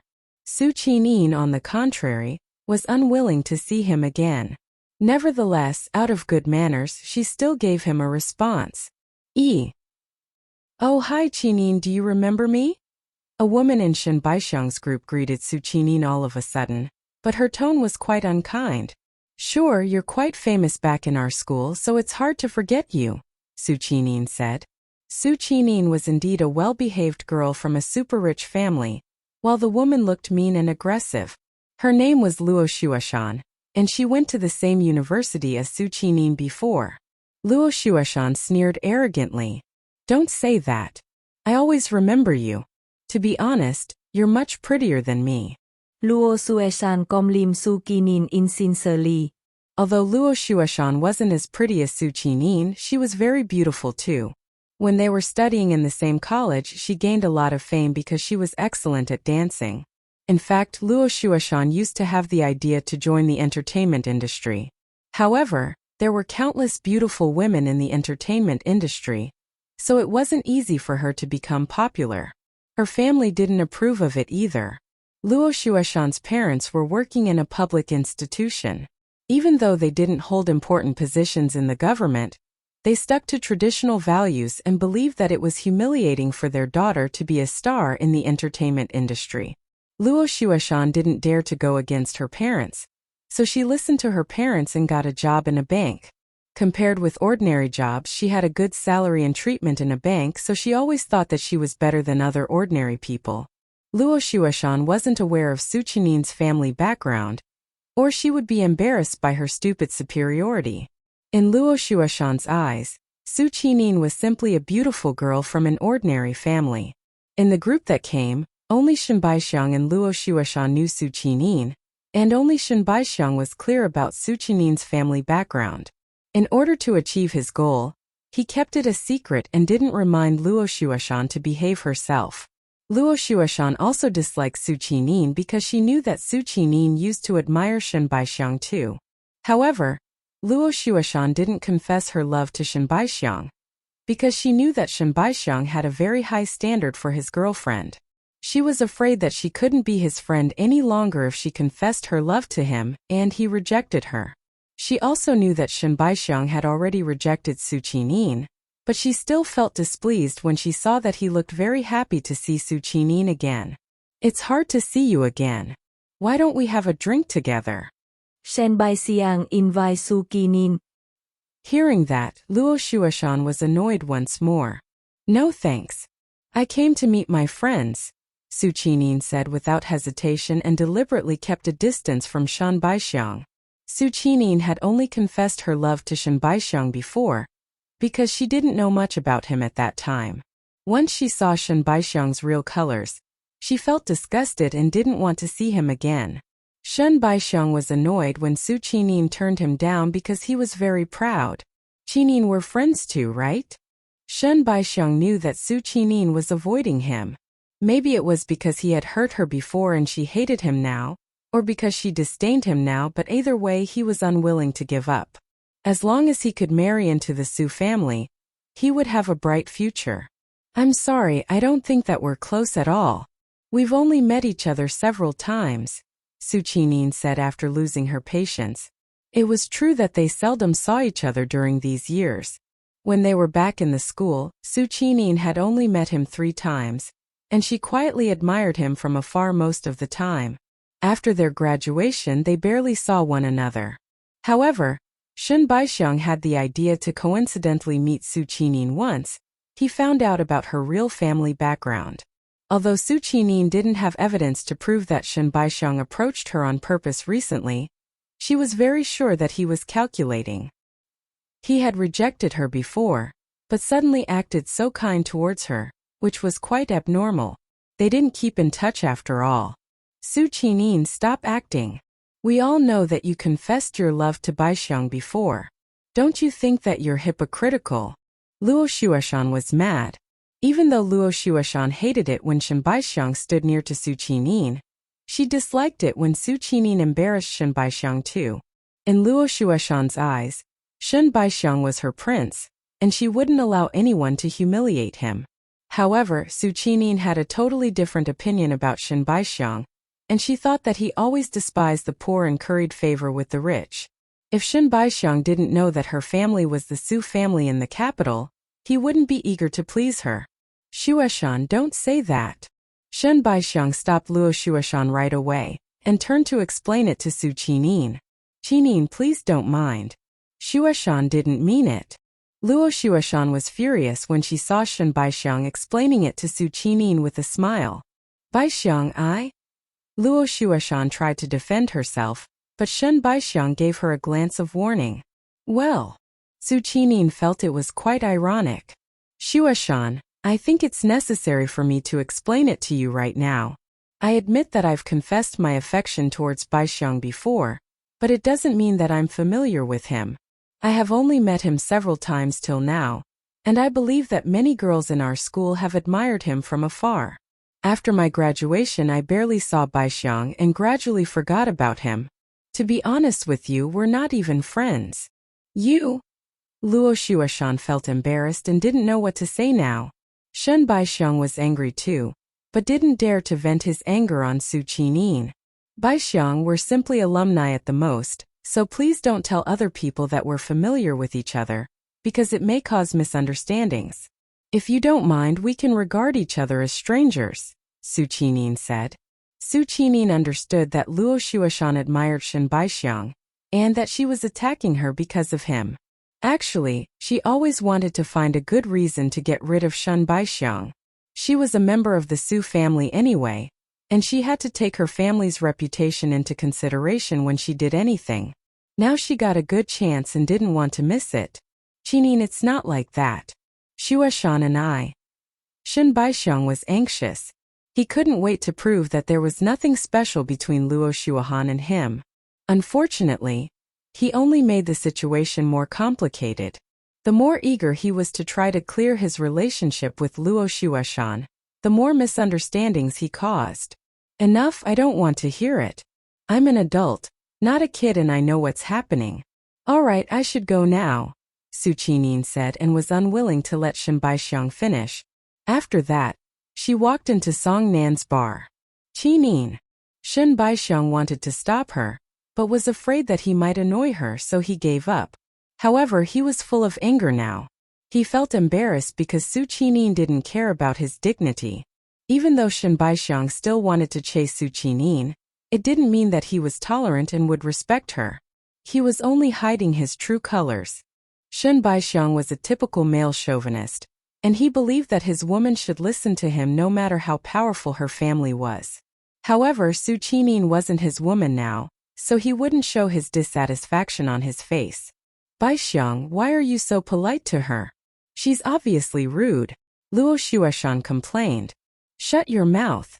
Shen Baixiang glared at Luo Shuashan. In fact, he was eager to vent his anger on her, because he blamed Luo Shuashan for his bad relationship with Su Qinin now. However, because Shen Baixiang took Luo Shuashan as his backup, he curbed his anger. Although Luo Shuashan's family was very ordinary, her parents had positions in a public institution, and she could help him sometimes. However, if it was possible, Shen Baixiang wouldn't hesitate to marry a girl from a more powerful family. Luo Shuashan felt aggrieved when Shen Baixiang snapped at her. Su Qinin's family isn't common at all. If we can have a good relationship with her, we can get a lot of benefits. To be honest with you, it's very easy for her to make your parents lose their jobs, Shen Baixiang said. What? Luo Shuashan was shocked and didn't dare to argue with Shen Baixiang. Although Shen Baixiang didn't tell her details about Su Qinin's family, she knew that he was serious. However, she had always believed that Su Qinin's family was even less influential than hers. Actually, Su Qinin kept a low profile because she never wanted to attract a lot of attention. What's her family? Luo Shuashan asked. I can't tell you right now, but you better not have conflict with her again in the future. I don't want to offend her at all. Now let's go inside. Shen Baixiang was unwilling to talk about it anymore. They entered Song Nan's bar as well. Luo Shuashan felt very uncomfortable, because even Shen Baixiang was afraid of Su Qinin's real family background. What was worse, Shen Baixiang would choose Su Qinin instead of her since he found out about Su Qinin's real family background. Su Qinin was also prettier than her and very easygoing. She was basically Shen Baixiang's dream girl. For that reason, Luo Shuashan began to be worried. From the beginning to the end, Shen Baixiang's other friends stayed quiet. It wasn't a secret that Luo Shuashan always admired Shen Baixiang, but Shen Baixiang had a very high standard for his girlfriend. Unfortunately, it was obvious that Su Qinin disliked Shen Baixiang. It wasn't likely that they could be together one day. As Shen Baixiang's friends, they knew him better than other people, and they were aware of his arrogance and vanity. Su Qinin probably disliked Shen Baixiang because she already found out his real aim, but either way, it was Shen Baixiang's personal affair. Because it was still early, there weren't many people in the bar, so Tang Qingyang booked a table in the hall. Therefore, when Shen Baixiang walked inside with his friends, he saw Su Qinin sitting with two other men at a booth. He was mad again and had a strong feeling of a threat. From his current knowledge, Su Qinin was single, but she could get a boyfriend at any time given her outstanding appearance and family background. Therefore, he had to take action as soon as possible in case Su Qinin became another man's girl. One of Shen Baixiang's female friends suddenly exclaimed in shock. Look, isn't that man Lord Tang? Since she is Lord Tang's friend, her family can't be ordinary. Although Tang Qingyang had some friends who came from ordinary families, most of his friends were in the same social class as him. Shen Baixiang's other friends were surprised too. Lord Tang? Who is he? Luo Shuashan asked at once. A major shareholder of the Tang organization. He has over 1 billion yuan in wealth, the woman said. She also admired Tang Qingyang, who was a very successful young businessman, but she had a clear self-knowledge. Although it sometimes happened where a rich heir married a poor girl, it was too rare, and the poor girl was always special in some aspects. The woman had the chance to meet Tang Qingyang at a high society party, with the help of her rich friend. However, it didn't mean that she could join their circle. What? Other than Shen Baixiang, the others were all astonished. He was a major shareholder of the Tang organization, which was totally out of their expectations. Luo Shuashan was struck dumb when she heard that Tang Qingyang was a major shareholder of the Tang organization. She had never been so jealous of Su Qinin before. She wished that she were born in a super-rich family so that she could be friends with super-rich heirs. Although Luo Shuashan's family was better than ordinary people, it was barely qualified in Shen Baixiang's eyes. Luo Shuashan admired Shen Baixiang because he was very outstanding, but also because his family wasn't ordinary. If Shen Baixiang's family was very ordinary, she would probably still like him, but her love wouldn't be as strong. People were realistic. It doesn't mean that she's as rich as Lord Tang even though she knows him, Luo Shuashan said with jealousy. Shen Baixiang frowned in annoyance and said to her in a low voice, no matter what, her family is very influential, and we're not comparable to her at all. There were many super-rich families in the capital, so he didn't know that Su Qinin's family was the dominant Su family. It was too unbelievable in his eyes. Luo Shuashan was displeased when Shen Baixiang defended Su Qinin again. but she didn't dare to argue with him. Actually, she was simply jealous of Su Qin. Oh, I just saw a shocking scandal about the Tang family today. The daughter of the chairman of the Tang organization just had a wedding with her fiancé, but a strange woman showed up with their nude pictures. Both of them cheated on each other, said one of Shun Baixiang's male friends. I read the news too. However, although the scandal affected the Tang organization to some extent, it isn't a big deal and it has nothing to do with Lord Tang. The woman defended Tang Qingyang at once. She did that because she heard that Tang Qingyang was quite different from other rich heirs. Many rich heirs were playboys and changed their girls even more frequently than they changed their clothes. Tang Qingyang, however, was still single and didn't have a special relationship with any women. Even if some rich ladies went to seduce him, he still kept a distance from them. Some rich heirs even joked that Tang Qingyang probably didn't like women, or he had a problem with his sexual potency. It was just a joke, and nobody took it seriously. I didn't say it has anything to do with Lord Tang, I just talked about the scandal of the Tang organization. You don't need to be annoyed, the man argued. He also knew that the scandal wouldn't have a serious impact on the Tang organization. Tang Yexin instead of Tang Qingyang was the important role in the big news after all, so Tang Qingyang wouldn't be affected. Tang Qingyang felt a little uneasy when he saw Su Qinin coming, but he told himself to stay calm. Su Qinin had no idea what Tang Qingyang was thinking, so she directly went to sit next to him, which made Tang Qingyang's heart beat faster. Where is Gu Ning? Su Qinin asked. Oh, she needed to deal with something, but she'll be here before 10 p.m., Tang Qingyang said. Fine. Su Qinin note that. She knew that Gu Ning was always busy. Why are you drinking? Your injury just recovered. Su Qinin was displeased the second she saw the glass placed on the table in front of Tang Qingyang. Ever since Tang Qingyang was injured because of her, Su Qinin had cooked for him many times. With the help of Gu Ning's power crystals, Tang Qingyang felt much better in 2 days, but Su Qinin wasn't aware of it.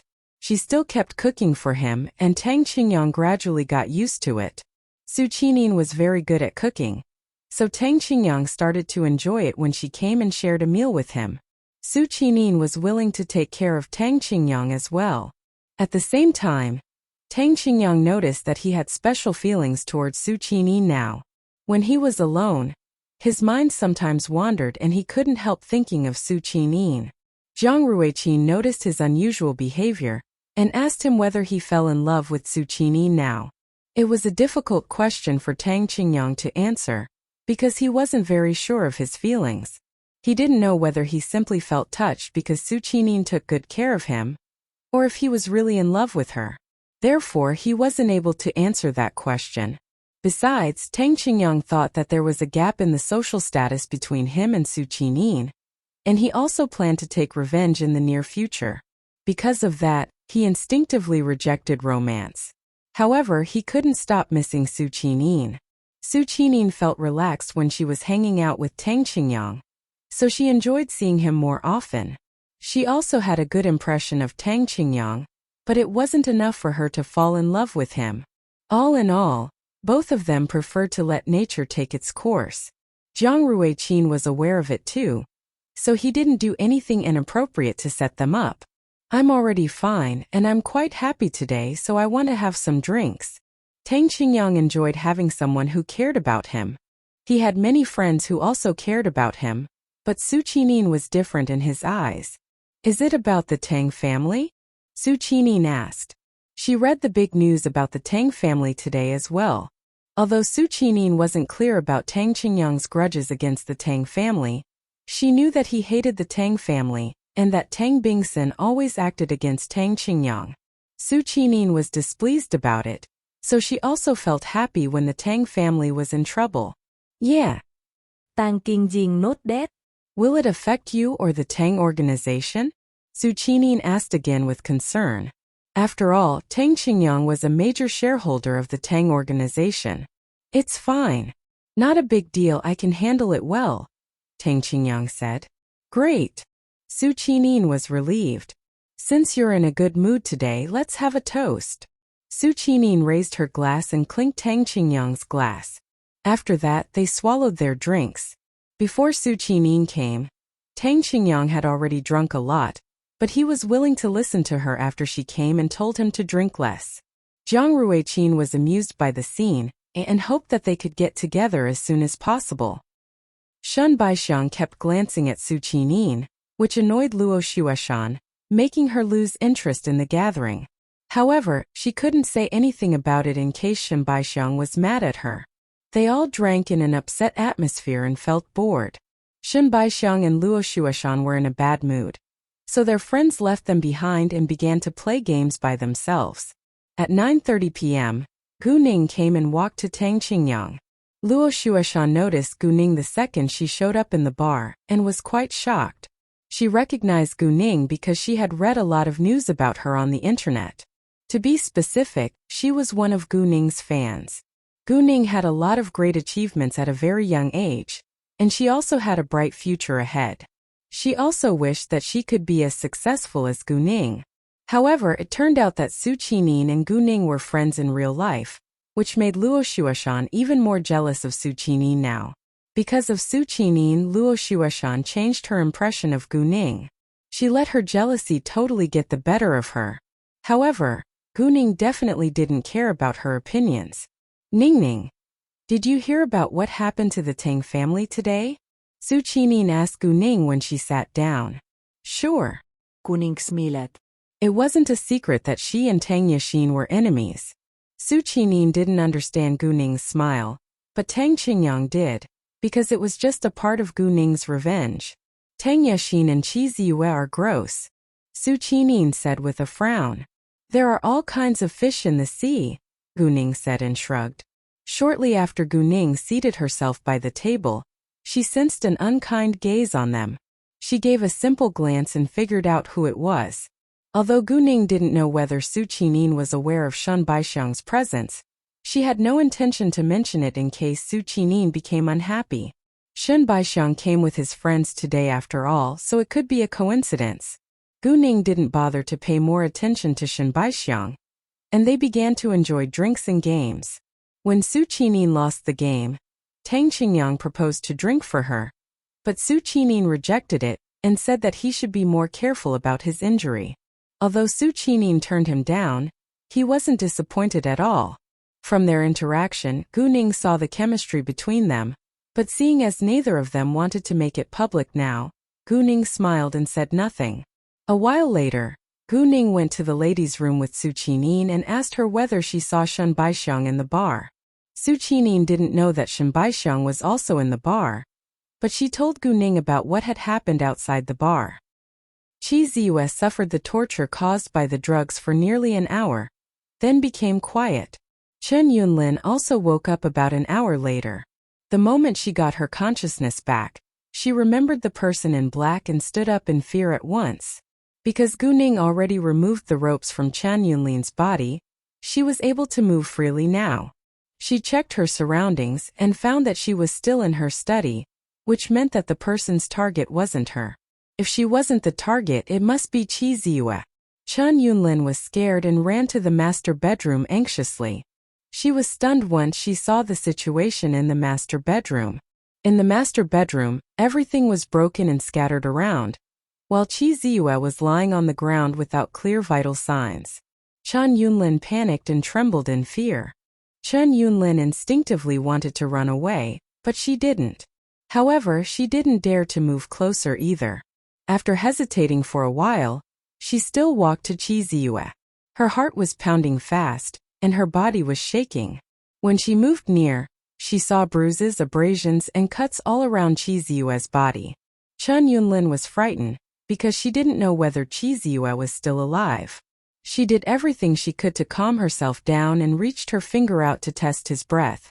Luckily, Qi Ziyue was still breathing, although his breathing was quite weak. Chen Yunlin knew that the Tang family was chasing Qi Ziyue now, but she had to send him to the hospital as soon as possible. She didn't want him to die. There were many hospitals in the capital, so she was confident that the Tang family couldn't find him so soon. Therefore, Chen Yunlin called an ambulance. About 10 minutes later, an ambulance arrived and Chen Yunlin followed Qi Ziyue to the hospital.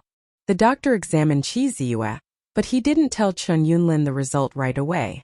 Instead, he asked for her relationship with Chi Ziyue. Chen Yunlin told the doctor that they were friends, and the doctor asked her how Chi Ziyue was seriously hurt like that. Chen Yunlin then told the doctor that a strange woman in black intruded into her home at midnight and attacked them. The doctor, however, still had doubt after hearing her explanation. It was obvious that there was a large amount of drugs in Chi Ziyue's body, and Chi Ziyue hurt himself after being affected by the drug. It was possible that Chen Yunlin was hiding the truth in order to protect Chi Ziyue. If not, it was also possible that she didn't know that Chi Ziyue had taken a lot of drugs. Well, your friend took a lot of drugs, and the excessive amount of drug use caused confusion, judgment disorders, similar delusional schizophrenia, paranoia, auditory hallucinations, persecutory delusions, etc. Your friend was in a very bad situation, and the injuries around his body were likely caused by himself during the hallucinations, the doctor said. What? He's on drugs. Chen Yunlin was shocked. To her astonishment, Chi Ziyue was using drugs. I can't believe it. Are you sure? It was totally unacceptable in Chen Yunlin's eyes. Seeing Chen Yunlin's reaction, the doctor was sure that she didn't know that Chi Ziyue was on drugs. Yes, he just took a large amount of drugs. After making sure of it, Chen Yunlin still found it was hard for her to accept, because she knew how addictive and poisonous drugs were. She didn't think that Chi Ziyue took the drugs on his own, and believed that it must have been the strange woman who forced him to do it. She wanted to call the police, but gave up once she thought of the complicated situation Chi Ziyue was in. How's he now? Chen Yunlin asked. The injuries on his body aren't serious, but the large amount of drugs badly affect his organs. He's already addicted to the drugs and will suffer withdrawal after waking up. We can only cure his body, but we can't help him get rid of the drugs. It's complicated, the doctor said. Although the doctor hated drug addicts, he had to let Chi Ziyue use drugs if they wanted to treat him. Otherwise, he would easily lose his temper during the treatment. What should we do now? Chen Yunlin felt helpless. We must cure his injuries first, and we need drugs to help him stay calm during this time, said the doctor. I don't have drugs. He didn't take the drugs on his own. Someone forced him to take the drugs, Chen Yunlin said. Hearing that, the doctor nodded. It wasn't very likely for a drug addict to take such a large amount of drugs at a time. If Chi Ziyue was forced to take a lot of drugs, the person must have been trying to kill him. In that case, Chi Ziyue was quite lucky that he survived. Where is his family? The doctor asked later. He doesn't have a family, Chen Yunlin said. Well, then he can make the decision himself after waking up, the doctor said. Chen Yunlin wasn't Chi Ziyue's family, so she didn't have the right to make decisions for him. And whenever the patient had the ability to make decisions, he had to do it himself. Sure. Chen Yunlin nodded. Chen Yunlin asked for a VIP ward for Chi Ziyue, and told the doctor and nurses not to tell other people where Chi Ziyue stayed. She didn't want anyone to find him. It was part of doctors' and nurses' duties to keep patients' privacy from other people, so they agreed.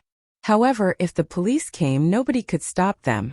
What Chen Yunlin didn't know was that the Tang family didn't turn to the police for help this time, because Chi Ziyue still had something on the Tang family. Without the police's help, it wasn't easy for the Tang family to find Chi Ziyue within a short time. If the Tang turned to the police for help, the police could make full use of its security system and find Chi Ziyue's location using his face and identity. At 11:30 p.m., Gu Ning left with her friends. Although Su Qini knew that Shen Baixiang was also in the bar, she didn't bother to pay attention to him. In her eyes, Shen Baixiang was merely a stranger now. Gu Ning told Tang Qingyang to drive Su Qini home, because it wasn't safe for a girl to go back home alone, and she didn't have a car right now and still needed to deal with something later. Ba Tianyang stayed by Tang Qingyang, and he didn't drink so he could drive them home. And Jiang Ruiqin was a strong man so he could take a taxi by himself. Gu Ning didn't go back home after leaving her friends, and instead went to the hospital where Tang Yixin stayed. She had paid Chi Ziyue back, so Tang Yixin was her next target. When Su Qinin was having drinks with her friends in the bar, Shun Baixiang felt uncomfortable, but now he hated staying in the bar now that she was gone.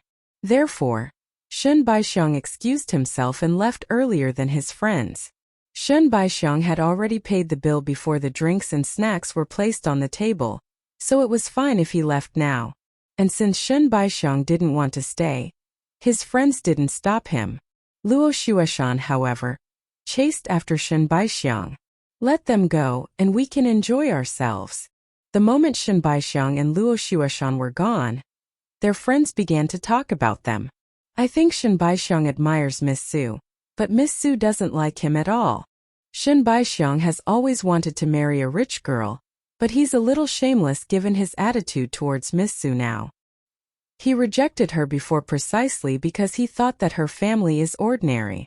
Shun Baixiang is very outstanding, so it's understandable that he has a high standard for his girlfriend, but he shouldn't get above himself. Miss Su is from a real super-rich family after all. Right, Miss Su isn't dumb at all. I don't think she'll accept Shun Baixiang. Alright, stop talking about them. It's none of our business. After that, they dropped the topic and started to play games. Hey Baixiang, wait for me. Where are you going? Luo Shuashan called after Shun Baixiang. I'm going home. Why are you following me? Shun Baixiang was impatient. Luo Shuashan bit her lips, but didn't dare to say anything in case Shun Baixiang was mad. Shun Baixiang saw through her and asked, Do you think that I'm going to see Su Qinin? Yeah. Luo Shuashan was quite honest and nodded. Why? I'm not familiar with her, and she's so rude to me. Do you think that I'm a snobbish man? I know her family is much more powerful than mine, but it doesn't mean that I'll do everything to get her, Shun Baixiang said. He purposely said that in front of Luo Shuashan to hide his real intentions. However, it was quite stupid because everyone was aware of his real aim. He didn't want other people to think of him as a man who had too much pride in himself, and he also wanted to climb up the social ladder as possible as he could. Luo Shuashan was his B plan, so he didn't want to damage his image in her eyes. Luo Shuashan, however, believed every word he said to her. Actually, Luo Shuashan wasn't an idiot, but she still chose to believe the man she loved. Baixiang, can I drive you home? Luo Shuashan asked later. No need. I'm a man, and I can go home on my own. If you don't want to have fun with them tonight, you should go back home too. It's not safe for you to stay outside too late, Shun Baixiang said. After that, he ignored Luo Shuashan and got in a taxi. He drank a little tonight so he couldn't drive now. Luo Shuashan was disappointed when Shun Baixiang left her behind, but she soon persuaded herself to accept it. They weren't a couple anyway, so it wasn't Shun Baixiang's duty to take care of her. Therefore, Luo Shuashan went back home too, because Shun Baixiang had already left and she felt bored without him. When Gu Ning showed up at the hospital, she was in a nurse uniform with a medical mask so that no one could recognize her. Once Gu Ning arrived, she directly walked towards Tang Yixin's ward, which was on the 7th floor. It was already past 12 a.m., so there were only a few people walking around in the hospital. However, an accident happened on Gu Ning's way towards the 7th floor. When Gu Ning walked in the passage of the 7th floor, the door of a VIP ward was suddenly pushed open and an old woman in a patient suit ran outside in a panic. Although the woman was very old, she still ran without caring about anything around her and almost hit Gu Ning. Gu Ning stopped and looked at her, and the old woman immediately begged Gu Ning for help. Help me, please. Someone wants to kill me. The old woman looked into the ward with fright, which implied that the person who wanted to kill her was in it. Hearing that, Gu Ning frowned and wasn't sure whether it was true or not. The next second, a younger woman about 30 years old ran outside in panic as well. The old woman hid herself behind Gu Ning the moment she saw the younger woman and looked frightened. Although Gu Ning didn't understand what was happening, she felt that she should protect the old woman at this moment. In addition, she could feel that the old woman's fear was real. A guilty look flashed in the younger woman's eyes, but Gu Ning still caught it. Miss, I'm sorry, my mother is mentally ill, she doesn't know what she's doing now, she explained to Gu Ning and took her as a nurse in this hospital. Saying that, she went to pull the old woman. Mom, no one wants to kill you. No, stay away from me. The old woman clenched Gu Ning's arm without delay and refused to go back to the ward with the younger woman. Gu Ning had to stop the younger woman. Since your mother is mentally ill, I can have a look.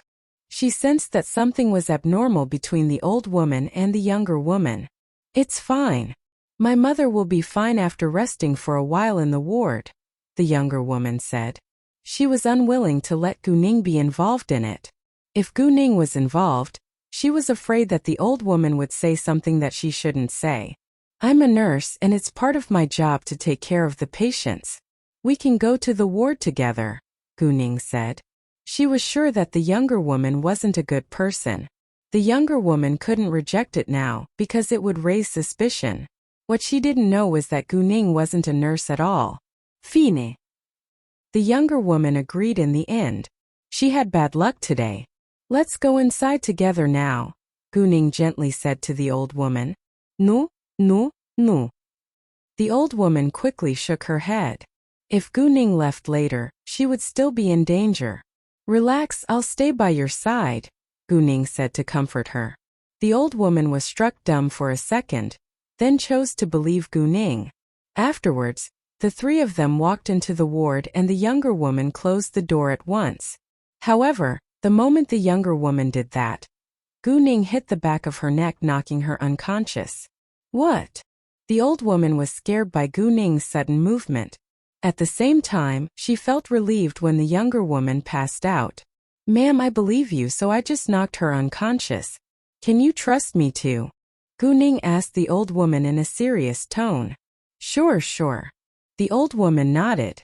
After that, Gu Ning moved the younger woman to the other bed in the ward, then walked back to the old woman. Ma'am, what happened?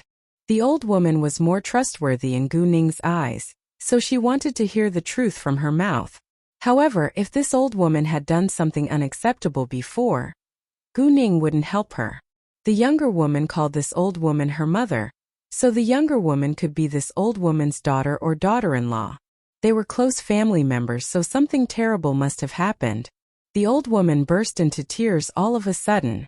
She's my daughter, but my adopted daughter. Her name is Xiang Yili. She is the biological daughter of one of my distant relatives.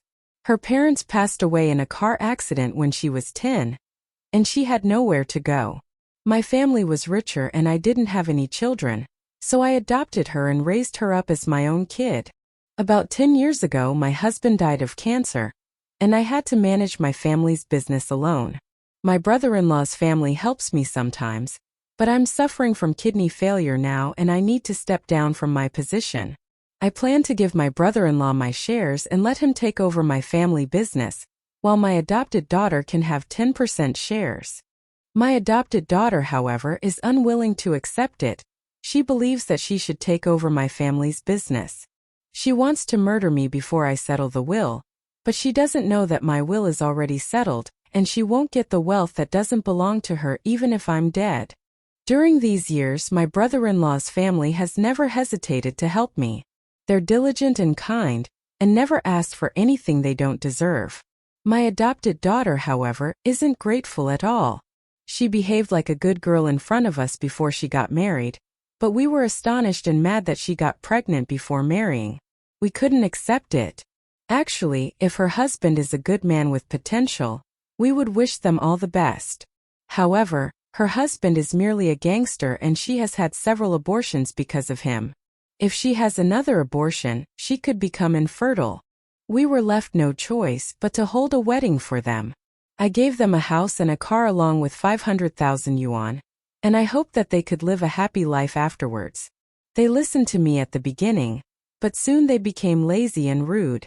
They always asked me for money and more money. They're too greedy and even wanted to steal my property by murdering me. Hearing that, Gu Ning was surprised and angry. The old woman looked very sad and Gu Ning trusted her. After that, the old woman began to cry again, but she suddenly coughed and seemed to be short of breath. Gu Ning was afraid that she might be in great pain, so she stood up and poured a glass of water for her. Gu Ning also secretly put a power crystal inside before she handed the glass to the old woman. Ma'am, have some water. Thanks. The old woman drank the water Gu Ning gave her. After drinking the water with magical power, the old woman quickly felt much better. Why don't you call your brother-in-law right now? I don't think your adopted daughter is trustworthy, Gu Ning said. She hid my phone away and I can't find it. Maybe it's on her, the old woman said and tried to leave the bed to search for it, but she was stopped by Gu Ning. I'll do it. Gu Ning then went to search Xiang Yili's body and found 2 phones. Ma'am, which one is yours? The black one, the old woman said. Gu Ning gave the black phone to the old woman, and the old woman called her brother-in-law at once. At this time, the old woman's brother-in-law was already asleep, but luckily his phone was turned on at all times. What's wrong? He asked with concern. It couldn't be good news if his sister-in-law called him at midnight. Dailong, come to the hospital with your wife right now. I have something important to talk to you about, the old woman said.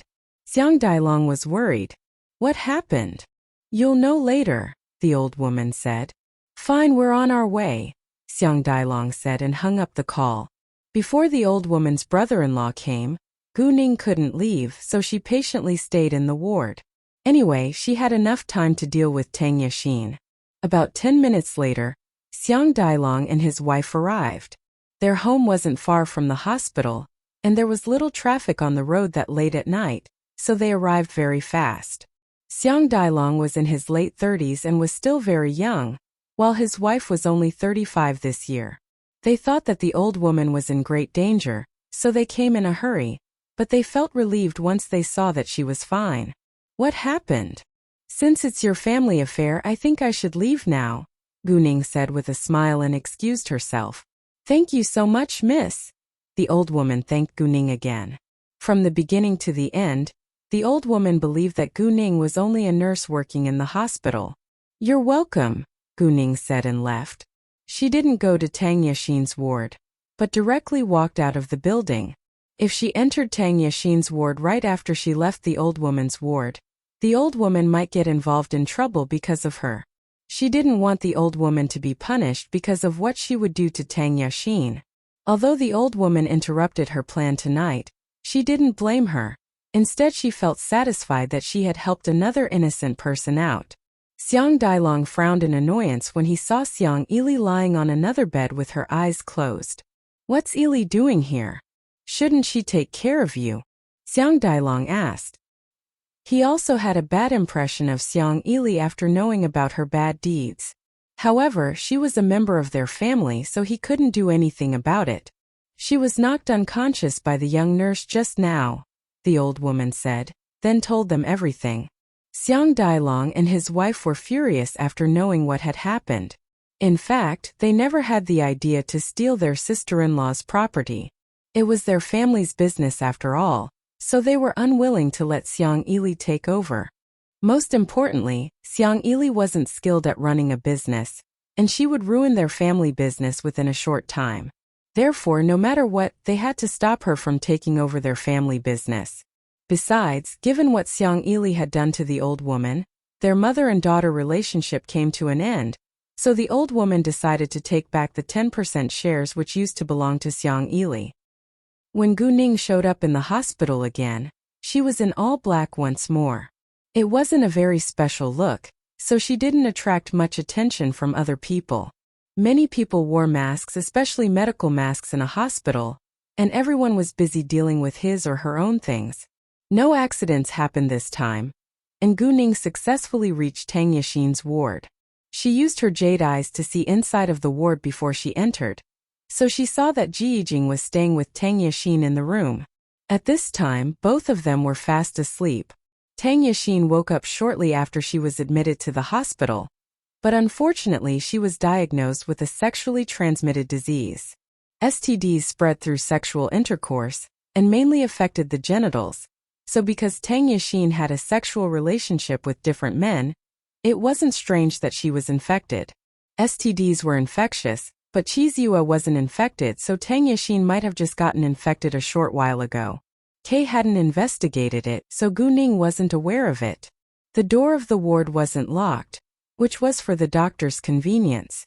Therefore, Gu Ning pushed the door open and walked inside without waking up Tang Yixin and Ji Yijing. She walked to Ji Yijing first and hit the back of her neck so that Ji Yijing would fall unconscious right away. Gu Ning's target was Tang Yixin tonight, so she had to make sure that Ji Yijing wouldn't make any noises. After that, Gu Ning walked towards Tang Yixin, who was lying on the hospital bed. It was super easy for Gu Ning to kill her right now, but Gu Ning had no intention to do that. If she wanted to kill them, she could have done that a long time ago when she saw them for the first time. She wanted to torture Tang Yixin. Gu Ning woke Tang Yixin up the next second. Tang Yixin was displeased when someone ruined her sweet dreams. She opened her eyes and wanted to vent her anger on the person who dared to do that to her. However, she was scared the second she saw Gu Ning's face, and Gu Ning pinched her neck at once so that she couldn't make a sound. Tang Yixin raised her hands to move Gu Ning's hands away, but Gu Ning released her cold magical power. When the cold magical power affected Tang Yixin stiffened and couldn't move at all. "You better stay quiet or I'll break your neck," Gu Ning said in a low voice. Tang Yixin turned to look at her mother, but Ji Yijing was still lying on the other bed silently. "She can't help you because she's unconscious now," Gu Ning said with a satisfied smile. Knowing that, Tang Yixin felt helpless. Who are you? What do you want to do?" Tang Yixin struggled to say a complete sentence. "Take revenge, of course." Kuningsneret. "You." Tang Yixin was scared and thought of Tang Aining. "Are you the woman who ruined my wedding?" Tang Yixin asked. "Right, but to be specific, I am Tang Aining," Gu Ning said. She didn't bother to hide her real identity now. No. Tang Yixin was frightened and refused to believe it. Tang Aining was already dead, and she didn't think that Tang Aining could come alive again. "Well, I can explain it to you." Gu Ning smiled again. She didn't care whether Tang Yixin was willing to hear it or not and continued.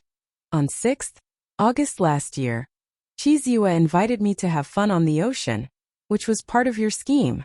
Hearing that, Tang Yixin trembled in fear. Gu Ning was very satisfied with her reaction and said, "I was shot in the right shoulder and left thigh, and I still remember our conversation at that time. I asked Chizua why he did that to me, but you told me that Chizua never loved me. I was simply a pawn in his eyes, right?" Tang Yixin almost had a breakdown because she still remembered it very clearly. However, she still couldn't believe that Gu Ning was Tang Aining. Tang Aining was dead, and that was the only truth that she could accept. "You also told me that our father understood that he would lose control of me once my mother died. So he arranged for a man to chase me and made me fall in love with the man. I did everything I could for our father, but you still stole my man away from me." Tang Yixin stared straight at Gu Ning in great shock. "Tang Yixin, what a surprise!" Gu Ning smiled at her. "No, it's impossible." Tang Yixin almost cried in despair. "You still don't believe it? Well, do you remember what you did to me on the first day you and your mother, who's a mistress, entered my home? You treated me as a maid and caused mischief between me and Tang Bingsen," Gu Ning said. She remembered everything clearly, and didn't have the courage to forget the terrible things she had been through. "You never stopped humiliating me when we lived under the same roof. You looked kind on the surface, but actually you were the evilest girl I've ever seen. Stop it now." Tang Yixin cried. People who didn't know her might have sympathy for her, but Gu Ning didn't buy it. Her tears were cheap, and she was as evil as always. Gu Ning had no sympathy for her enemy. "Stop it? Why? Tang Yixin, you should admit to your crimes," Gu Ning said. "Everyone will pay for what he or she has done before, right?" No. Tang Yixin shook her head. "I know I'm not a good person either because I've done a lot of bad things for Tang Bingsan. If I'm punished one day, I'm willing to accept it," Gu Ning said. She had no choice in her previous incarnation, but she had choices in this incarnation and she chose to be a good person. No, please." Tang Yixin began to beg Gu Ning for forgiveness, although it was useless. She was no match for Gu Ning, and it was impossible for her to escape now. It was very easy for Gu Ning to kill her at this moment, but Gu Ning didn't do that. Tang Yixin was reluctant to die because she was so young. "Relax, I won't kill you, I'll only torture you." Not only you but Qiziyue Tang Bing San Jijing, and whoever has caused me pain before will also be tortured by me, Gu Ning said. You can't run away. None of you can get away with what you've done to me. Gu Ning's cold voice echoed in Tang Yixin's ears. Tang Yixin was terrified and her body shook harder. In the following seconds, her body began to become cold and stiff under the effect of Gu Ning's magical power.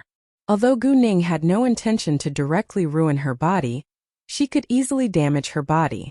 Tang Yixin felt more and more uncomfortable, and she was also in a terrible mental condition now. After a while Gu Ning stopped.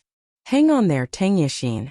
It's not over yet and I'll come back to you, Gu Ning said and left. Once Gu Ning let her go, Tang Yixin wanted to shout, but didn't dare to do that in case Gu Ning came back and killed her.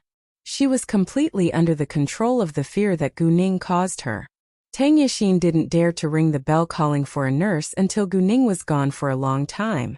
Ji Yijing was still unconscious, and both of them needed help right away. Hearing the bell, a nurse ran over in a hurry. Although the nurse disliked Tang Yixin after knowing about her sex scandal and STD, it was her job so she had to take care of her. She was only a nurse, and didn't dare to act against the powerful Tang family. Because it was a VIP ward, there was a living room at the front. The nurse turned on the lights once she walked inside, then stepped to the inner room. Miss Tang, what happened? The nurse was scared when she saw Tang Yixin trembling on the bed. Stay away from me, Tang Yixin screamed. Her mental state was abnormal now, and couldn't distinguish the nurse from Tang Aining. All right, I won't go over. You can calm down first. The nurse stopped at once. Then she noticed that Ji Yijing was still sleeping on another bed. She felt that it was quite strange and frowned with confusion. Thinking of Tang Yixin's current condition, the nurse sensed that something wrong must have happened, so she ran to test Ji Yijing's breath. Luckily, Ji Yijing was still breathing, so the nurse was relieved. Mrs. Tang. The nurse shook Ji Yijing's body, but she wouldn't wake up. Mrs. Tang? Mrs. Tang. The nurse got nervous. Without delay, she stood up and went to the doctor who was on duty tonight. The doctor and his assistant came back with the nurse later. The male doctor was Tang Yixin's attending physician, and the female doctor was his assistant. On their way to the ward, the nurse briefly introduced Tang Yixin's and Ji Yijing's conditions to him, but he was also confused. It was obvious that Tang Yixin was mentally shocked, but they didn't know why it suddenly happened. Ji Yijing was unconscious now, so no one could tell them the real reason. When someone entered the ward again, Tang Yixin shouted, "Leave me alone. Don't kill me." The male doctor was surprised when Tang Yixin shouted that at him. He wondered if she might have had a terrible nightmare, or was someone really going to kill her. The male doctor found it quite strange. Miss Tang, calm down. We're here to help you. Can you tell us what happened in this room? The male doctor remained patient. Tang Aining, it's Tang Aining. She wants to take revenge. Tang Yixin shouted again. Although her mind was in chaos right now, she was still able to answer questions. Hearing that, the male doctor nodded, because he was aware of what had happened at Tang Yixin's wedding. However, he didn't think that Tang Aining was a bad person. If the news about her on the internet was real, then she had been through a lot and was pitiful. Tang Yixin, on the contrary, was quite hateful. Nevertheless, Tang Yixin was his patient now, so he had to focus on his job as a doctor. Has she been here? The male doctor asked. Yes, and she said that she would torture me, Tang Yixin said in fear. Dr. Zhang, can you go check Mrs. Tang's body? The male doctor asked the female doctor. Sure. Dr. Zhang agreed and walked to Ji Yijing. After checking on Ji Yijing, she said, "She is indeed passed out. It's probably because of a sudden scare." Hearing that, the male doctor frowned. No, it's Tang Aining. Tang Aining knocked my mother unconscious, Tang Yixin said at once. Dr. Zhang, you can stay here to comfort Miss Tang, and I'll go to the monitoring room, the male doctor said. No problem. Dr. Zhang agreed, so the male doctor left for the monitoring room. The male doctor watched the surveillance footage for the cameras in the passage first, and he saw a woman dressed in all black pass by just a few minutes ago. About 3 minutes later, A nurse ran towards Tang Yashin's ward. If the woman in all black didn't walk fast, she must still be in the hospital right now. The male doctor thought for a while but didn't call the police. Instead he called Tang Bingsen. Tang Yashin was in a bad mental condition, while Ji Yijing was still unconscious, so he could only talk about it with Tang Bingsen. Tang Bingsen was displeased when someone interrupted his sleep at midnight, but he calmed down the second he saw the caller's name. The first thought in his mind was that Tang Yashin could be in trouble, so he picked it up right away. Although he was mad at Tang Yashin because of what had happened at her wedding, she was his daughter after all. After that, the male doctor told Tang Bingsen about what had just happened. Tang Bingsen was furious and blamed the male doctor for not taking good care of Tang Yashin and Ji Yijing. The male doctor knew that it was his fault, so he kept apologizing to Tang Bingsen. Even though Tang Bingsen was full of anger, he still didn't want to call the police. The male doctor also told him that this was the first call he made, so Tang Bingsen told him not to call the police or tell anyone else. He decided to deal with it himself. Before long, Tang Bingsen arrived at the hospital along with 2 top bodyguards. They were much stronger than the bodyguards at Tang Yashin's wedding, because they were mercenaries who were comparable to professional killers. Tang Bingsen was afraid that Tang Aining would attack him again, so he hired 2 mercenaries to protect him. To his astonishment, Tang Aining went to hurt Tang Yashin. He thought that the hospital would be safe, but it turned out that he was wrong. Tang Bingsen went to see Tang Yashin and Ji Yijing right after he reached the hospital. Ji Yijing woke up before Tang Bingsen walked into the ward, and she felt terrified after hearing what had happened when she was unconscious.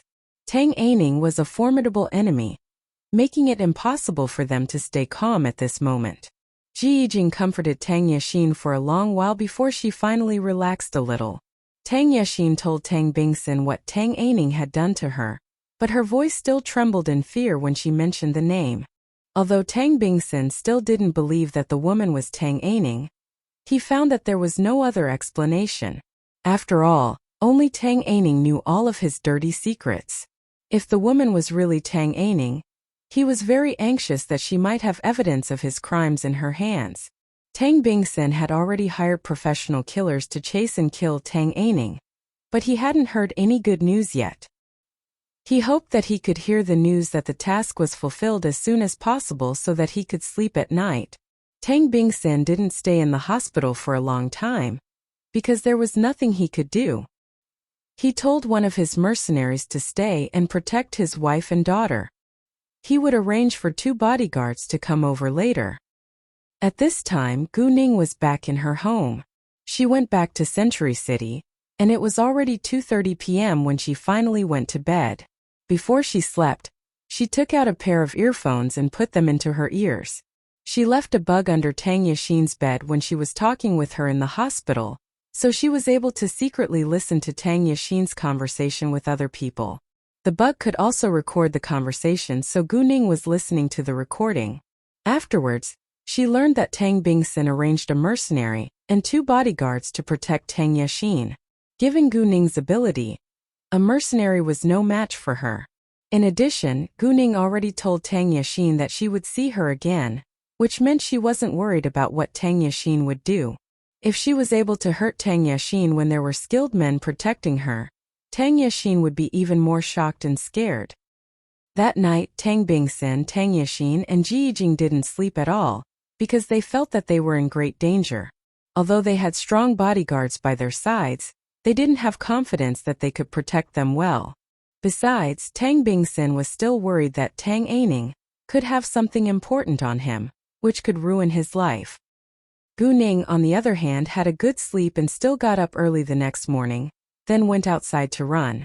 Once she left her home, she felt that someone was staring at her, and it seemed to be a cultivator. Gu Ning thought of Bailey Zongyang or Bailey Zongshu at first, but she didn't care much about it and kept on running. When Gu Ning was running, she felt that the cultivator was following her along the way at a distance. In ordinary people's eyes, it was very normal because there were plenty of people running at this time. However, Gu Ning knew that it wasn't normal and stayed alert. After running for 10 minutes, Gu Ning stopped where exercise equipment was placed. She deliberately bent her body and glanced at the cultivator behind her. With a simple glance, she saw Wu Shunhua, who was only 20 meters away from her. Seeing Wu Shunhua, Gu Ning wasn't surprised at all. Wu Shunhua stopped once Gu Ning stopped, but he didn't know that Gu Ning already noticed him. Gu Ning had no interest in paying more attention to him after knowing who he was, so she exercised for a few minutes, then kept on running. Wu Shunhua continued to follow her, but Gu Ning didn't bother to give him a glance. After half an hour, Gu Ning went back home. Gao Yi and Xiao Ye seldom ran in the morning, because Xiao Ye needed to prepare breakfast for Gu Ning. So she basically practiced her fighting skills with Gao Yi in the yard every morning. It was also a good way to improve their strength. When Gu Ning didn't go out for a run sometimes, she would do it too. Undoubtedly, Gu Ning won every time. Although it was just training, they had to use their skills to the best of their ability in order to improve. Gu Ning's skills might not improve when her competitors were Gao Yi and Xiao Ye. But Gao Yi and Xiao Ye learned a lot from her. Actually, not many people could defeat Gu Ning now. Gao Yi and Xiao Ye weren't annoyed at all when they were defeated by Gu Ning. Instead, they felt quite happy that they were making improvement. Therefore, they enjoyed it when Gu Ning fought against them. They normally got up at 6 a.m. and would arrive at the company before 9 a.m. There was a rush hour in the morning, so it took a long time on their way to work. When Gu Ning got home, Wu Shunhua called Dongfang Ziyu at once and told her that he finally found Gu Ning. Dongfang Ziyu told Wu Shunhua to keep on spying on Gu Ning. Qi Ziyue woke up at 7 a.m. that morning, but he suddenly couldn't remember what he had been through. He tried to sit up but was out of strength and his body was so painful. Qi Ziyue was confused and looked around for the answer. When he saw the medical equipment in the room, he was scared. Why was he in a hospital now? Yunlin. He called Chen Yunlin, who was by his bed. Qi Ziyue's voice was very weak, but luckily Chen Yunlin still heard it. Chen Yunlin opened her eyes and got excited. Ziyue, you're awake. What happened? Why am I in a hospital now? Qi Ziyue frowned in annoyance. She should know that he was in a very dangerous situation now, and Tang Bingsun could find him at any moment. A strange woman intruded into my house last night. She knocked me unconscious. By the time I woke up, the room you slept in was in complete chaos. You were seriously injured and lying on the ground, so I had to call an ambulance, Chen Yunlin said. Hearing Chen Yunlin's explanation, Qi Ziyue remembered what he had been through last night and his eyes were full of fear. How's my body now? Am I all right? Qi Ziyue asked anxiously. Chen Yunlin opened her mouth, but didn't know what to say and where to start. Seeing that, Qi Ziyue had a premonition. Tell me, what's wrong with my body? Qi Ziyue asked in anger. Chen Yunlin understood that Qi Ziyue would know sooner or later, so she said, she poured a large amount of drugs into your body. What? Qi Ziyue was struck dumb. And?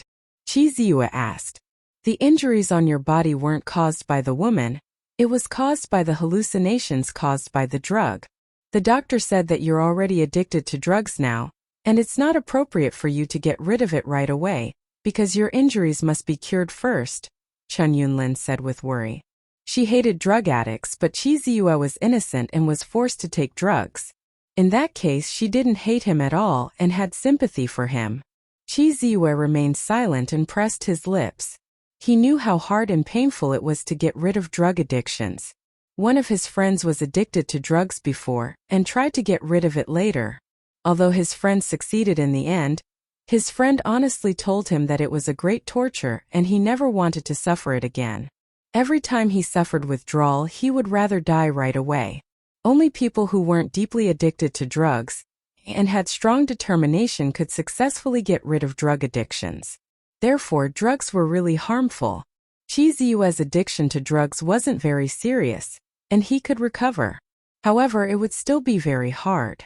Qi Ziyue was very rich and he could afford drugs for many years, but his body undoubtedly would be ruined. Ziyue, what do you plan to do? Chen Yunlin asked. Get the doctor here. I need to talk with him, Qi Ziyue said. Sure. Chen Yunlin nodded and went to call the doctor. After a short while, the doctor came with Chen Yunlin.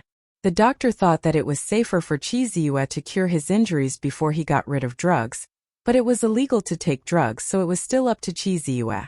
He could hide the secret for now, but he wouldn't take responsibility if it was exposed.